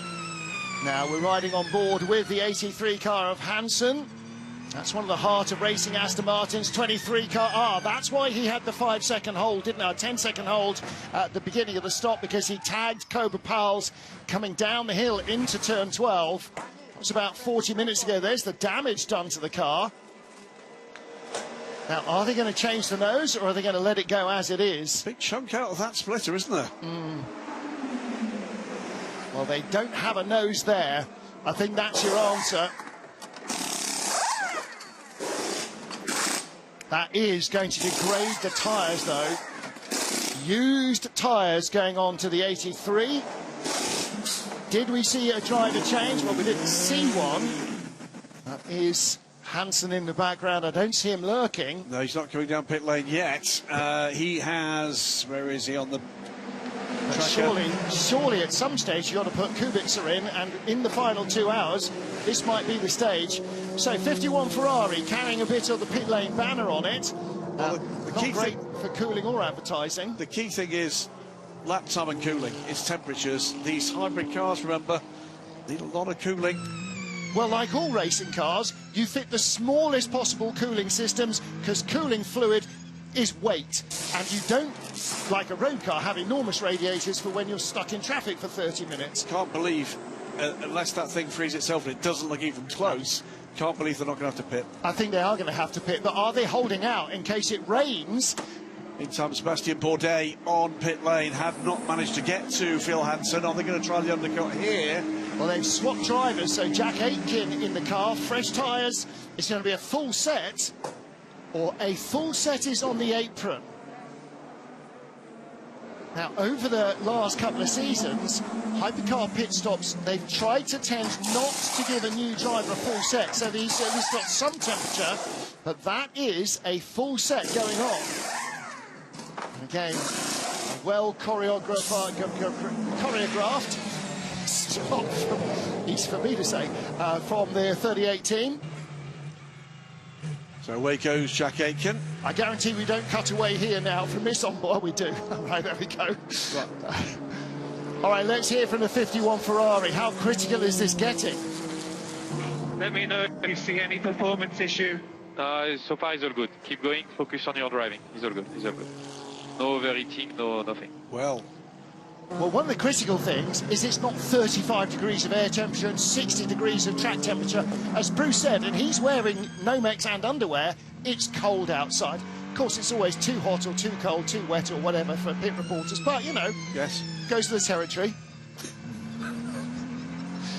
I'm sorry, just trying to find the smallest violin in history, but it does reflect, actually, that although it is covering sort of at least 30% of the air inlet on the car, at the moment, not an issue. Mercifully, a lot of the kind of cooling surface you've got, that part of the car, is below where the blockage is. There certainly are cooling ducts in the range there, but for the most part, it's the lights that it's covering. Track temperature is 26. Air temperature dropped to 17 degrees from a high of 21 earlier, and visibility in those tower blocks down to a couple of inches. Riding on board with the 15 BMW. Oh, little bouncy run over the curbs from Raffaele Marcello. Got Norman Nato right behind him. Oof. Yeah, I know. That was off track. Yeah, but he had to go off. I mean, that's not gaining an advantage on the Ford, is it? So I would think that the stewards will look at that and go, yeah, OK, it's racing, you've got to do something. So, Raffaele Marcello, 12 seconds the good now over Norman Nato. Just watching Jack Aitken here in the gold Cadillac, fresh out of the pits last lap, and he's behind the Peugeot of Théo Pourchaire. Nato should be in this time around.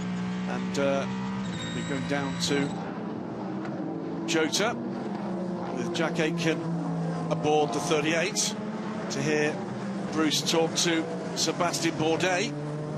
Stint-long challenge to the Ferrari ahead of him. Let's see what he's got to say. And down in the heads, Team Jota Cadillac garage. Seb just jumping out of the car.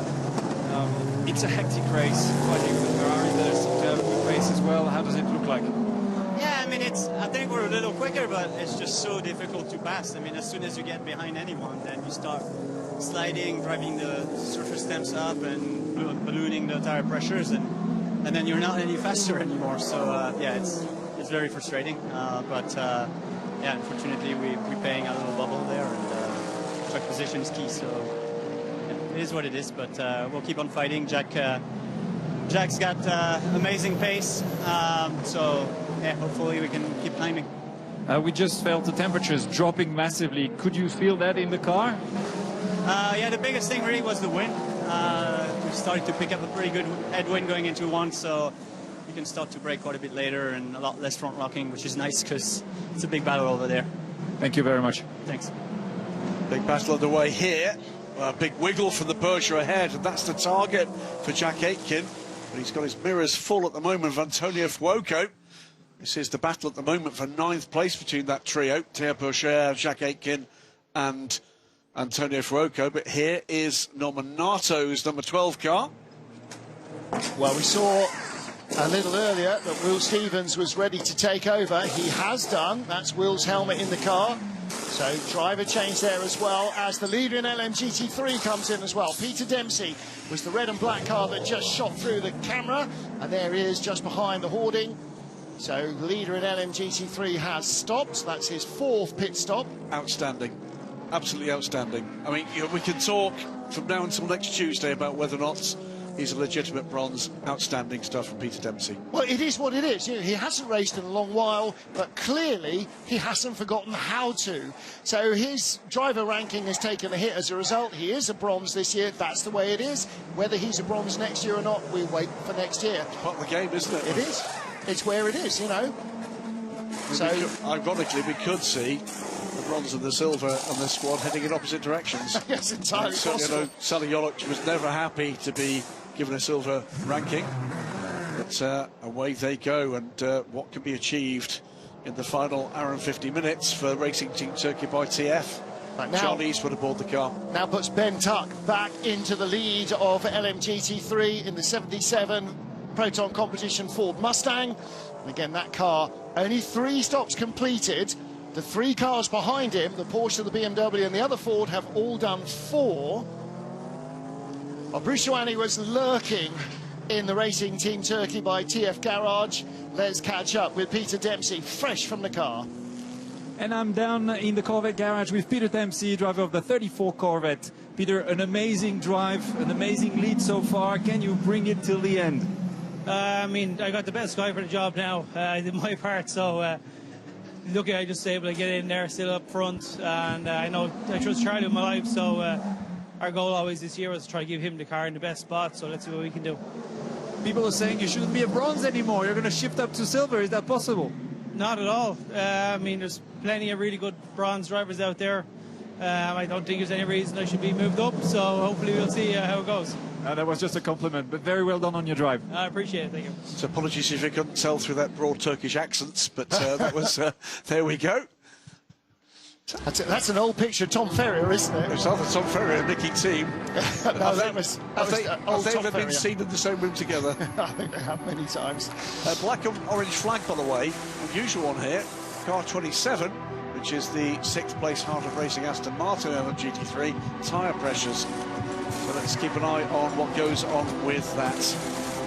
Now that means that they will have to come into the pit lane and rectify the issue.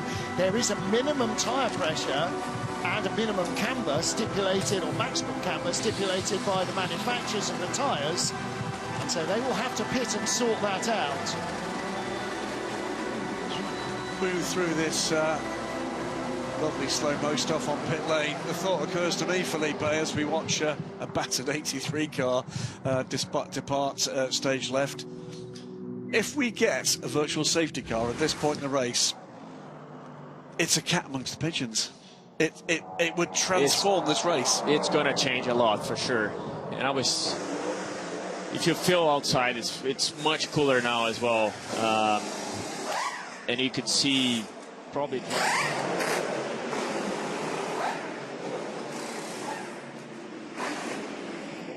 Matthew Marcello on pit lane from the lead of the race. Time for Dries van Toor to do a bit of work then. Kevin Magnussen started the number 15 BMW. Van Toor takes over with an hour and 47 remaining. They are the race leaders. Great race from them, strategically on pace. You know, at first couple of hours of this race, you would never have said that the BMW was amongst the paciest, but once they've got that clear air, they've used it. Now that means that the 19 Genesis of Mathieu Chaminet again leads the race. The 35 Alpine Charles Malaysi 1 minute 21 behind at the line, and that means the 15 BMW is going to come out right behind the 35 Alpine. The Genesis is due in this lap. There it is, in fact, coming into the pit lane, but it's where the 35 Alpine comes out. 35 is around the outside of turn 1. The 15 BMW is coming down the pit exit road. The Alpine goes in front, but the gap is going to be tiny. There's the Alpine. Look to the right-hand side. There's the 15 BMW. That's your lead battle, but it's not necessarily, because the Alpine is on an offset fuel strategy, and that's what's got them that track position. They've still got 3/4 of a tank of energy left, so that offset is getting less, but the gap that the BMW drops to the Alpine is also getting less with every stop. Hour and 46 remaining. That's black and orange flags. The 27 has now become an investigation and tyre pressure, so I think trouble heading the way of the Heart of Racing team. Meanwhile, 35 getting held up. We're behind the 15 BMW with James Collado. And don't forget that Dries van Toor had 4 cold tyres on and he's gone off. And Collado will go straight by him in the 51 Ferrari. Collado stopped 3 or 4 laps ago, so he's fully up to temperature. And Van Toor, trying to hold him off, just ran out of grip. A cold slick, Felipe, might as well be made out of solid mahogany. That's what we think, right, as drivers, and it's so hard, especially now the tire, you know, the track temp has gone down significantly, and that doesn't help us at all. And you're just trying to keep everything you can, you know, to put energy in the tires, and the hard is just like that example you had there, you know, trying to defend your position. You just came out of the pits, and you know you have a car with 3-4 laps on the tires already, so they're gonna have an edge on you. It's just trying to balance it out and trying not to lose so much time. I mean, he definitely went off there in the marbles. Now look at the energy graphic. Alpine 58%, 57% energy, Ferrari around 75% energy, BMW 100% energy, and almost nobody else has got the same amount of fuel on board as the number 15 BMW. So you sort of feel that it's a quick car, but also they've got more options. They've just stopped, and so they will run longer before they need to stop again on each of the remaining stops, and their last stop should be... Well, the reigning world champions up to second place now. Let's go behind the scenes and find out what it means to be a Ferrari driver.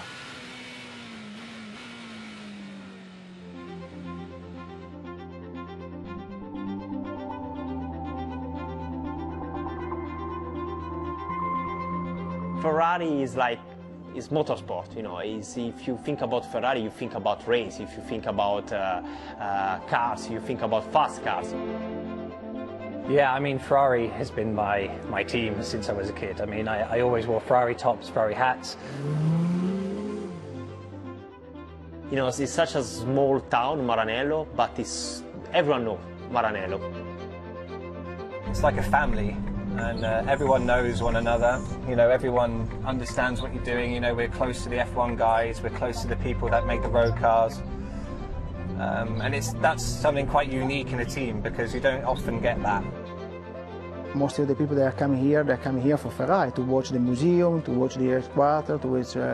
it's a kind of, let's say, religion. It's kept its history.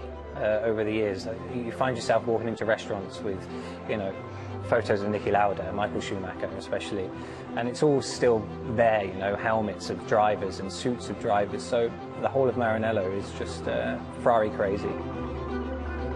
Everyone here is not just a job for them, it's a passion. the passion is everything in Ferrari. They want us to win as much as anyone. I mean, the whole of Italy want Ferrari to win. So it's extremely passionate. It's super special. We've got a lot more to do yet. More wins. I want to get another championship under the belt.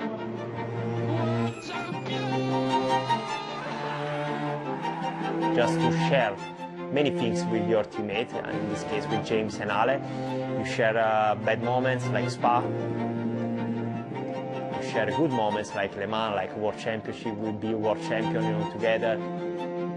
Of course, I'm proud to be part of this team, or this I would say family, because at the end we spend more time with our engineer, our mechanics, than with our family, because we travel so much. We have many races, we have many tests, we have many days out of home, and have a nice relationship with the people. I think it's super important, even for the result at the end.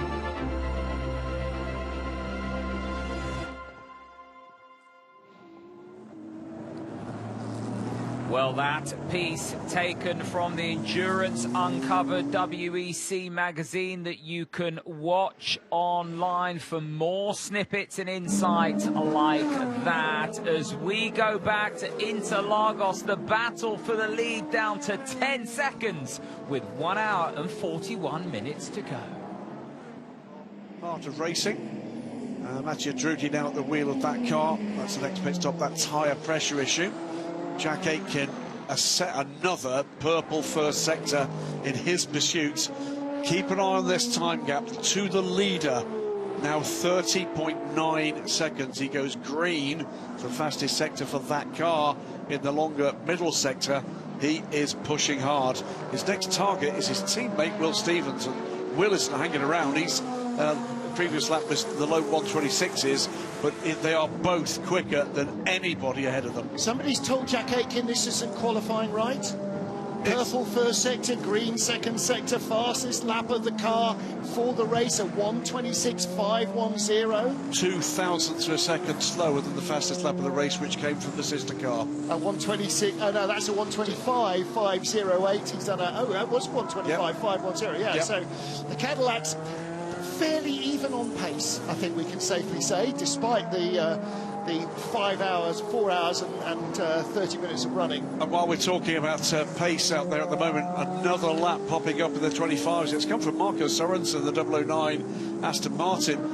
He's trying to make up a gap to Robert Kubica, running in 9th place in the Valkyrie, and puts in, I think, what must be the 3rd fastest lap of the race, a 125.655. So the Aston Martins this deep have got some potential there too. We heard from Peter Dempsey saying he tried to hand over the car to Charlie Eastwood, his teammate, in the best condition, best position. Eastwood has just set the fastest race lap for the 34 Racing Team Turkey Corvette as well. Damage on the left front. It's more than just that, isn't it? Is it the splitter's just a little loose as well?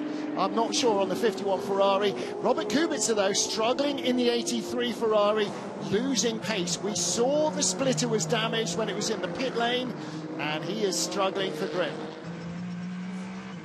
Okay, James, we would like to be more linear on the throttle application. Exit of 6 and 7. We need to be more linear. Exit of 6 and 7 on throttle application. So a little more progressive rather than mashing the throttle. Meantime, latest investigation is that moment we saw on screen, Raffi Marcello over taking off track with lasting advantage against Ben Tuck in the 77 Mustang. But see now, lasting advantage. I can understand that if you're passing somebody for position, but if you're lapping an LMGT3 car, increase the gap over the car chasing him. It didn't decrease the gap. So that's avoiding a deficit the other way around, rather than gaining an advantage. You know, they're looking at it. They're looking at it. Yeah. You know, sometimes you've just got to avoid hitting the car in front if he makes a move that you're not expecting. And again, that's where the driver advisor, Peter Dumbrek, will use his racing experience to say, OK, you can see the car in front of him moves and he clearly wasn't expecting it. Does he have to chink out or whatever? I entirely trust the measured mind that is Peter Dumbrek. Always have, always will. Yeah. On board with Paulo Chatin First time in the car here in Sao Paulo, and took over 3 or 4 laps ago. Number 19, Genesis, just slipping out of the points. The Genesis in the middle of the race, in fact earlier in the race, the Genesis really seemed to have a lot more pace that is sort of evading them at the moment. Again, I wonder whether changing track conditions have played into that a little bit. They seem to be going well when there was a little less grip. So maybe that's just the setup that they decided on for the race itself. It's quite dark out there, Felipe. It's still, indeed, like if you look at turn 4 all the way, you know, in that back section, you can see there's a lot of clouds. We haven't seen any drops yet, but it's definitely cloudier than it was. But all of that low cloud that was over the flags there as you come out of turn 14, that's all gone. It's much clearer here now in turn 1 than it was. So whatever it was seems to be moving past us. Now, whether that's all that there is, only time will tell. Time and weather radar. Well, you can see as well that the lap times have been dropping these last few laps, and you know, the track has rubber up, cold temps. You can see some guys doing, you know, 125s now, which we haven't seen early in the race. Yeah, it's more rubber on the track, cooler temperatures that are better for your brake cooling, for your engine cooling, and also for the volume of charge that you're getting into the engine itself. That little bit of extra humidity there absolutely actually just gives you a richer burn, so that works well. There you are, that's what FIA WEC Plus looks like. You can watch the video, listen to us, and you can expand that timing page. You can actually open it into a separate page. So if you've got double screens, you can pull that onto another screen. You can have a better setup at home than we've got here, essentially. And by the way, it is better because I'm using it rather than what we've got in the booth, because what does it show us? It shows us the live energy and tyre data. And the other benefit is you can turn us off. I don't advise that, obviously, but plus.fiawec.com. It is free to sign up. You'll be able to see full access from Le Mans, as lots of our free content is online there.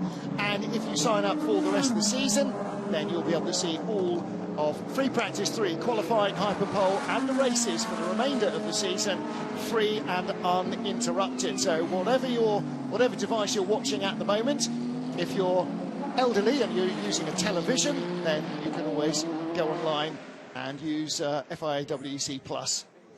We're just seeing notice of an investigation, and I don't recall us seeing car 32, Augusto Farfus, car 38, Jack Aitken, and car 94, Théo Pourchaire, under investigation. Contact in turn 10. Now, I don't recall seeing that. No, I don't think we did, but obviously the judges of fact, the stewards have seen that, and so, or the judges of fact reported it to the stewards. And again, the BMW with the Caddy and the Peugeot, so it'll be the two of them sort of tripping over each other as they both try and go by the BMW.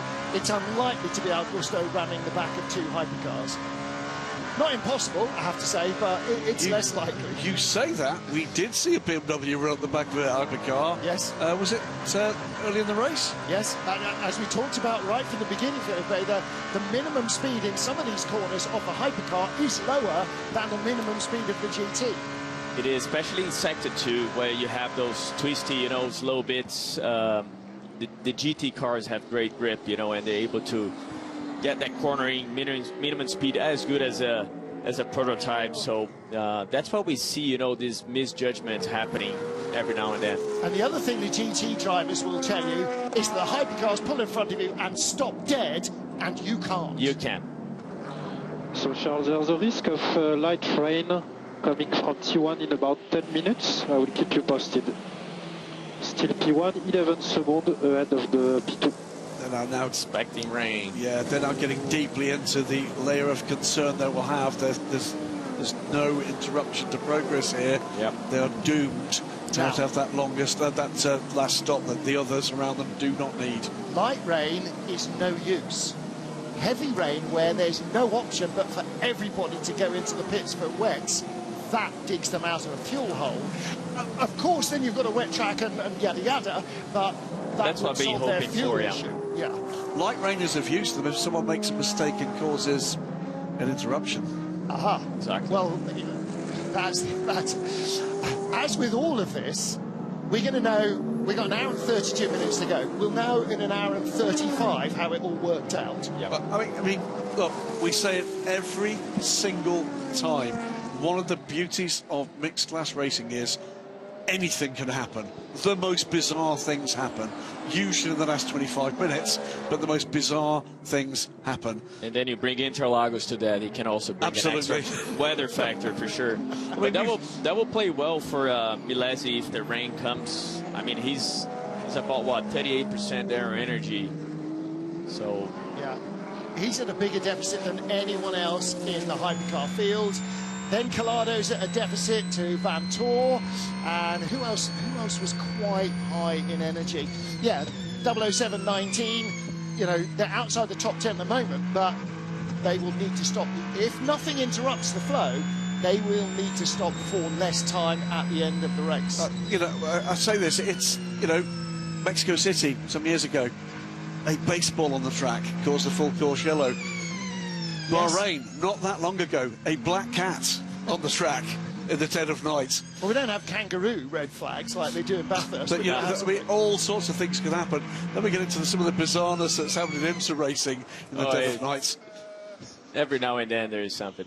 Oh, we've had easy ups, haven't we, blown from campsites to bring out cautions. All sorts of things can happen, and that's without any of the 35 cars and their drivers. Here we go. Falling over each other. And they're pressurising slicks there rather than wet, so that's good news still.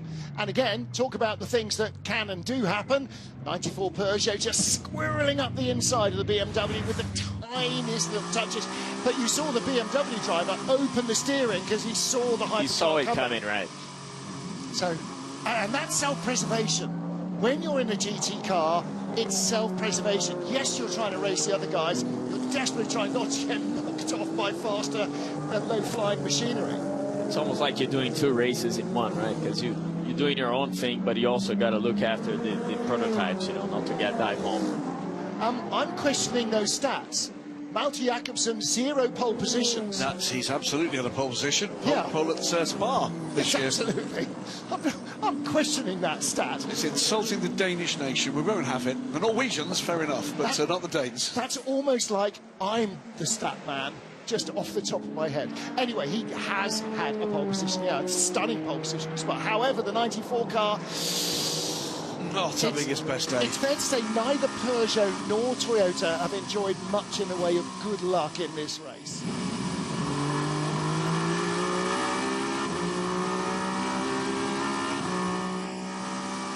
Four and a half hours into the Rolex 6 hours of Sao Paulo, and it is the number 35 Alpine that gap leads. with 17 behind is consistent, and we're still planning to go for a double. Oh, I don't mind a double either. Oh, that'd be nice. Very lovely. Possibly later. 19 minutes to go, and still we're seeing sustained pace of these caddies trying to get back in amongst them. Remember I said it was 31, 32 seconds. Jack Aitken, who's in 6th place, with Will Stevens ahead of him, to the leader. That's now down to 27. So they've taken 4 or 5 seconds out of the lead, let alone what they're doing for the cars that are between the two Cadillacs and the leader, Charles Milesi. Harry Tinknell in the green Aston Martin Valkyrie, all over the back of the Alpine of Jules Gounon. I want to kind of make a mental note now. Charles Milesi leads with that fuel strategy offset, 10th place currently, at least for the moment, for the Alpine of Jules Gounon, the sister car. Where are they going to end up? For now, we save tyres and energy for later. We save tyres and energy for later.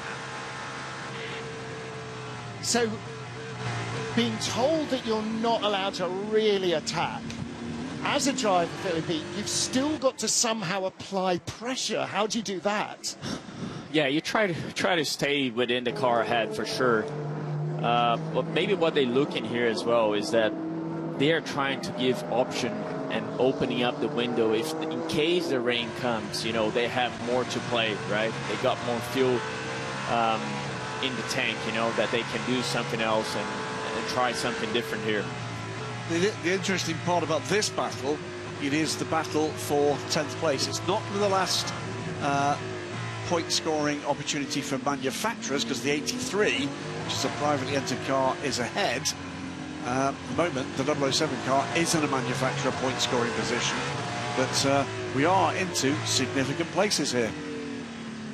Yeah, hour and a half remaining of the race, and they're still in traffic. Jules Gounon trying to find a way by the AMG in front. It's a 61 car. Would say, by the way, and as Felipe helps me towards the inevitable conclusion here, is that he does have a significant energy advantage over the Alpine that's ahead of him. Yeah, and a monstrous one over the 35 Alpine. But Ticknell is right in the wheel tracks of Jules Gounon, and this time he does send it down the inside, and Gounon just leaves the door wide open. Felipe, again, you've been in a position like that. If somebody's on the inside of you into turn one, you're risking a crash. Yeah, and you know, if you don't have the pace to keep them behind you, you know, you're better off focusing on a race. And you know, this, like you said, there's different energy levels here for the Aston, so you got to focus on your own. And you know, it's the hard part, but you got to accept it. You are, despite the fact you're in a field of 35 cars, you are all running your own race and very slightly trying to ignore everybody else, particularly now that we're into this new era almost of world endurance races where there's all sorts of different fuel strategies going on as well as tyre strategies. So here, for instance, Johnny Edgar, his car dropped from 7th to 11th place in the last stop. Johnny Edgar now back up into the top 10, but Maxime Martin behind him in the 61 Mercedes. So this is the battle for 9th spot. But in fact, I feel like Interlagos always bring that balance between, you know, tire dag and fuel strategy that it plays out. Everybody has different options to do. So there's some tracks you go and you have almost no dag. It makes it so hard to pull anything different. Just took a look just a few seconds ago at the times last time around for the top 7 cars. Rather remarkably, 7th was quickest, 6th was the next quickest, and so on and so on, all the way to the leader. So the gap from 7th to the leader is closing. I think a similar sort of flux in LMGT3 as well. As we watch Johnny Edgar holding off Maxime Martin by, let's face it, not very much. There are some very small gaps as well. 2nd to 3rd, Ricardo Pera has Dan Harper's BMW under 2 seconds behind him. 3 seconds behind him, and closing is the Racing Team Turkey Corvette, and the 33 car, Johnny Edgar, just holding off Maxime Martin there down in turn 4. The BMW, the Mercedes driver, really looking to get by in a hurry here. I make no mistake, this is Johnny Edgar, silver-rated driver in this car against a platinum-rated Mercedes-AMG factory driver, Maxime Martin. And the 33, with this kind of strategy, slight offset, has been clawing it back into some real contention to score points. Remember, these are the points leaders in the team's championship, and as we said at the top of the show, the remarkable stat that occurs here is because we didn't have Ben Keating in for the first 2 races, and we've not got Nicky Katzberg in for this race with Nico Verone aboard. The potential is, if things go in a particular way, we could have these drivers 1, 2, 3 in the overall Drivers' Championship. And both of them supporting Johnny Edgar to become the Drivers' Champion. Well, let's get down into the Manthey Porsche team, find out what's been going on with the 92 car as Maxime Martin lunges the Corvette. I am down in the Manthey garage next to Richard Leeds. Richard, you've made your way up very discreetly, avoiding the hectic race that everybody is having, and it seems that the Porsche balance is very good. Or is it the tire deck that is good on your car? How do you explain this? Tire deck definitely was our aim in the practice session to get this under control. The track is really hard to the tires, so it's really important to keep them alive for this 1 hour stint. So far we try to stay out of the trouble and we are getting slowly ahead, but temperature dropped quite hard now, so I think it's going to be easier to keep the tires alive. This will probably help the others a bit more. So at the moment we are happy, but it's not an easy race. We are pushing and we are hoping and need some luck. And we wish you luck as well. I mean, very well done on a beautiful drive. Thank you very much. Yeah, one of the good guys in international sports car racing. He's a lot of good guys, but he's outstanding talent for a man Phenomenal. of what must be 75 years old now, Richard Leeds. I joke with the same, you know, I told him, I think it was Thursday, we had an event at a local Porsche event here, and I met with Richard. You know, to be winning races and being the class driver he is, you know, like the experience he brings and the way he dictates the team. He's a leader. You can tell he knows, and he's so relaxed, you know, and you see Richard on and off the car, you know, he's the same guy. So again, he takes a lot of credit, you know. He had a brilliant career up to this point and is for sure bringing a lot of to the Manthey guys here to the beyond that, he's funny. He's funny, yeah. He's one of only 2 drivers in my now lengthy racing industry history to have punched me. And by the way, I enjoyed it. How did that happen? I did describe him, I think, in the post-race press conference, which I was leading, as he'd set pole position in GTM as the fastest amateur driver in the field. Fair enough, you had it coming. I completely deserved it. But, the question is, though... It was a friendly punch. The question is, when's he going to do some work? Because Ricardo he's been in. No, he's been in. Has he been in? Yes, he has. All right, okay. He put the car into that position. Okay. Ricky Perra, by the way, is one of the blinding silvers in this field, has built on the foundation that Ricard certainly laid down, but fantastic stuff from the Ben Manthey car. Yeah.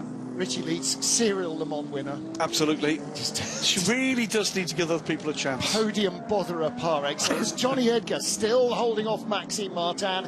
And again, platinum graded driver, the highest grade there is. And Johnny Edgar still a fast Super Silver. Holding on at the moment to what is 9th position ahead of the AMG Mercedes of Maxime Martin. Yeah, keep saying about Johnny. 5th generation racer, by the way. Principally in karting, his family. Wow. But it's a long, long family history. There we are, 16 degrees air temperature, 24 degrees still for track temperature. So go and take Bruce a jumper. Do you think he needs a jumper and maybe a balaclava or something? He'll be fine. He'll be fine. His next interview, we're going to hear the chattering of teeth, aren't we? Johnny Edgar holding on there. Maxime Martin showing the nose on the inside. And this is applying the pressure, isn't it? You're just constantly moving around in the mirrors and just being awkward. Just trying all you can, you know, to put that pressure on the car ahead of you. And, you know, with the GT cars, you're kind of able to follow closely here, especially in this section that they're just about to enter here. And they've got Robin Freins coming through in the 20 BMW and Will Stevens. And this is really important because Freins can't be held up by these guys. So he's just going to be carving through this battle like a knife through butter if he can. And the same for Will Stevens in the Cadillac. He can't afford to lose any time behind Maxime Martin or Johnny Edgar.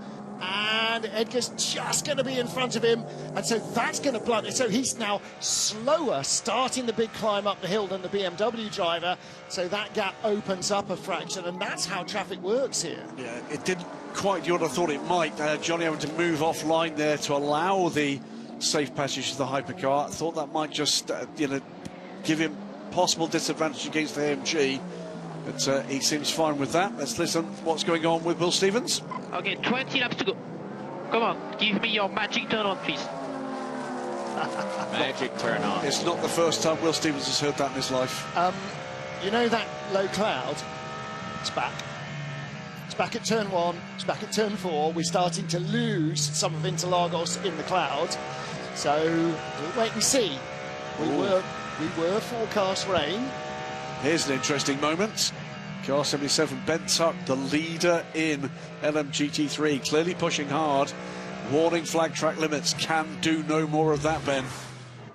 And again, with the LMGT3 cars, quite often that will be because you've been eased out of the way by a hypercar. Not hit, but just that they've got to the apex as you're trying to use it, and then if you don't make the apex, you're carrying too much speed to stay on the track at the exit of the corner, and so you run out wide. And this is what the drivers have talked about in the driver's briefing.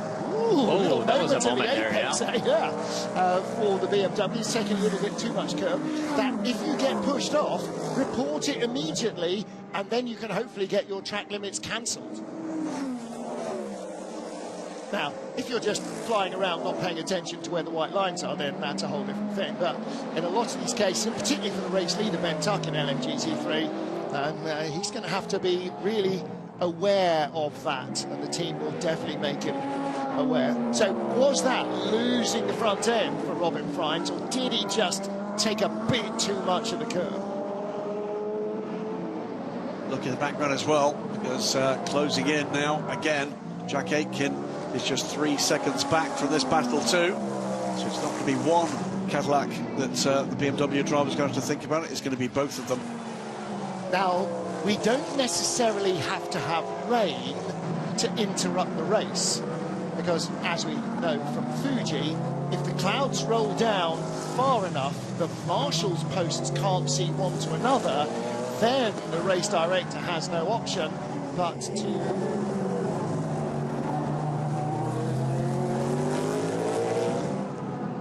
So it may be the density of low cloud. At the moment, I don't think that's an issue, but it is a potential. It doesn't always have to rain.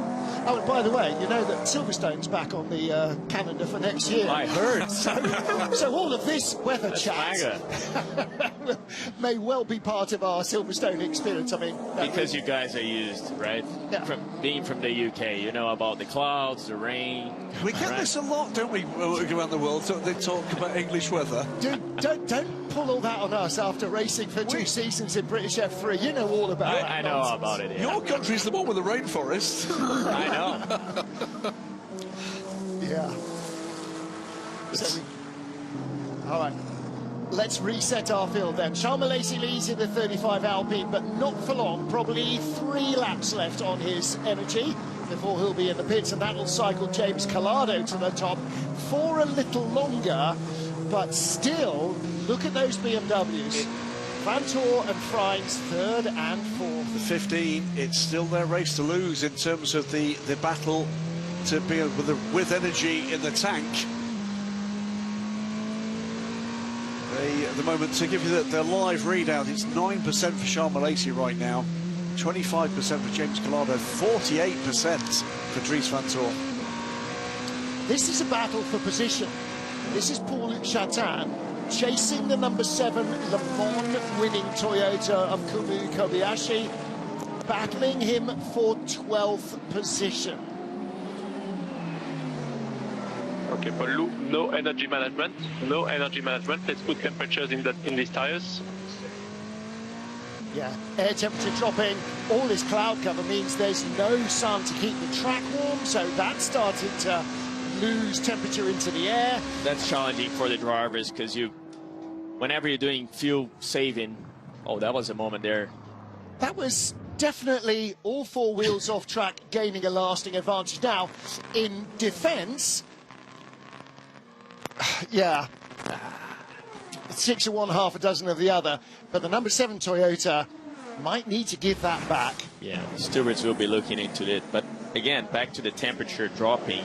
You as a driver, if you're used doing the lift and coast, and you're saving that energy, but it's not putting enough energy on the tires at the end of the straight, so it's all of a sudden looking very, very dark.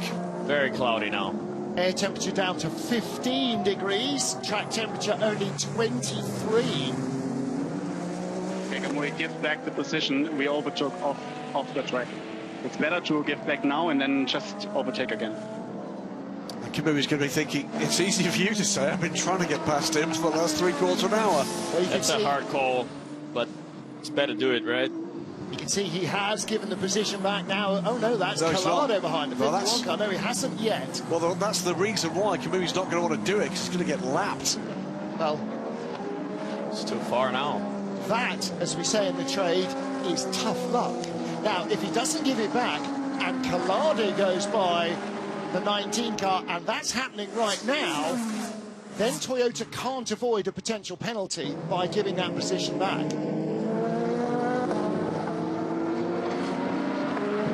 Racing Team Turkey's Charlie Eastwood, while we can still see him again, actually it'd be great to see a drone shot now to see just how little visibility there is Very around foggy the track. Yeah. By the way, this is second, third, and fourth together in LMGT3, led by the number 92 car of Ricky Perra, then Dan Harper in the BMW, and then the Corvette. Down in the pit lane, Bruce Joanny. Bruce, what can you see? I cannot see anything, but I can feel rain. Now, can you feel rain, or are there spots of water on the apron? No, I can feel rain. I'm actually standing outside of the garages in the pit lane. It's very few drops, but I can guarantee there is water falling. All right, Bruce is in the cloud, everybody. Oh, the 35 Alpine might be happy with that, right? Because if it starts raining harder, that might help them on that pit stop. They need something, don't they? Looking there at the 92 Manthey Porsche, Ricardo Perra with Dan Harper's BMW closing in behind. And Charlie Eastwood is right there as well. On the pit lane, Ben Tuck, the race leader, and driver change for the final time. It'll be this lap, and then pit stop for Sharma Lacey, who's down to under 3% of energy now. Perhaps another 5 beyond that for the chasing Ferrari. It's a purple first sector, though, for James Collado. The fuel load comes off. So Ben Tuck handing the Ford over to Sebastian Priaulx. And that car drops out of the top half dozen. And here comes pressure from Charlie Eastwood all over the back of Dan Harper's expecting BMW. rain very soon. At any time it can start raining. It's already very foggy. So that's a message for Antoine. Low rain, but please tell me when you have the first drops as early as possible. Tell me when you have the first drops as early as possible. Oh, this is a moment with a big LMGT3 battle underway. Cadillac trying to get through. Oh, goodness me. So Charlie Eastwood in that red and black Corvette, right behind Dan Harper. Just in front of them is the Porsche, and that is the Proton. Ahead of them, Antoine Jouven. Behind them is Alessio Rovera. So the Ben Manthey Porsche, Ricky Perra leads the race from Dan Harper and Charlie Eastwood, and those three are covered by under a second. Into the pit lane, the 35 Alpine. If the rain arrives, it's too late to save them, potentially. However, lots of twists and turns probably still in this race. An hour and 10 minutes to go. Just to correct you, that is Davide Rigon laps down in that 54 car. Alessio Rovera is behind Antoine Jouven, and he's well in the top 10. Work underway here with the 35 Alpine. Pits from 9th place for Sharma Lacey. Raffaele Marcelli will not be penalised for passing that LMGT3 car off track. We've seen exactly as something we couldn't avoid. So away they go. And that's, by the way, put James Collado in the 51 Ferrari into the lead. Ferrari has not won a World Endurance race since Le Mans 2025. Is this the day that the drought ends? Hour and 9 minutes to go, and with the reshuffle of the Alpine, it's 16 seconds to the top 5 now. Doesn't really feel amazing, to be honest. I don't know, I think I ate or drank too quick, too much, I don't know, but I don't feel the best. Dries Van Toor in the number 15 BMW. Everyone is struggling, you're the quickest car on track. All okay, all under control. Not feeling well in the car. Yeah, that was it wasn't the car, it's him, isn't it? Yeah, he's not feeling well. That's a horrible experience. Would not be the first driver to be sick in the car, and probably won't be the last. These things are pretty brutal in terms of the G-forces you're experiencing. And here is Charlie Eastwood. Does he stay legal here? Yep. There was chalk gust. 4 seconds is the gap, by the way, James Collado to Dries Van Toor. And we'll keep an eye on that gap to Robin Freins in the sister car behind. Currently 6 seconds. Hopefully he is okay. That Corvette of Charlie Eastwood, by the way, half a second off the class lead. These are the top 3 in LMGT3. The Porsche, the BMW and the Corvette. That's them, with the Aston Martin trying to carve its way through. And as you pointed out, that Ferrari that's behind them is not in the battle for position. And up the inside goes Charlie Eastwood out of turn 8, goes ahead of the BMW, jumps Dan Harper, so he's now up to 2nd place. Charlie Eastwood, his pace and GT car at the moment is absolutely fantastic. World class, as is Dan Harper, by the way. The fact that Charlie's made his way past Dan just underlines the quality of that we've got with the pro drivers aboard these LMGT3 cars in this phase of the race. This is the battle for 3rd place. Call it what it is, the final podium position, with the final hour approaching in 7 minutes' time. And, it's 17 seconds at the moment, the gap from 1st to 5th. 5th being Jack Aitken, and Will Stevens, Robin Frines, Dries van Tor, and the leader, James Collado. 20 BMW, the winners in Spa. Okay, for Lou, we see a bit of drizzle coming up, a bit of drizzle. It will not be enough to wet the track, so we have to survive on these tires. So push to have tires in the window. And that is about the heat in the tyres, Felipe, yes? It's all about the heat now. Track temp's going down, you gotta keep pushing. Even though I think the guys who will be on older tires, it's gonna make it harder and harder to do that, because you start losing that rubber on the tire. It's also not helping you to put the energy you need. See how much marble's on the offline. Huge. Huge. Wow. We've talked about the energy, by the way, in hypercar, and it's certainly advantaged the 15 BMW in that regard, and that's another reason why, if Dries van Tor is feeling unwell, that's why that's particularly bad news. They do have an energy advantage. In terms of the LMGT3 battle, it's advantage to the 34 car, which now leads the race. So the 34 in the hands of Charlie Eastwood, 36%.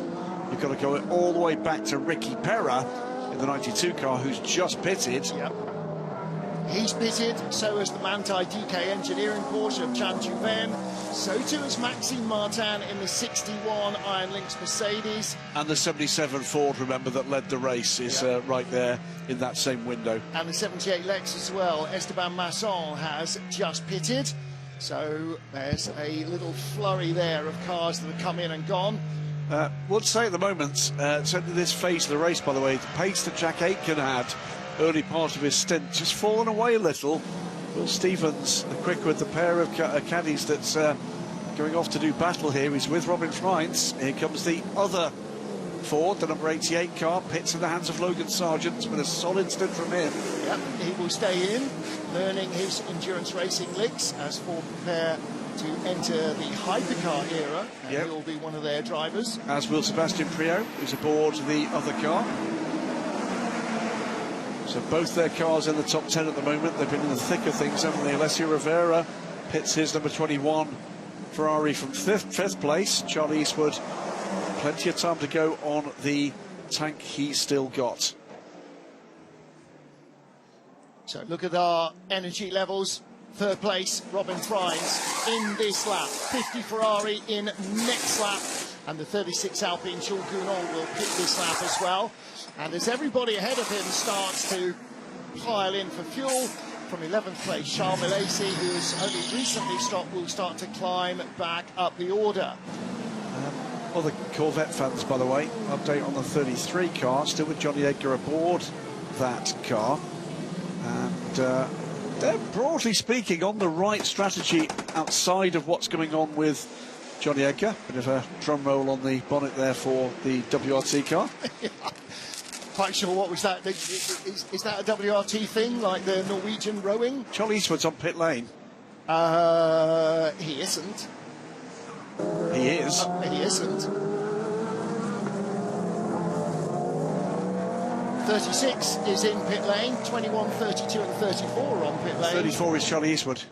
I beg your pardon, yes he is, sorry. I don't understand why, because that car should have 33% of energy in the car.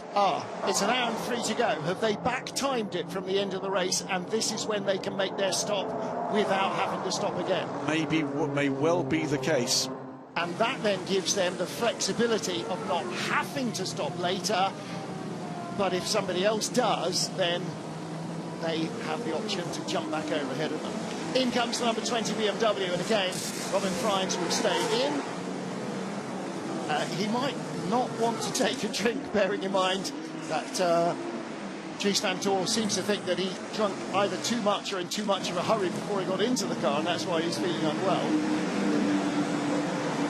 I think a little bit of dehydration compared to feeling sick because you've got too much liquid swilling around inside.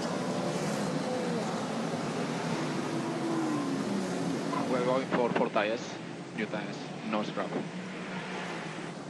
Okay, no scrubbed tyres, rather than no scrap tyres. So closing in just 2 minutes now to the end of the 5th hour. A little bit of a stumble there with the exchange of tyres.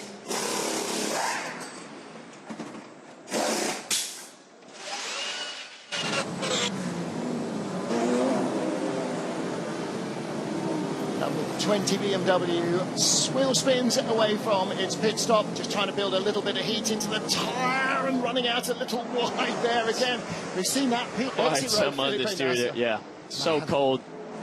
And again, it's a challenging part, you know, because you got it. You are in the car. You had the hot tires. Now you put on brand new tires all around, and that switches completely. So you got to be aware that our lap's going to be hard. Just about the physics at that point, really. It's a bit like hitting a patch of ice in a road car, isn't it? You go from grip to no grip at all. No grip at all. And I'm telling you, there's no grip at all. That first few corners, you got to be very mindful. Okay, slew of final pit stops here. 50 Ferrari is just in. 20 BMW is left. 36 Alpine. You saw the 93 Peugeot in the pit lane as well. And so with an hour and 50 seconds to go, are these the final pit stops? It's going to be tight. There might need to be some fuel save going on to make it through without a splash at the end. So at this point last year, with the final hour, we had 3 cars on the lead lap, and this year 7. Okay, mate, so the 83 and the Aston, they have less fuel to do, and they do a few more laps on low fuel, so most likely they will end up in front. And we will go for 43 laps on the last stint if it's full green. Okay, 43 laps on the last stint if it's full green. In comes the 32 BMW, was up 69. 69, the race leader. You just saw Dan Harper coming in. That means Jose Maria Lopez will take the lead in LMGT3 in the 87 Lexus. James Gallardo pits from the lead. That puts Dries van Tor on the tick of the hour into the lead of the race. So when he stops, do they hand him a drink or a sick bag? I'm not entirely sure. Rear tyres for the 51 Ferrari. So James Gallardo will stay in. And actually, one of the things that we learned in season 1 of this sort of hypercar experience with no tyre warmers is that the teams have tried to offset the problem with cold tyres by only changing 2 rather than 4. Now that tends to be side to side more often. And that helps for sure. I mean, it keeps the heat and the energy in one side, and then the driver knows he's got to be careful on the other side of the tire. But again, it's tricky, right? You still got to find out those references yourself as a driver, and again, the conditions are changing. That's why the endurance racing is so hard, because the track is already so different to how it started the race, and to now how you follow that. It's the tricky part. It's time to vote for the driver of the day, the Goodyear Wingfoot Award GT3 in the it's not you, Felipe. Not this week. I tried. It's FIAWC_official on Instagram, and you can choose from the panel of experts that's been selected for some nominees there, but the decision is yours. In comes the 38 car of Jack Aitken, so go and have a look at the suggested options for driver of the day in LMGT3. The Goodyear Wingfoot Award will be awarded on the podium here at Interlagos. Pipo Derani squirming away from his pit stand there in the Genesis, just missing the back of the Cadillac crew. Fuel going in. They are stood by, ready to make a tyre change. See, having a good look underneath the car as well. It's a nice little battle underway here, you know, and it's not one we've really had our eyes on, and that is between the AF Corsa number 83 car, Robert Kubica, who'll be on pit lane shortly, and not long behind him will be Marco Sorensen in the 009 Aston Martin, as through comes sparking away the 35 Alpine. They will pit, I think, 2 laps apart, but they're a second apart at the moment. Right now, it's a battle for third. It won't be that, because obviously the other pit stoppers will wind back into this, but that is an intriguing little battle as we get deeper and deeper into this race, with what we know is a damaged 83 car. We were hearing Robert Kubica not happy, and that was an overtake by the Alpine. That was for position. So that was Charles Milesi going by James Calado's Ferrari. You see the Ferrari sparking as it went around the outside of the BMW. And here's the onboard view from Calado. Just over the white line, the track just drops away a little bit there, that runoff area, down to the wall for drainage. Also, good little battle going on at the front of the field between Will Stevens in Hertz Team Toyota Cadillac and Marco Sorensen trying to close him down. Dries Van Tor in front of number 15 BMW, only 4 seconds ahead at the moment. But are the Aston Martins going to turn into a threat for the podium here as well? The Aston Martin of Marco Sorensen this lap, depending on where he is, certainly no more than this lap and one more. He'll be next on pit lane from the main contenders. Kamiko Kobayashi will be in this time around, and he's now down in, where is that, 7th. That will drop him back out of the top 10, but he's pushing hard to get to the points for Toyota. Last set of fresh tyres for Robert Kubica, at the right sides only, and he's down and gone. Next of the leading runners, by the way, after the Aston Martin and Toyota, will be Will Stevens from second place. He's on 8% of energy. Then Harry Tincknell in the second Aston Martin. And then our race leader, Dries Van Tor. He's got better energy than the 3 cars chasing him at the moment. Now, the 2 Cadillacs are nose to tail behind the number 15 car. 38, Jack Aitken, is ahead of the number 12 car on the road, but behind it in the overall order. So when you see the 2 Cadillacs, Will Stevens will be the second of them, and he will be stopping in a couple of laps. So here is Dries Van Tor, our race leader, hopefully feeling a little less queasy than he was earlier on, although this roller coaster probably not helping much with that.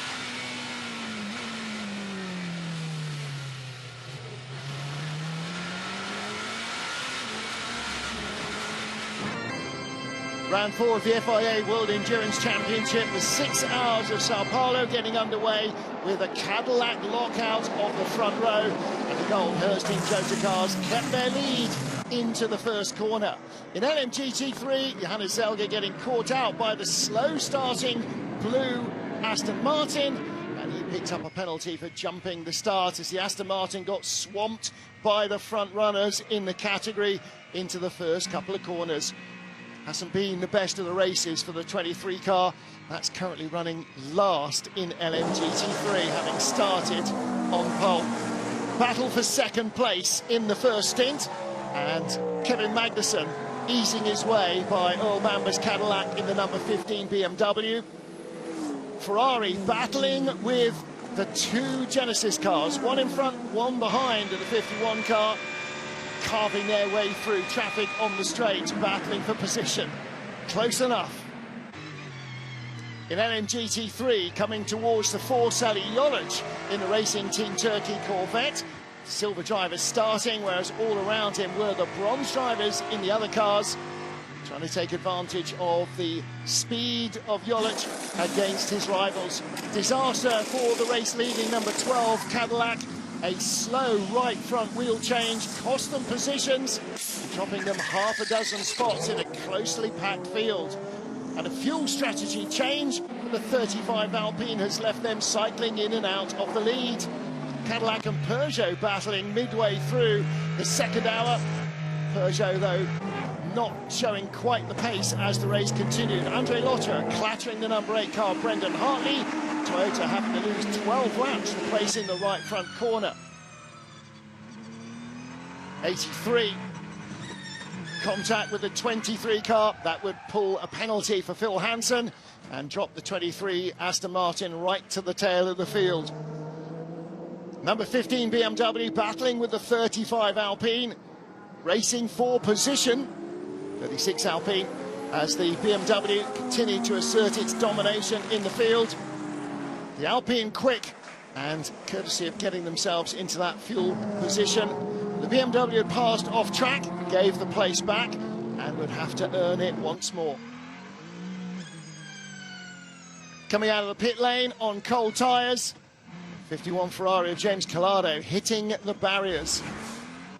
Collado carrying a piece of that advertising hoarding as a result, but the 51 car still going strongly, little over a minute off the lead of the Hertz Team Jota, of the BMW Team WRT number 15.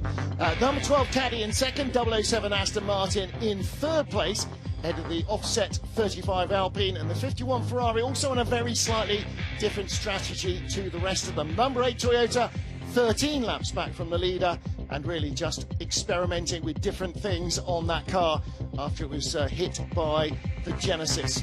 In LMGT3, it is Racing Team Turkey in front. Protons Ford in second place, Harter Racing Aston in third, from the 69 BMW, the 92 Porsche, and then the 88 Ford in sixth position. So cycling through the last of the pit stops, as Jose Maria Lopez just leaves the pit lane in ninth place in LMGT3, and so far all cars still running with 51 minutes to go, and in is the second place Cadillac. Will Stevens makes his final stop. And Felipe, you've been taking a look at tyre data. There's an interesting prospect that comes here with the choice that is made or otherwise by Jota. Tell us your theory. Yeah, I was just watching the difference between the two leaders here. So the 15 and the 12. It looks like Stevens, he opted for all new tires in this in his final stint that he just finished now. Where Driss, he was on a scrub new right-hand side and used left. So I wonder if Driss is going to choose to go all new to the end, and if Stevens only takes the right-hand side, which it looks to me like he's going to do that. So what we might see here now, if Driss takes all for new, he's going to have the disadvantage of the cold tire penalty out lap, right? So we might see a battle for the lead here, but does he going to make use of the 4 tires to the end and maybe put in a fight? We don't know. As we listen to that, there's an intriguing proposition. It's not going to be that long before we see Dries van Toor now on 5% of energy. Car 38, the sister Cadillac, gets a 5-second penalty added to the next and last pit stop for that car for contact at turn 10. What was that, an hour ago, the 38 car. Watching now on board a grounding, sparking, angry looking 007 Aston Martin. Box this lap, driver change, box, driver change.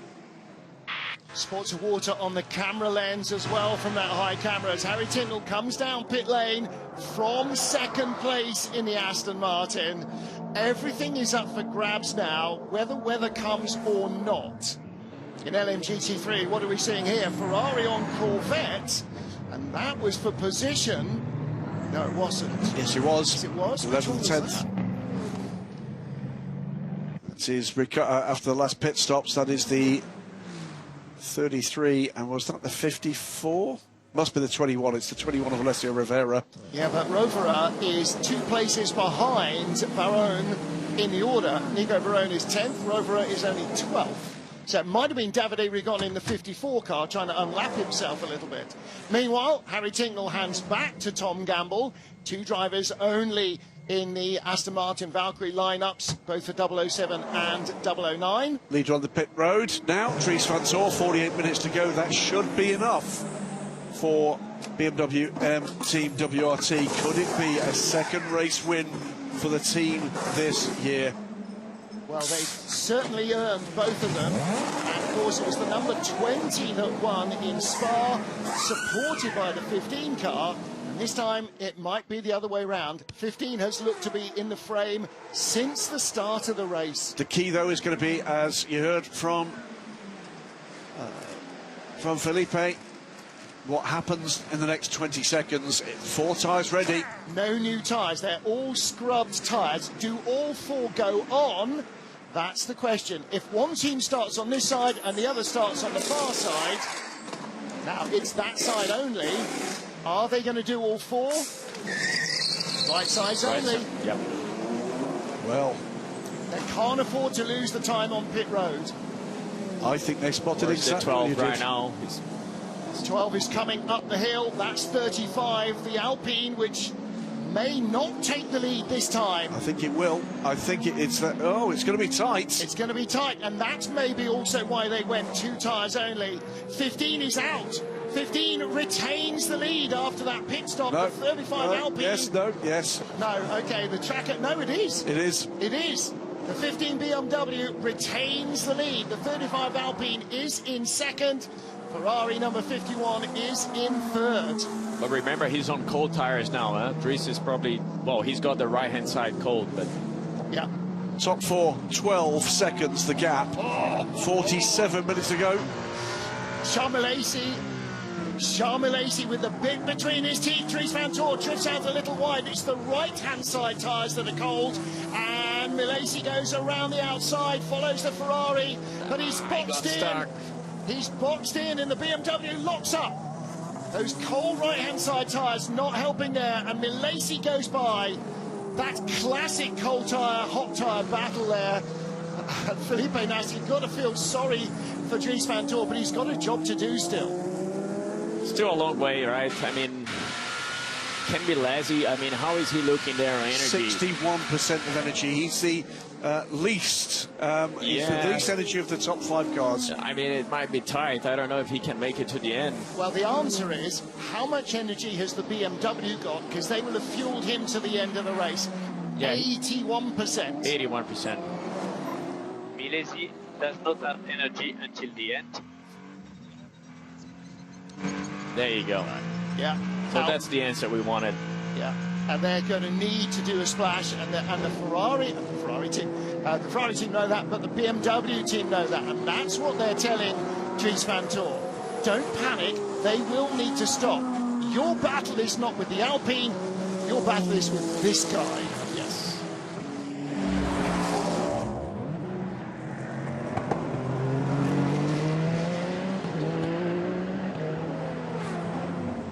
Then a little error from Dries Van Toor, just locks up as he crests the rise there, and Milesi scuttles through.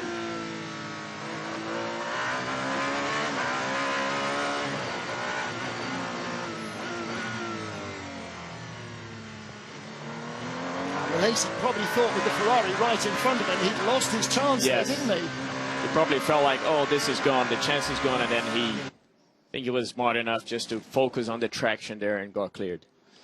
So, watch Collado. He is chasing hard on this pair. So James Collado just.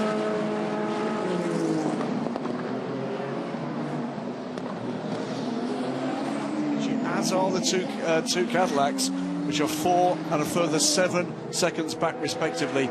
It is 17 seconds covering the top 5 in this race. And remember we said last year, final hour, it was 3 cars on the lead lap. On the lead lap right now, 13 cars. Yep. And Paulo Chatin stopping from 13th place in the 19 Genesis. Keep back on balance when you can. It's alright. A bit more this year compared to the previous run, but it's alright. Copy. They still need a helping hand, the 35 Alpine crew. They're doing everything they can. It's kept them in the battle that they were not in until they made that fuel strategy change. But is it enough? He's done the only thing he could possibly do. Here's another call, by the way. Get to Instagram now, FIWC_official, to vote for the Goodyear Wingfoot Award Driver of the Day to be awarded on the podium with the options offered to you on the Instagram page for the FI World Endurance Championship. You get to choose. Quite a long way off track there for Jose Maria Lopez in the 87 Lexus. He's just put in this move on the 79 AMG, the Iron Lynx car of Matteo Cressoni, and that was for 8th place.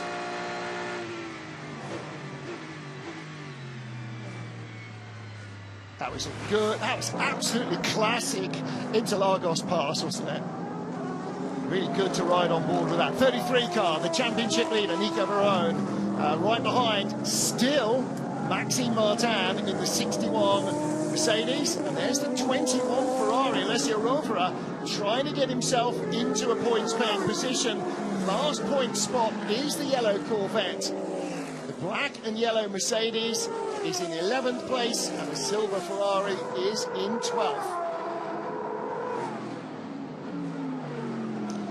Charles Malaysia doing the one thing he could do to increase his chances here, and that's take the track position. Meantime, still battling away this 33 TF Sport car. Nico Varone back in the car under pressure from Maxime Martin, the final point scoring position. Remember, the TF Sport car is the championship leading car.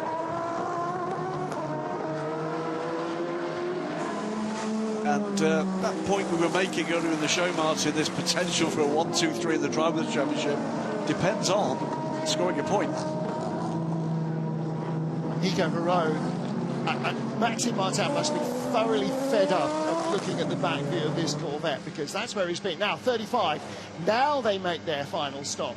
So not leaving it right to the very end, biting the bullet now and trying to give themselves the maximum opportunity to drop back into the lead group.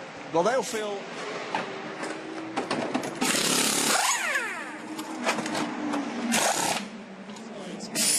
Well, use what tyres you've got. Right rear only. A single tyre change, I think that was. It didn't look like that was the entire rear axle. And the right rear is the one that really gets beaten up around this track. It's not only trying to drive through all of these long corners, but it's taking the weight and the load of the car as well. Where are they going to come back out now? Don't forget, there is a penalty to be served by the number 38 Cadillac for contacting traffic, but they will not make a pit stop, and 33 runs out wide. Finally, Johnny Edgar's defence cracks, and through goes Maxime Martin. Nico Varone. Nico Varone, rather. And right behind him, as Maxime Martin moves up into 10th place, right behind the Corvette is the Ferrari of Alessio Rovera. And Rovera will know that the yellow car's got dirt on the tyres and try and capitalise now. Yeah, this is a gain for position and pushes the Corvette a further position away from point scoring opportunity. 40 minutes now to go. Great pickup by the cameras on that shot. And here's where it started, down into turn one, licked the stamp and sent it late. But tell you, by the way, there is only one car ahead of them that is in need, by the look of it, of a pit stop. The Mercedes pushed me out of the track. Yeah. Pushed me out. There were sparks. Now, whether that was... Focus forward, we'll report it. Whether that was the car grounding or whether that was from contact, we saw sparks there as Mercedes lunged down the inside. Don't forget that Corvette, having won Le Mans and being the championship leader, is carrying 36 kilos of success ballast as well. So that makes it harder to accelerate, harder to slow down than the cars around it. So hearing that the 35 car had a puncture. Oh, wow, okay. Down the inside comes the Genesis. So that was not strategic, it was necessary, but they can now push. So Pipo Derani clears them. He's been chased by the number 8 Toyota. Or is that number 7? That's number 8 Toyota. That's not for position.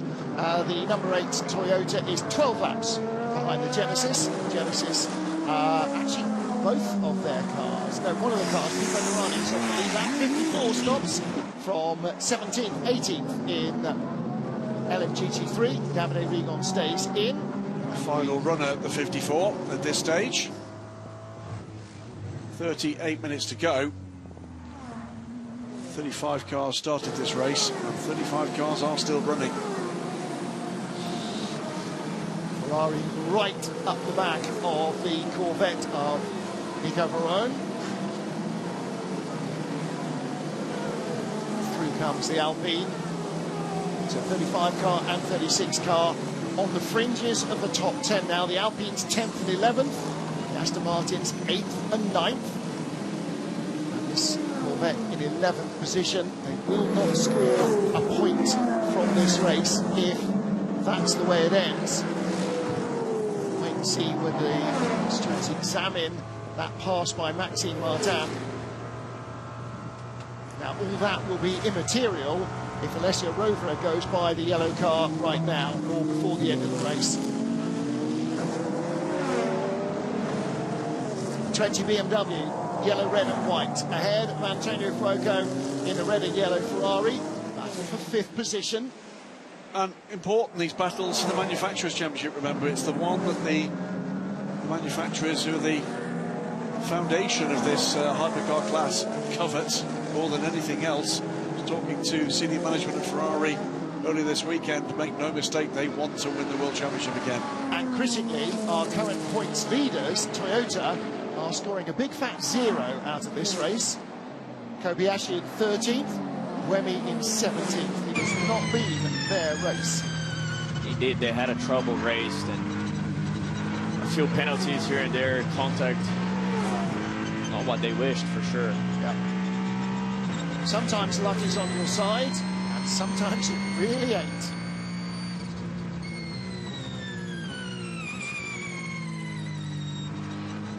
So I confirm everyone pitted, mate. It's P6 at the moment, and the BMW for P5, but they have 4 new tires. So. Great little view there of the steering wheel, the light coming up lift now. I'm sure there'll be a little audible tone as well to lift and coast. Why? Because they've got to get to the end on this energy. You can tell all cars are using it. You know, it's either the lights, you see the LED lights, you know, they show up when the driver has to lift. And they can also add this tone on the earplugs where they're hearing, you know, also a little bit that they can lift the car. And it's just an extra guidance for the drivers to have. Otherwise, the temptation is just to keep the throttle buried a little longer and not transition onto the brake pedal quite as early. For but sure. then is that you're drinking too heavily. But again, you can always freestyle when it comes to traffic, right? You're not following the lights. When you see the traffic, you probably just say, okay, I'm going to get traffic anyway, so I'm going to be saving a little more fuel here and there. So as a driver, you try to maximize that too. The question for me is, what punch has the Cadillac still got left here? Just looking at the pit times, 20 BMW has spent less time on the pit lane than anybody else in the top 10 by about 10 seconds. Now, that's a sizable chunk of time that, by one reason or another, the pit crew have been able to garner for that team. And there is the 20 car with the 50 Ferrari behind, battling for 5th place. Now, that's not going to be a lead battle, but the top 4 covered by just 0.6 of a second. I think we can take the 38 car out of that. There will be a post-race penalty coming their way.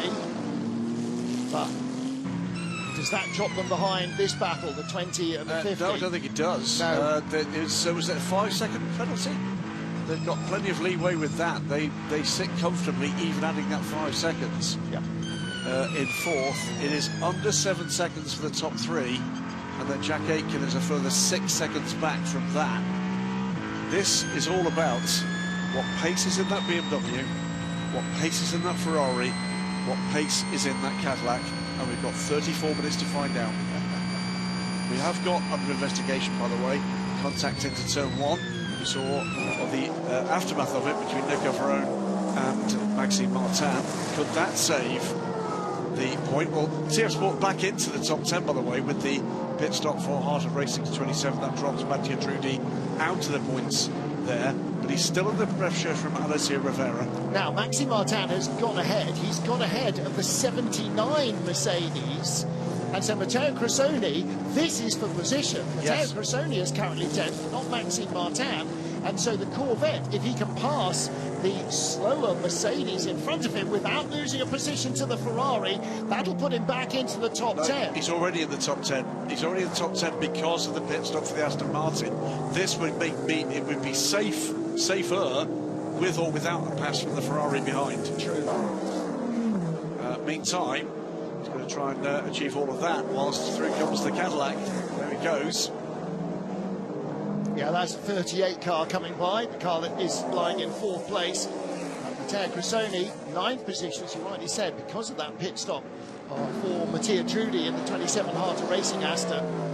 Those cars have flattened to deceive through the race, haven't they? They've been up in the top 3 or 4 and then right back down outside the top 10, which is sort of where they're going to end their race, I think. Okay, don't forget, choose between the nominees for the Goodyear Wingfoot Award. Easy for me to say, driver of the day at FIAWC_official on Instagram. Well, you mentioned that. Goodwood Festival of Speed this weekend. The new McLaren going up the hill with Lando Norris and with Laurens Vanthoor, I gather, as well, putting in shifts there, as is the 3rd car for the Hertz team, Cadillac Hertz team Jota. A range of other goodies at Goodwood this weekend, including a fabulous recreation of the, keep an eye on this, recreation of the attempt by Ford to stage a 1, 2, 3 along the line, across the line together, finish in 1966 Le Mans 24 Hours with the original 3 cars. And what's going to happen here? Still trying to get by Matteo Cressoni, still trying to defend from Alessio Rivera, still trying to get as many points as possible for the 33, the championship leading coming into today's race. TF Sport Corvette, and it could go anywhere, couldn't it? Oh, really could. Cressoni is holding them both up, isn't he? But still, Alessio Rovera right on the tail of Nico Varone, and the Argentine driver in the Corvette just can't get by. Now he does, because the Mercedes pulls into the pit lane, so a splash for Matteo Cressoni in that Iron Lynx Mercedes, and the Corvette moves up another space. Now they are into 9th place, Rovera in 10th position. So how much can they gain out of this? 30 minutes to go. Every point might make a championship winning difference at the end of the season. And this is the thing, isn't it, Felipe? If you've got a car that can win, you've got to win. If you haven't, you've got to take any point you can get. Any points. And that's how you be consistency to get championships, really. You do what you can, and if that day a 3rd place is the best you can, or a 9th place, you take it home, because it's best to bag the points when you can than, you know, try the other way around. But BMW Ferrari battle trying to work its way through. Antonio Fuoco, look how much ground he's losing to the 20 BMW, just getting stuck behind the Corvette. And again, hard work to get round the outside there. You're going a long way round with basically the same minimum speed in turn 10. It's all part of the game. Traffic giveth and traffic taketh away, and doesn't it add to the drama here? 50 car away and clear, but with the pit turn, the 83 car will be the next type of car to deal with this challenge. Here he comes. Was surprised they didn't change the damage nose on that car. I mean, they must have been looking for the pit wall as it came by, seeing how much that splitter had been bashed by contact. And, you know, it would have cost them a few seconds to put a new nose on during a pit stop. Might have gained them a lot more than that on the track. We don't know, but they would have done. We don't do soccer songs. We don't do half-time entertainment. And we don't do octopodial predictions. But that looks tasty. We just stick to what we do best. A Bet Builder winnings boost on all remaining World Cup matches. Available on app and in shop. William Hill, nothing but the bets. The Book of the Dead. Despite my warnings, they read from the passages. Kunda. Unleashing demons. The whole family can be reunited. It's not just a myth. Not a myth. Not a myth. To your perfect family. God help us. Evil Dead Bird in cinemas now. Companies everywhere bought into AI. Problem is, nothing works together. That was not me. Only the ServiceNow AI platform breaks down the walls. It integrates anything, any workflow. Any data source. And with the AI Control Tower, we can finally manage all our AI. The ServiceNow AI platform lets you connect and control everything to put AI to work for your people. Take a seat, Nick. On a chair. Easiest if everybody just moves down one? No, okay. Domino's new Italiano's range. Fancy flavors, thinner crust. Order now. Hey sis, I got your package. I just wanted to say thank you so much, but don't be spending your pocket money on me, all right? Just leave me a message. Miss you.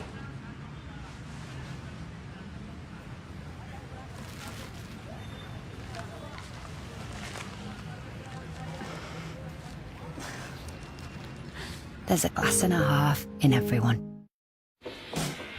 New Magnum Signature La Pistache. An expertly crafted pistachio experience.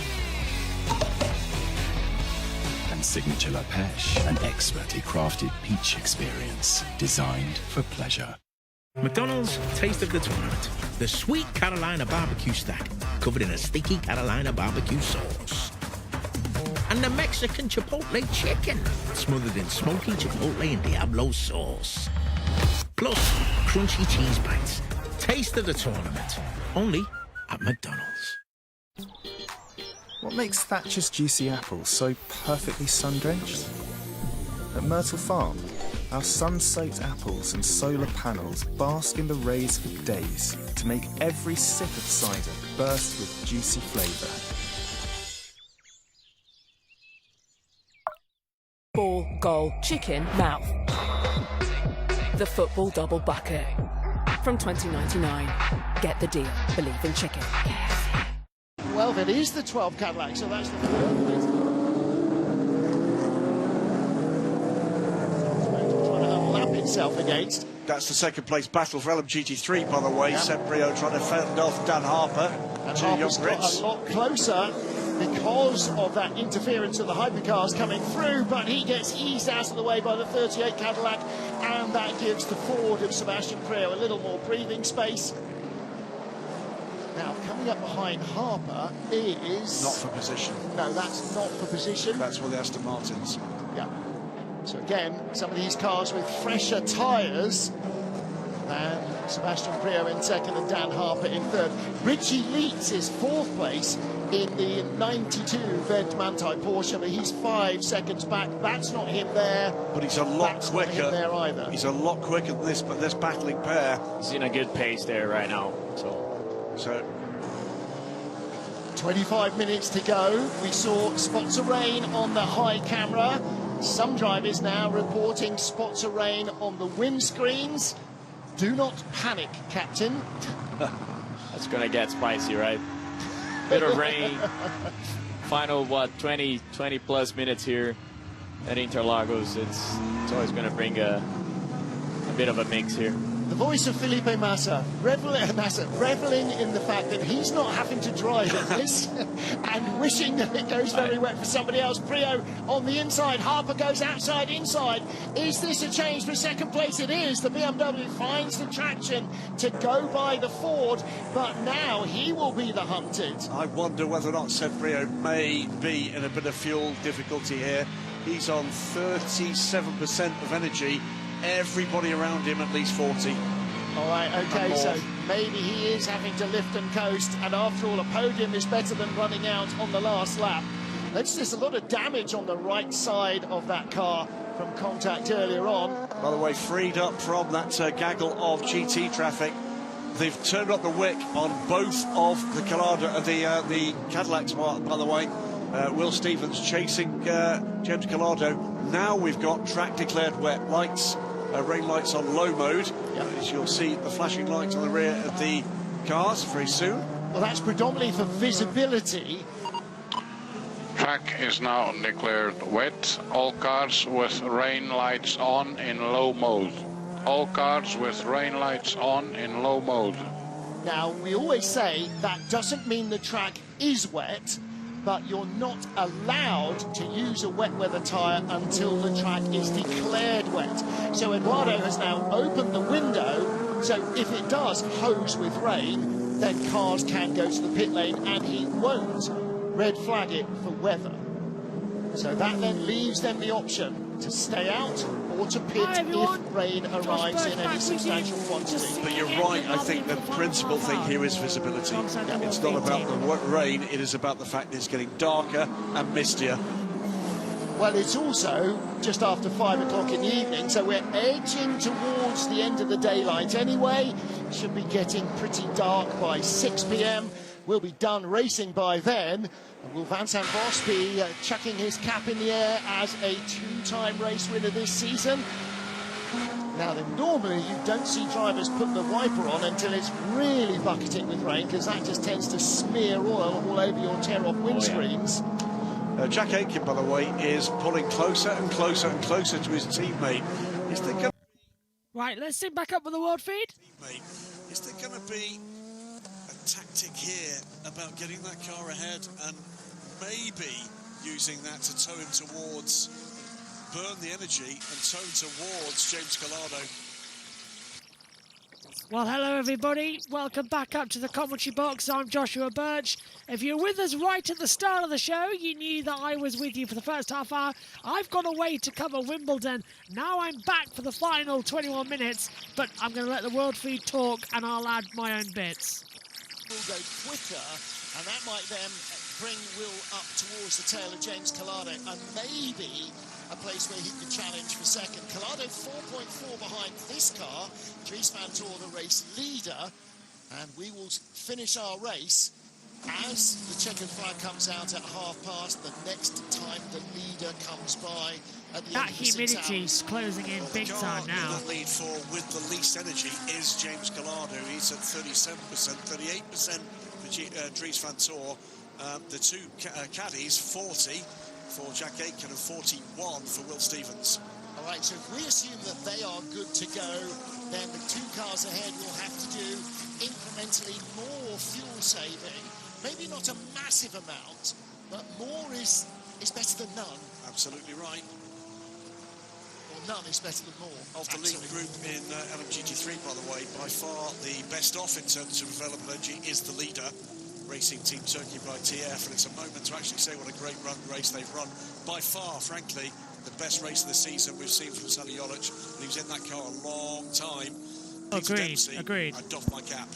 Absolutely extraordinary stuff from him. Charlie Eastwood, since he's got into that car, has been, said again, world class.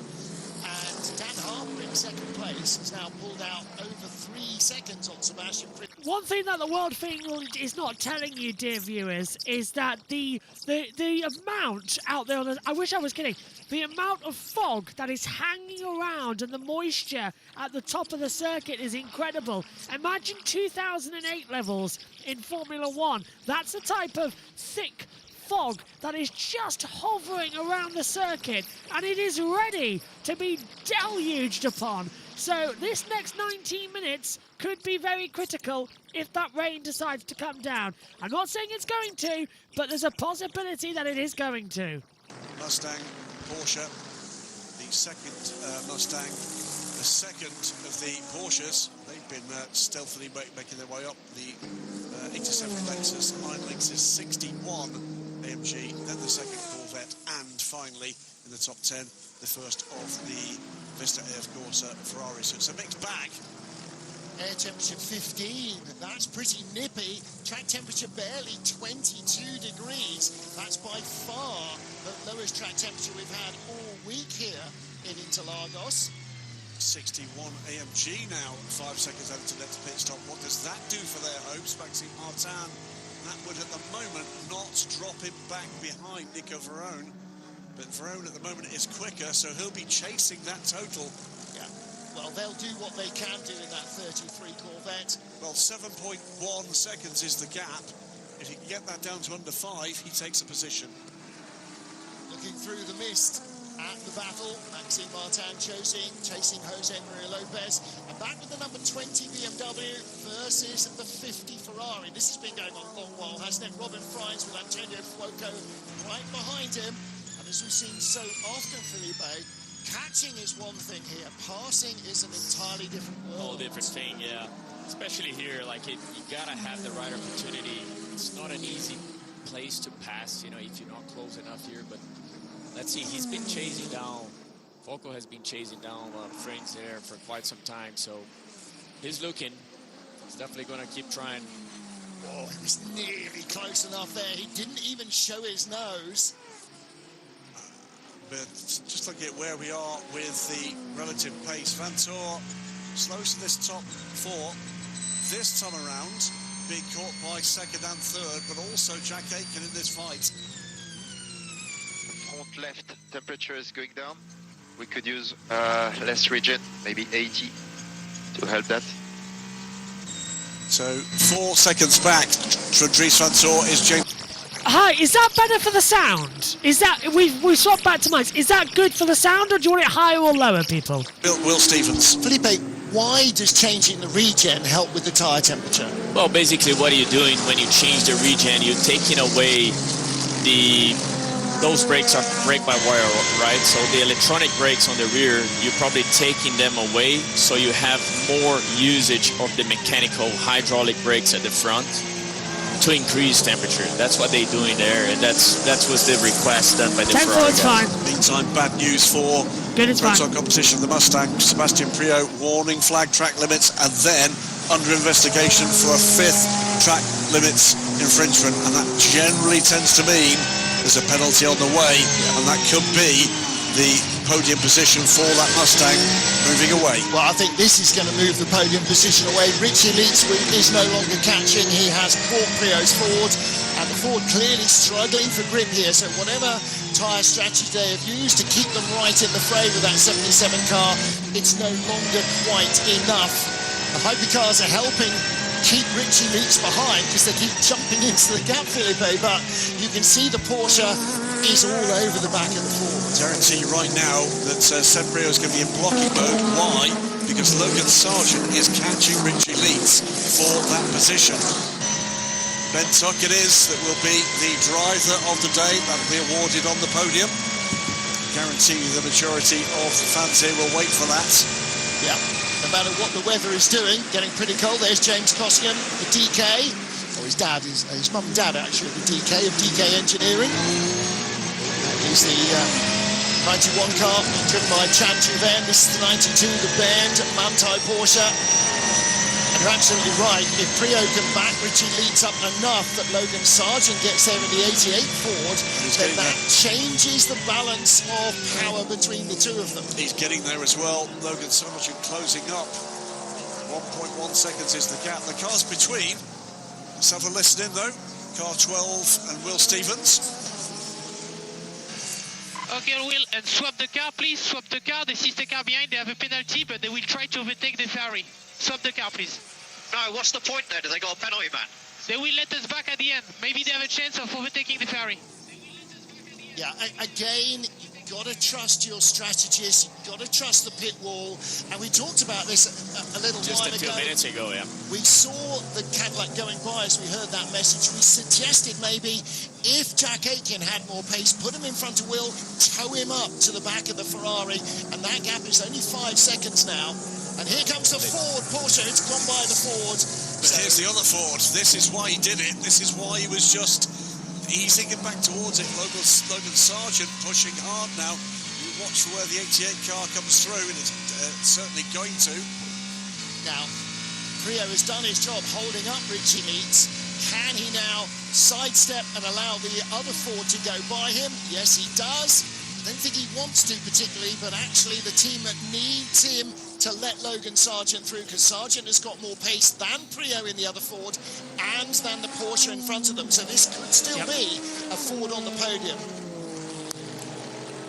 A little bit wide there for several of the other cars. Just to bring you some more information, by the way, if they do have to stop, the average pit stop for the entire field to come in for one change of tyres for the whole field, that will take about 7 minutes. There's 14 minutes left. This is going to get very busy if it decides to bucket it down, which could see the safety car come out in order just to bunch everyone up and make sure that no one flies off the circuit. The cloud cover's getting lower. There's a lot of just visibility fog, so this is going to be quite an interesting end. But Dries Van Holt in the BMW 15 leading at the moment. And the caddy was half a second quicker, including that swapperoo on the last lap. So Antonio Fuoco stuck behind. Let's take a look again at this Ford changeover. Sebastian Priaulx on the inside, allowing the racing line to Logan Sargent so that he can try and attack the Ford that's in front, the Porsche that's in front. So BMW number 15 leads by 4.3 seconds now, opening the gap up over James Collado in second.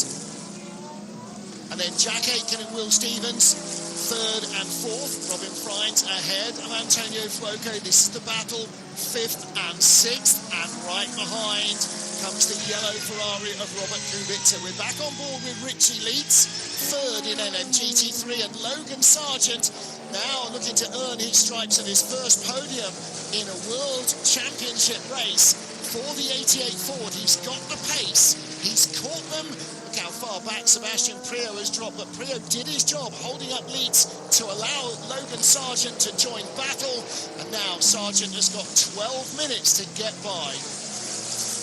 To see as if the Mustang's got the pace. Pulls out, comes alongside, and Richie Leitz holds the inside line. Will the Peugeot interrupt this battle? At the top of the hill, he can't lunge through. Logan Sargent leaves the door open, the Peugeot's there. He's got to try and get rid of this wretched hypercar so he can attack the Porsche. Look at how compromised this line was there. Yeah, Richie Leitz more bags, tricks in his bag than Harry Potter, I'm sure. Sees how many endurance races. He's using all his experience there to try and feed a car between them. You can tell that Porsche is good in the braking, but it's just quite not the same speed as the Ford there. They come at this section here, the uphill section. Look how long it's taken that Peugeot hypercar to get by the Porsche. Eventually he does on the long straight, but that's held up the Ford. Look at the rate of clothing though. Wow. Felipe, if you're in the Ford, you're looking to make the pass there.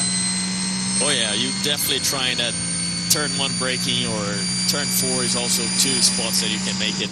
There we go, Ferrari's going on the inside line of the BMW, down to the centre S, side by side, a little bit of a tweak between the two. They're going to make contact, and round! I don't believe it, the Ferrari! Here comes the other Ferrari through to take down both positions.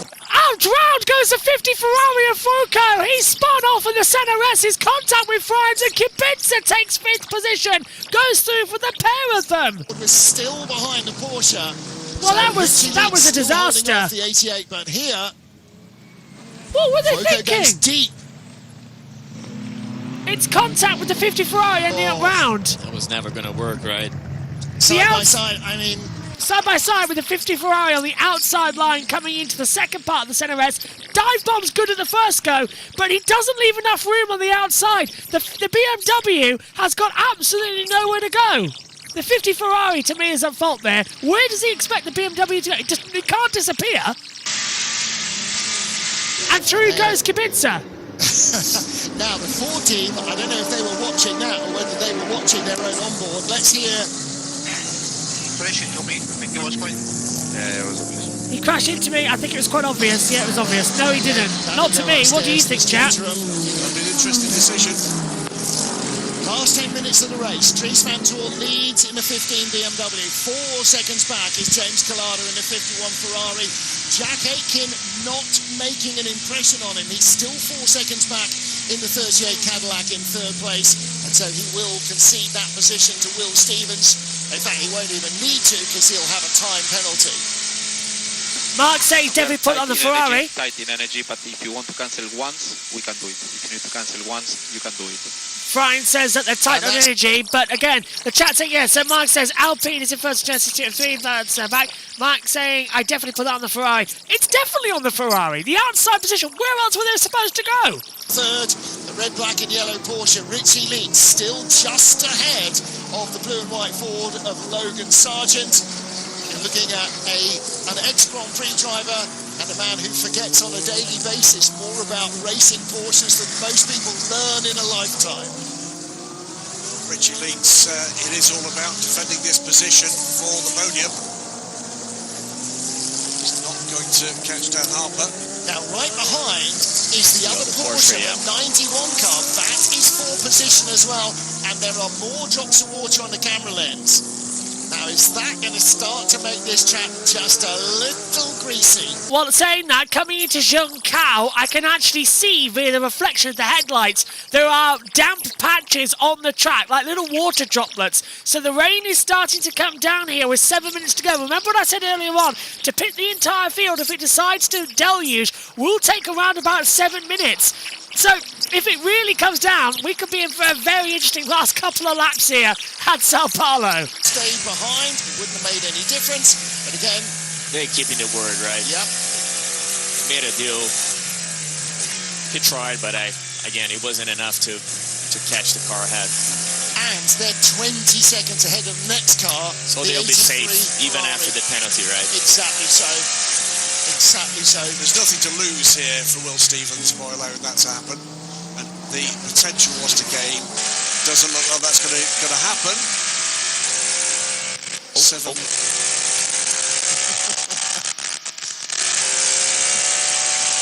Carving away through traffic in the 38. And you saw there Will Stevens going by on the straight. It's always easy to engineer these things. So back with our LMGT3 battle. Still racing Team Turkey by 6 seconds from Dan Harper in the WRT number 69 BMW. And a 3-car squabble for third. Porsche. So just to explain what Porsche is asking in the chat. Yeah, the Ferrari coming into Center S dives on the inside line, so had the apex at the first corner at the Center S, but was on the outside coming downhill into the second part. He closed the door on the BMW number 20, and there was nowhere for the BMW driver to go. So, in my opinion, the Ferrari shut the door on him and didn't expect, the BMW couldn't just erase itself from existence. So that is definitely for me on the 50 Ferrari, not on Robin Frijns. Probably conclude post-race. 20 Ferrari, 20 BMW and the 50 Ferrari. It's under investigation.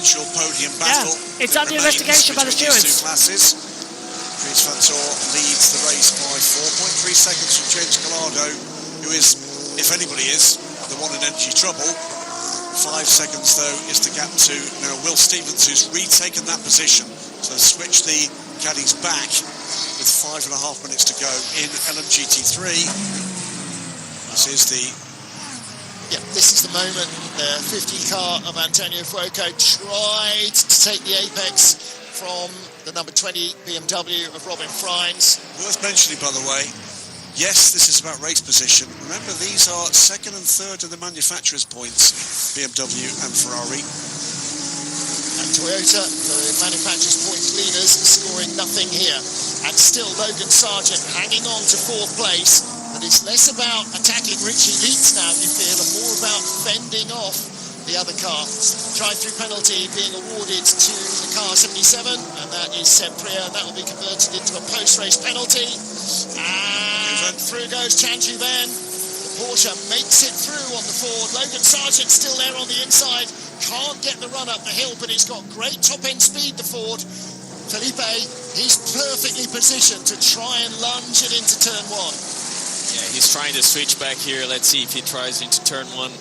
You can tell that Ford has good speed up the hill. But the Porsche has been very strong at the braking. Juven holds on to 4th place for the moment. 4 minutes to go in this 6-hour race. They're still squabbling for positions. This is where it happens. Coming down the hill towards Zhengzhou, and the Porsche on the inside. And you saw there Logan Sargent just had to open the steering a little. There's the 91 Porsche team celebrating that move. Wipers going on board the race leader. Not much in terms of rain. After all the forecasts of thunderstorms and heavy rain. It has yet to arrive. 3.5 minutes of the race left. What a good race it has been from the number 15 BMW crew. 2 laps at the end of this one to complete the race. It's going to be very tight on energy for the lead 2 cars. Very tight indeed. 11 cars still on our lead lap. Van Hoff leading Collard by 4.5 seconds. He's trying not to give any time away to Will Stevens. He's still over 4 seconds ahead of Stevens. Still 4.5 seconds behind Dries Van Tor. They're all lapping at roughly the same lap time. The only difference is that the Cadillac does have an energy margin that the Ferrari does not. Well, he's running out of time to use it. There's not going to be a performance margin. I think that's the point. But they've got clever brains on the pit wall for Ferrari. They will know where they stand in terms of these laps to come. What a performance from this group, the 34 Racing Team Turkey trio. Charlie Eastwood extending his advantage over Dan Harper. Here is Dan Harper in second place in LMGT3. He is 7 seconds behind that Corvette. But again, a really strong race from the 69 BMW team. 32 car had the pace as well, just not the fortune. And in 92 in third place, Richie Leitz. So BMW second in LMGT3, but leading overall with the number 15 car. But they are in traffic again in the final couple of minutes. So again, can't afford any errors here. You don't want to lose time, but you must not make contact with anything. You can almost feel him being super cautious here. Felipe, if you're in the garage watching this, you're biting your fingernails. Yeah, I don't know what's harder, to be in the car or to be outside. You know, I always question myself, but being the driver, at least you know at that point, you're like, okay, I'm leading the race. I know what I have to do. I don't need any trouble, right? So I've got to make it trouble-free, got to get through traffic as clean as possible. And, you know, Dries is doing a great job to this is the last lap. Bring himself home. Yeah, he really is. Look at Chan Juven now closing in on the 92 Porsche on the final lap of the race. Our race leader, Dries Van Tor, after 6 hours, we are in the final minute of the race.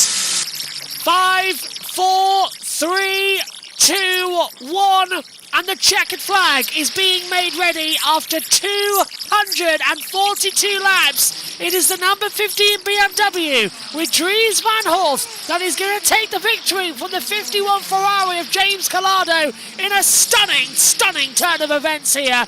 The World Endurance Championship never fails to give us the expectational masterclasses. But what a great, calm, clean race. We've had a few contacts, a few schisms, but that is what it's all about. This has been the cleanest endurance race of the season so far. It's the halfway stage of the season. It's time to make it count. The checkered flag is made ready. Dries Van Horst will come across the line. It's the number 15 BMW that will see victory in the Rolex 6 hours of Sao Paulo. It comes out of the scuba boxes with the rain starting to come down heavier. The lights are flashing. The checkered flag falls through the mist. And BMW win in Brazil. Dries Van Horst takes it. Second place for the 51 Ferrari with James Collado. Will Stevens rounds out the podium in hypercar with the number 12 Cadillac. Third place already confirmed in GT3 with the number 92 Porsche. It looks like it'll be the 69 BMW in second, and it will be Charlie Eastwood who will take that. Yeah, it is going to be Eastwood who will take the victory in GT3 in a few moments' time. The car I'm looking at on the driver tracker is coming across the line to take the flag shortly. Dries Van Horst wins for hypercar in BMW, and it is the number 34 Corvette that will take the brilliant victory here in LMGT3. Van Horst Radio. Oh my God, finally. Oh my God. unbelievable. Going so hard. Unbelievable. Thank you so much. Thank you. Checkered flag over the line. The 34 Corvette is victorious. Charlie Eastwood takes the flag and wins for GT3 here in Sao Paulo. Brilliant race from him as well. Brilliant race of the 34 Corvette. They have put it to perfection as an ad brake comes through at the worst possible time. We didn't get that when we were covering Le Mans. I wonder why we've got ad brakes now filtering through. But a spectacular event as well here for the 6 hours. Let's send it back down to the team. Hopefully we've managed to circumnavigate the ad break coming in. We have. Final stint about what needed to be done. He finished that race though, second place, 0% energy.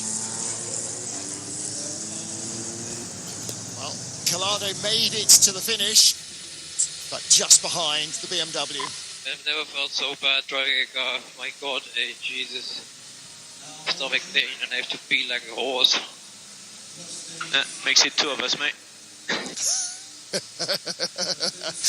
The engineer feeling that pain, but Dries van Tor overcame it all and hung on. James Collado just 2.2 seconds back at the flag, but been told by the team to pick up as much debris as possible and to fuel save on the way back in as well. They finished on fumes. There needs to be enough in the tank to draw the sample.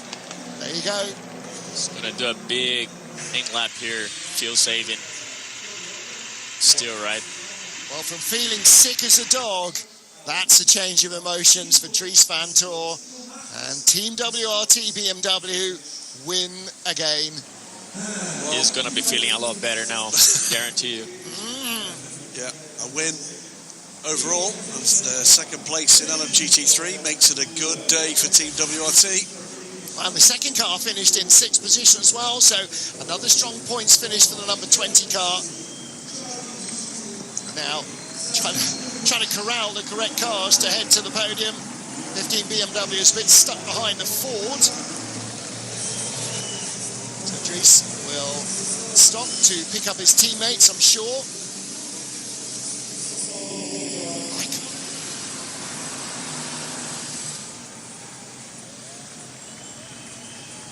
Well, there is plenty of live sport still to come this week on TNT. More Tour de France action. Don't forget at the end of the month, the Commonwealth Games in their entirety. And then as we hit August, it is MotoGP at Silverstone, as well as the next round of this, the World Endurance Championship in September. Make them do some work and actually walk to the podium. Dries van Tor celebrates victory. So, Brother Lawrence, busy with McLaren at Goodwood. I am sure he is watching in, because the two of them have a fantastic camaraderie as well as an intense rivalry. I'm pretty certain that surely must be the first pair of brothers to have both scored an overall win in the FI World Endurance Championship. I think it might have been, yeah. Lawrence van Tor not at Goodwood, by the way, is Gregor Sosi and that Norris boy who had been doing the driving. So he will definitely be watching then, if not least so that he's got some ammunition for their weekly podcast in the next episode. Charlie Eastwood brings the Racing Team Turkey by TF car into Parc Fermé. Everybody else had finished, by the way. We saw the leader passing the 3rd and 4th place Porsches, and so he passed everybody except for the top 2 in LMGT3. They had to do an extra lap. Excellent result for this group. Just trying to save Toyota driver run over there, Kabri Kobayashi. That would have gone down very well. Oh, there you go. Raffaele Marcelli's got there. Kevin Magnussen as well. K-Mag, I have to say, looking happy, but he definitely looked extremely happy when these guys finished second at Spa. This, though, is better. This is the win.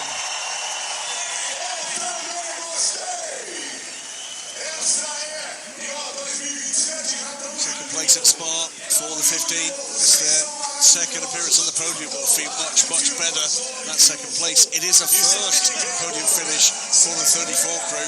Their best finish before today, 6th place at Le Mans. The Irish-Turkish crew.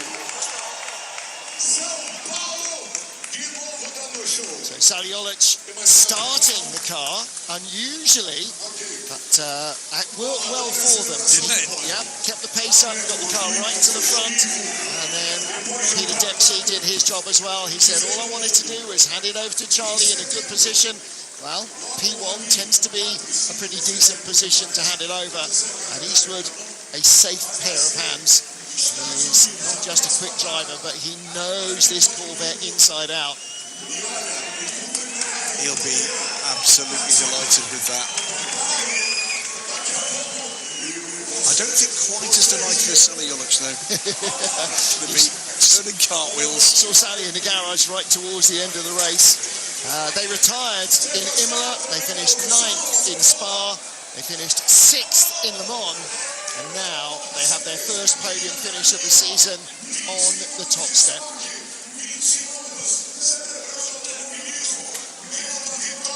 Bruce Schwanny down in Parc Fermé. Let's see if we can catch up with our winning team.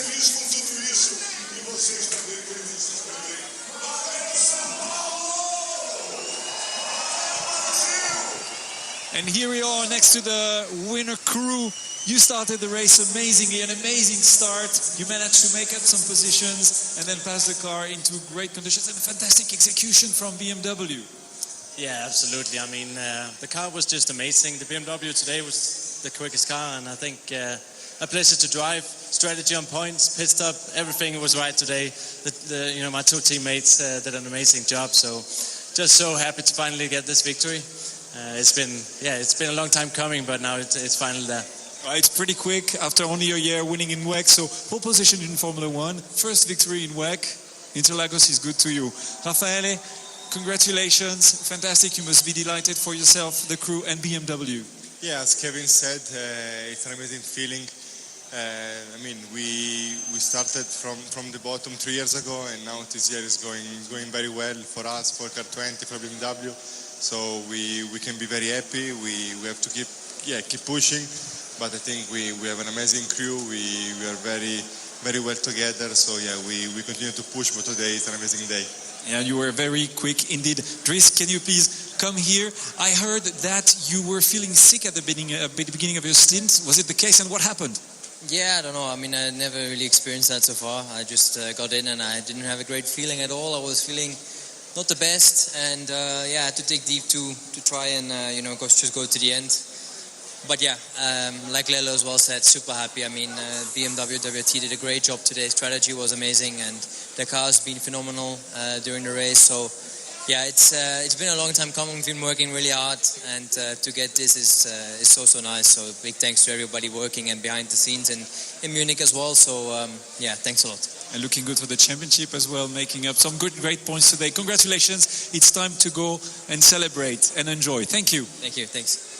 Congratulations to them, and time to say thank you as well to Felipe Nasser. Felipe, great to see you again, and thank you for coming in and joining us. Thank you for adding your knowledge and your information into this race. I know you've got a plane to catch. Thank you so much, guys. It's been a pleasure, and what an awesome race here in Interlagos. Thanks everybody for watching us, and yeah, maybe see you another time. Yeah, look forward to it. All right, you'll be back in harness in the IMSA WeatherTech series next time out. Until then, the Brazilian has to leave in a hurry.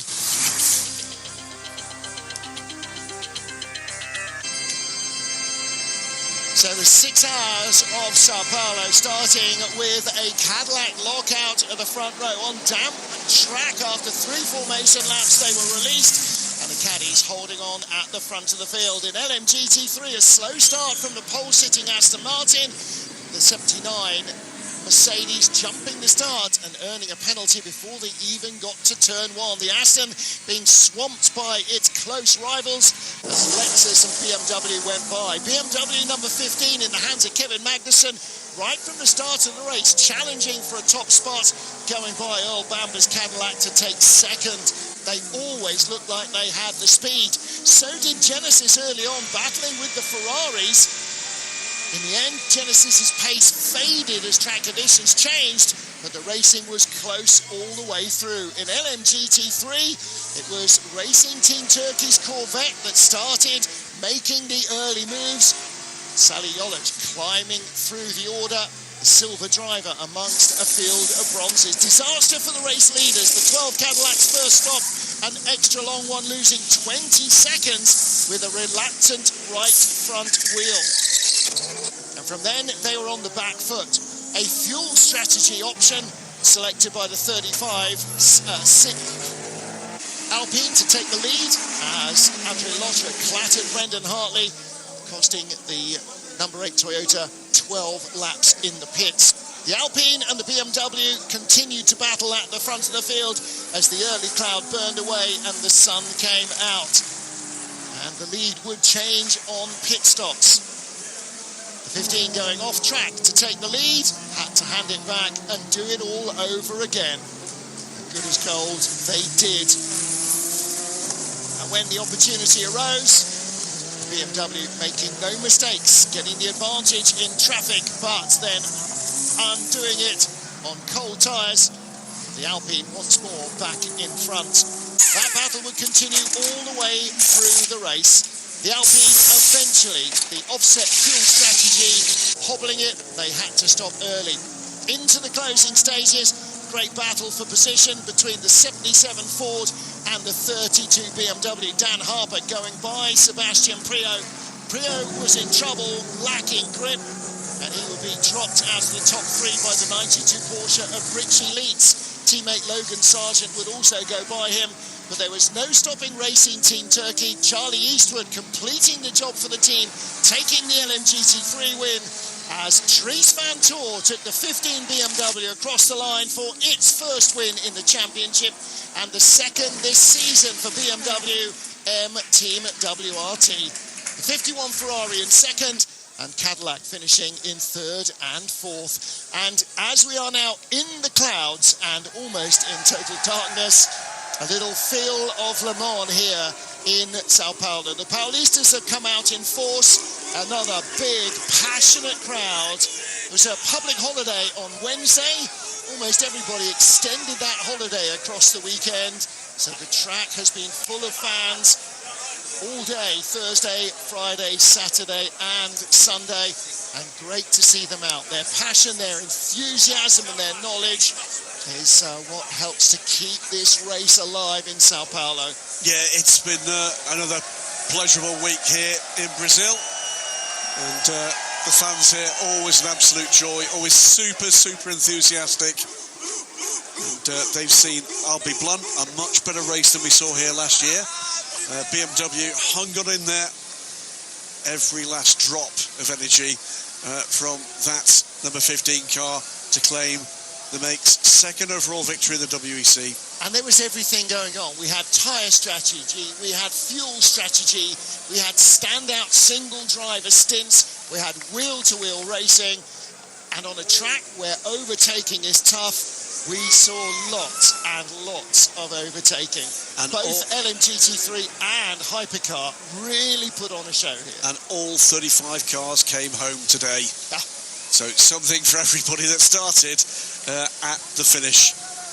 And even that number 8 Toyota that lost 12 laps after contact, they put the car back together and continued to rack up the data.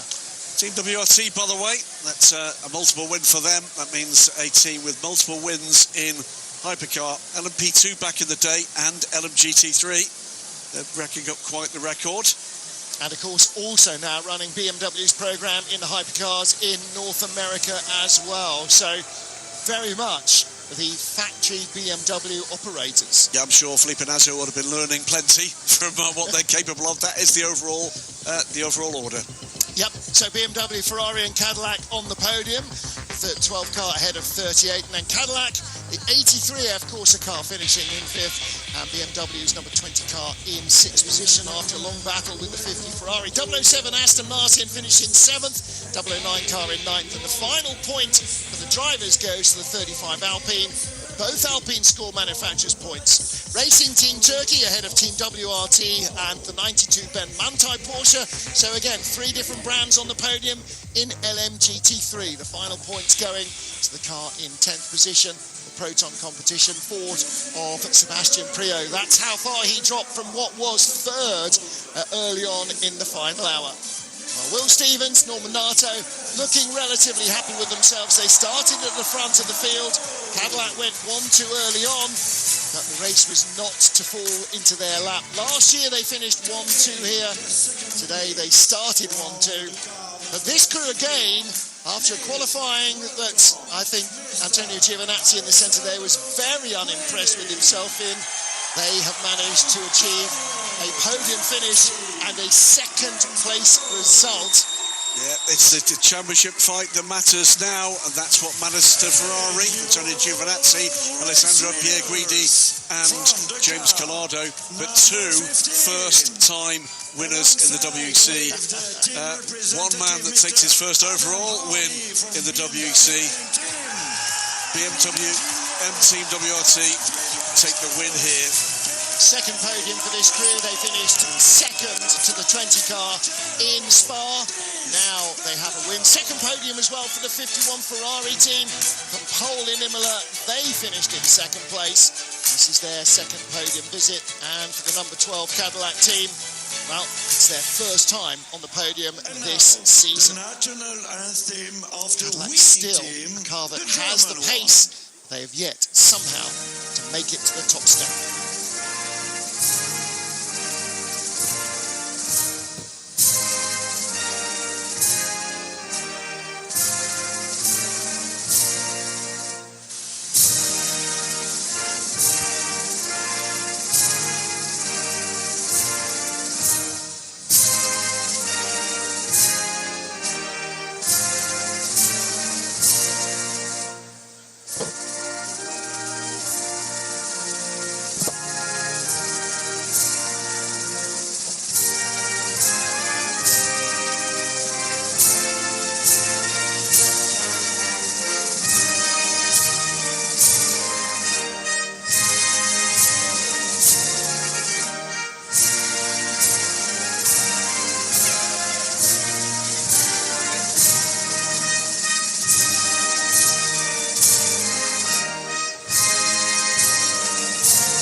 Joy among the WRT team, and rightly so. Great stuff. Well, for Rafi Marciello, 5th Swiss driver to win a race overall in the FI World Endurance Championship after, well, some great company. Matthias Besch, Neil Jani, Seb Buemi and Marcel Fessler. And Kevin Magnussen becomes the 3rd Danish driver to take an overall race win after Nick Nielsen and, of course, Tom Christensen. As we said earlier, joining his brother, Laurence, as an overall race winner. The first ever set of racing brothers to take race wins overall in the FI World Endurance Championship goes to the Vantors. Well, congratulations to BMW Team WRT. They drove a fast race, they drove a strong race, and that revised BMW hypercar definitely has more about it than the original version did. It is absolutely a class act. So our trophies being presented to the winners and to 2nd and 3rd position. So Will Stevens on the right, Norman Nato alongside him. Car number 12, the Cadillac Hertz Team Jota crew finishing in 3rd place. Saving the organisers a trophy, which is always nice. 2-driver lineup, 3 drivers as ever in the 51 car. The reigning world champions, James Collado, Antonio Giovinazzi and Alessandro Pierguidi. And you'll see how those points pan out after tonight. with 4 races to go in this championship in just a short while. Number 15. It's a different looking podium, and that always means some interesting changes in the running order. Great respect for the local crowd here for this ceremony. It's great to see. And the trophies for the winning drivers and the winning constructor. Dries Van Tor, Kevin Magnussen, and Raffaele Marcello. So when Lawrence produces his Le Mans commentator's mug, Dries will produce his Brazil winner's trophy to trump him. Yeah, Sunday dinner, always interesting round at the Van Tors. I think it's probably easier to get the mug home, in fairness, than that trophy. That's going to go in the overhead locker, isn't it? Well, by every stretch, they'll be back in United on this grid next year with Lawrence joining the new McLaren setup. But for now, we can celebrate what's been a really engaging 6 hours, Rolex 6 hours of Interlagos here. I had a bit of everything, some real good wheel-to-wheel racing, a little bit of incidents, all sorts of strategy to put into the mix, and Andreas Roos there for BMW and Motorsport, as delighted as Vincent Voss from WRT. And the non-green flag time must have been in seconds rather than even minutes in the 6 hours. It was so green for so long. I know I've got the winner of the LMGT3 category. I'm going to start with you, Sally. Look, it is a team job altogether, a crew effort. Congratulations. Yeah, thank you. It's been a long time personally, so yeah, I'm very happy to be here finally. Excellent. And I'm going to have a little word with you, Charlie. The end of the race, you drove amazingly. There was a lot of pressure, the change of weather as well. Was it hard to manage? Yeah, I mean, we dropped back just in the stop because everyone was on a different strategy, and then we actually had a decent fuel advantage, and we got a puncture with 1 hour to go. So we had like another 20 minutes of sort of fuel time, but yeah, we had a box, but it all panned out, and the car was unbelievable. So yeah, all the TF, these guys were next level all day. And you were flying just as usual, just as your bronze teammate who did an amazing stint. Congratulations on your first victory, very well deserved. No, absolutely. It's started a team effort. I mean, the three of us definitely had our best days of the year, I think, so far as a team. TF and Corvette gave us the tools to do the job, and we were able to execute it. So super happy for everybody. Hopefully it's the first of a few here to finish out the season, but super proud of everyone involved. Proud of you all, guys, I'm sure, and the team as well. Thank you very much, and congratulations. Well, that interview recorded by Bruce as they stepped out of the car before the podium ceremony. You can tell we're in the tropics because the darkness came down like a curtain.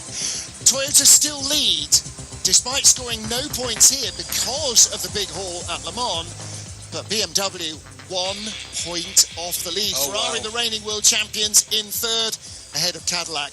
Game on. And in the Drivers' Championship, René Rast and Robin Freins lead from the number 7 Toyota team. Sheldon van der Linde on his own in third place, the number 20 crew driver, and Alessandro Pierguidi, Antonio Giovinazzi and James Calado, the reigning world champions, are in fourth, 1 point ahead of Toyota number 8's crew. Coming up on the rails, the number 15 BMW crew, Kevin Magnussen, Raffaele Marcello, and also Dries Van Tor, but Dries did not do all the races with them, so a split in the points there. But a DNF for anybody in the top half of that is going to make this wide open. Fantastic stuff coming into the second 2 flyways, and whatever happens at the end of this season. We don't even have to DNF. Both the Toyotas finished, and they still scored absolutely nothing. Fantastic stuff here. This World Endurance Championship is cooking, isn't it? And that's the deal with the field. There are 18 cars in LMGT3, only 10 get points. There are 17 cars in Hypercar, only 10 get points. Almost half the people that turn up at any race weekend go away empty-handed. Well, these guys don't. Yasser Shaheen on the left, on the right, Ricardo Pera, and in the centre, Richie Leeds. How old did you say he was? 173, Richie. It's Richie and Yasser, and they fought hard all the way through it. Third place for the Bend Bontai 92 Porsche crew. Porsche back on form. I tell you what, if you'd looked at the standings after the first hour or two, you might not have predicted that. No, indeed. And here we go with Dan Harper, Tony McIntosh and Parker Thompson, the 69 Team WRT BMW crew. And the BMW guys and girls under the podium will have stayed for this, I'm absolutely sure. But there's going to be absolute delight for the 34 Corvette team. Sally Olic, Johnny Eastwood, Peter Dempsey. Corvette's 12th WEC win, 4th in LMGT3, an 11th win for the TF Sport team, and consecutive wins for Corvette for the first time since 2023. Second podium of the season for the 69 WRT team. They won the season opener in Imola. But we're about to get WEC history on this podium, because whilst we have had Racing Team Turkey before, that was always a British flagged team.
Please welcome to the stage Mr. Matthias Kipp, Director Goodyear Racing EMEA, who will be awarding... Well, the final podium celebrations here for the LMGT3 drivers after an epic 6 hours of racing around Interlagos.